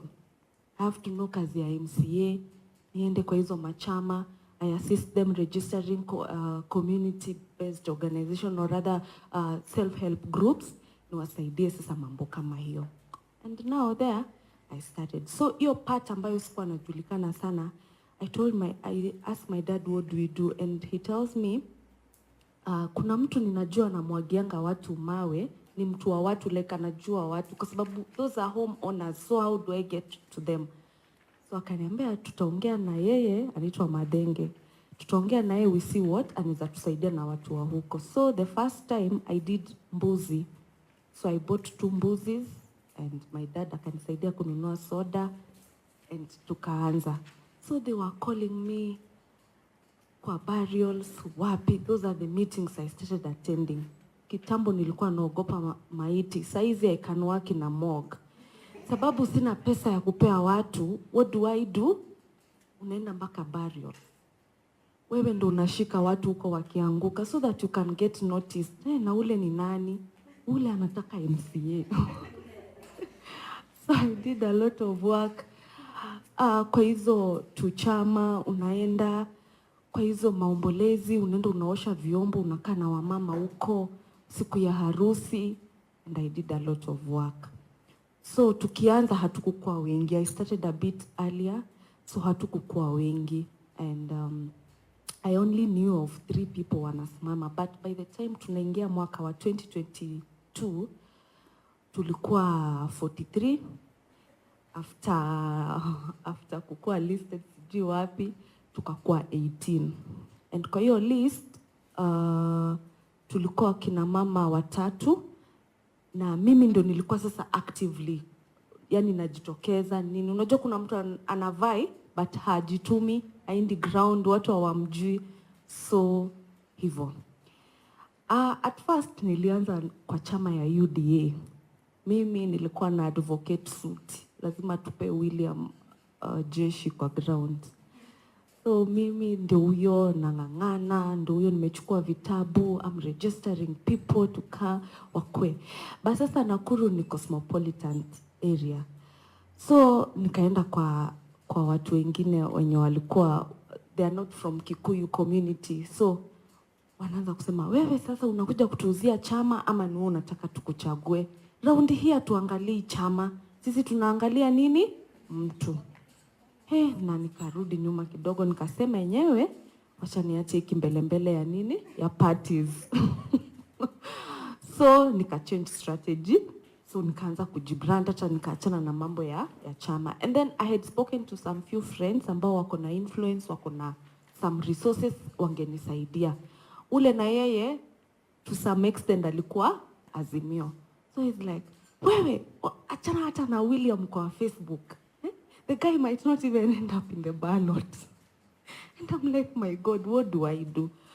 So na kwa sababu nataka pia wanishikilie financially, inabidi sasa saa zingine nafanya nini? Na balance. Nikienda pale kwa Facebook, hata kama sitataja William, na nitaweka tu kitu kama wakati walienda mazishi ya Kibaki. So and people were so happy about him. Sasa naandika opinion poll kali gani kama hiyo, like watu wamemappreciate. So I had so many challenges, na pia kwa ground haizi kuja mara ya kwanza na tumpe, but finally nikaenda kwa chama ya Musalia Mudavadi, Amani National Congress. So hapo ndo nikasema nitakapo, na nikaanza sasa kujiuza na ile chama. So kwa ground UDA, huyu MP alikuwa ameona UDA waliko sasa wako na MP, wako na governor, wako na kila mtu pale. So kwa ile chama yangu ni mimi tu niko. So I'm trying so hard to hang on kwa koti za governor, lakini hao mbele macho kavu wanaitisha nini? Suti. So but nilikuwa naona maybe Susan Keheka anaweza kuwa na soft spot na mimi aseme acha tunini, lakini yako mimi nataka suti. So nikasema tu ni sawa. So tukaendelea challenges, pia mimi nili left group zote za county sababu picha inawekwa. Kuna time tuliwekwa mimi MP na nani kwa wheelbarrow, tukaambiwa tunapelekwa nyumbani sisi wote. So na wanaweka zile, so wanatumia zile lines ambazo unatumia sana kwa ground. So me, I've worked with Dende Nyoro. So I used to say, I've worked with one of the best performing MPs we have in our country, Dende Nyoro. So vitu kama hizo. So unaweko kwa hizo vitu, it was too much. Haya, at one point unaambiwa sasa kazi yako ni kuiba mabwana za watu. So kuna huyu candidate, independent candidate alikuwa amesimama kura kutoka 2007, hajawahi pata. So and the community felt now this is his time.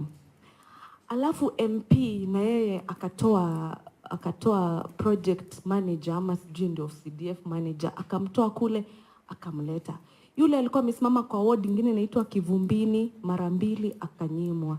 Akakuja biashara ward Tao pia akanyimwa. So finally akakuja kwetu na akapata hiyo ticket ya UDA. Hey, so wakikuja ground ni kukanyagana. Wakati DP anakuja ni wewe ungangane ufanye nini? Upeane list. Pia wewe make sure jina yako iko hapo. So na ikaka kama inani drain kidogo, like sina ile nguvu ya kufight sana. So my dad akaniita akaniambia, sasa unajua kwa hii mambo ulijiingiza ni mambo unafaa ungangane mpaka ufanye nini? Ukue noticed. So nikasema okay, ni hivyo, ni sawa. So ikafika wakati DP alikuwa anakuja, and so MP na governor wamemobilize, wameleta mambo yote kwa ground hapo, sasa wamepanga hapo kwetu. MP anakuja hapo anachachisha ground, anaitisha suti. Nikaona hapa mazoe sita survive. Nikaenda nikashika tot 2 za whiskey. Nikakuja na isikuti. Ni mimi hapo kudance. Hapo ndo na still show sasa kila mtu ajue, na by the way kuna candidate mwingine wapi hapa. And then I grabbed MP. Nikamuuliza, mheshimiwa, hii ni mkutano ya Kenya Kwanza ama ni ya UDA? Niende home. Akasema pole. Akaniita sasa ndiye akafanya nini? Akani introduce. Akasema mnajua sisi UDA ndio big brother na tuko na ni nyumba kubwa ya Kenya Kwanza. Tuko na madam hapa anasimama na ANC. Hakuna siku alinitafuta, alini appreciate kwa ground kusema huyu madam tumpe kura. So ikakuwa challenge na ikakuwa sasa nijipiganie mimi mwenyewe. So ikafika wakati DP sasa akakuja. MP ameenda amemanuva, amepeana karatasi na hajaniweka jina yangu. Ni mimi nitafute karatasi niandike nipatie DP. Sasa hiyo nimekaribia hivi DP nampatia asome. DP naye ni mjudges pia yeye yako pale. Anataka suti. So, anasoma karatasi. Alafu anasema natuko, so kwa ground jina yangu ilikuwa Shiro Genesis. So natuko na Susan Wanjiro Shiro Genesis. Na naondokea haraka sana.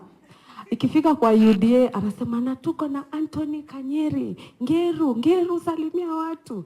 And then ana lift mkono. So ilikuwa challenge. Mambo na party ilikuwa challenge. So mimi nikaanza kutafuta strategies, nasema sasa mimi nitatrade na minority community. Naita Wakale. Naita Waluya. Naita Waluo. Juu sasa unajua wale sasa wanaendanga tu na wave kwa sababu hakuna community yao anasimama hapo, hakuna. But Wakikuyu actually kwa ile list yote we only had one guy who was a Kisi. Wengine wote ni Wakikuyu. 17 candidates wote ni Wakikuyu. So kitu sikujua hawa minority communities tuko Nakuru. By day is funny, we have 2 MPs vichwa ngumu, Arama na my MP anaitwa Gikaria. Wale ni mang'aa wa kutransport voters. Actually hata wachaguli wangu na watu wa huko ni watu wa nje. So Arama amekuja hii side, amechukua Wakisii, amechukua Wajaluo, sasa watu wa Azimio amewapeleka wapi? Ile side. Sasa wachache wenye wamebaki wako sasa kwa chama ya Jubilee. Haya. Sasa na yeye huyu MP ameenda huko, ameenda Ndondori, so walishikana na mama fulani, or rather mheshimiwa Irene ambaye ni wa Bahati constituency. Irene akachukua watu wadogo wa huku kwetu akapeleka huko, na yeye MP wetu akaenda akachukua wapi wa huko akawaleta wapi hapa. So one of my mobilizers ni wa hata kura yake si ya hapo.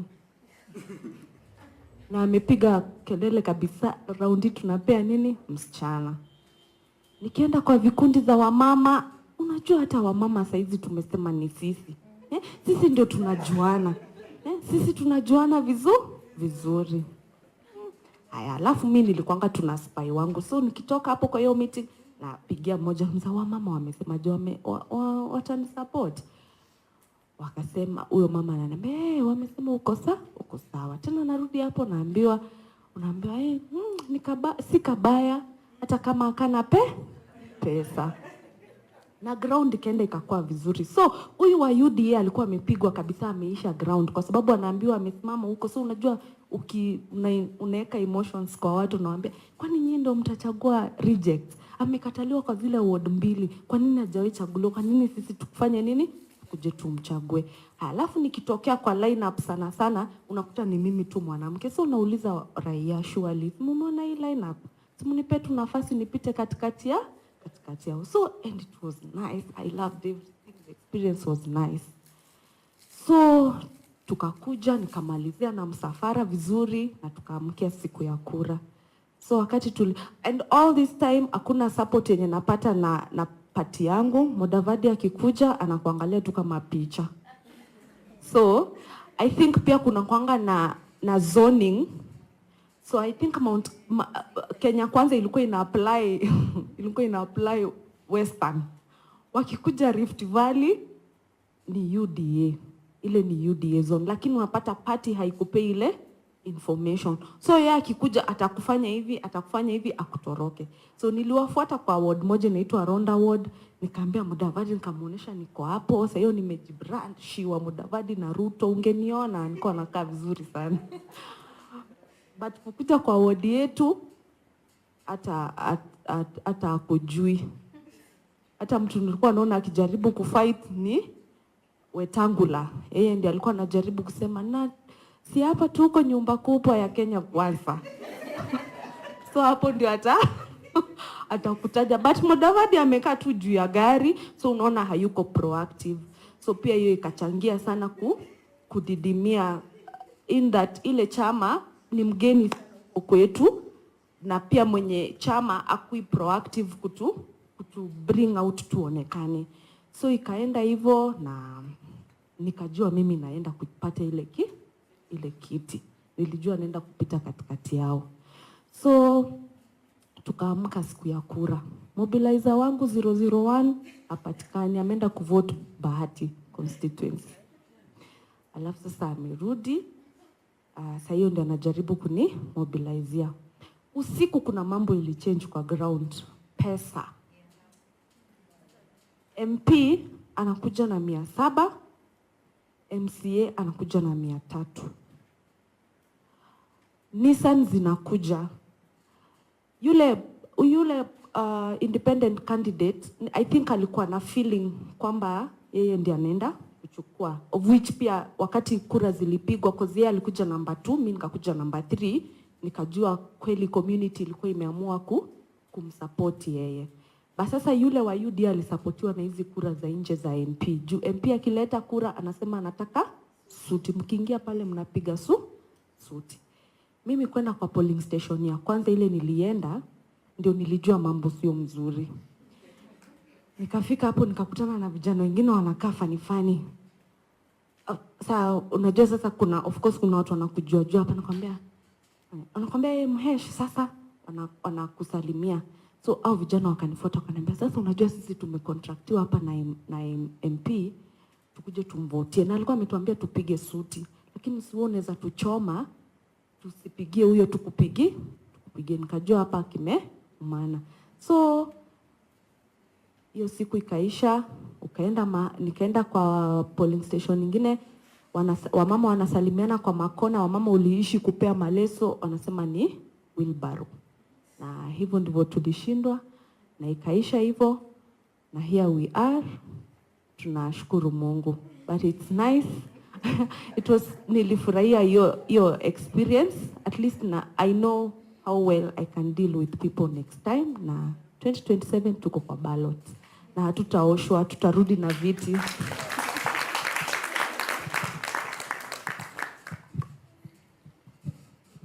Thank you so much for sharing with us your story. We are going to break for the photo session, 15 minutes, then lunch, 45 minutes, so we'll be back at 3 p.m. Then have the 1 hour session, and then we'll be done. Thank you.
Sorry? Tunasema photo ipigwe hapo mbele. I think it will be better than hapo ndani. Hapo mtu atatoka hadi kiatu. Kitu lazima ionekane. Very important. There's the other guy. Let me just call him. Kuna nini zingine unafaa? Mimi nataka kwenda washroom kwanza. Oh. So who is the director now? Kutoka?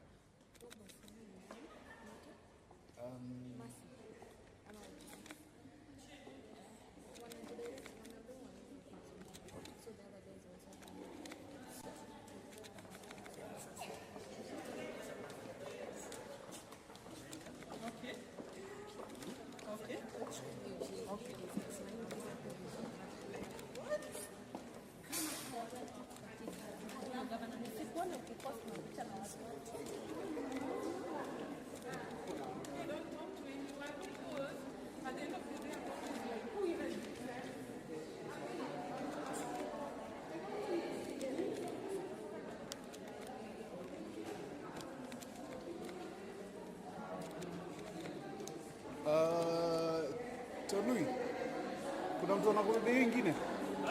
Kuna mtu anakubebea ingine? Naomba vijana bebe siku na siku ni slow. Raj. Sawa. Mimi nakuja na wifi kama hiyo. Oh. Sawa. Haya.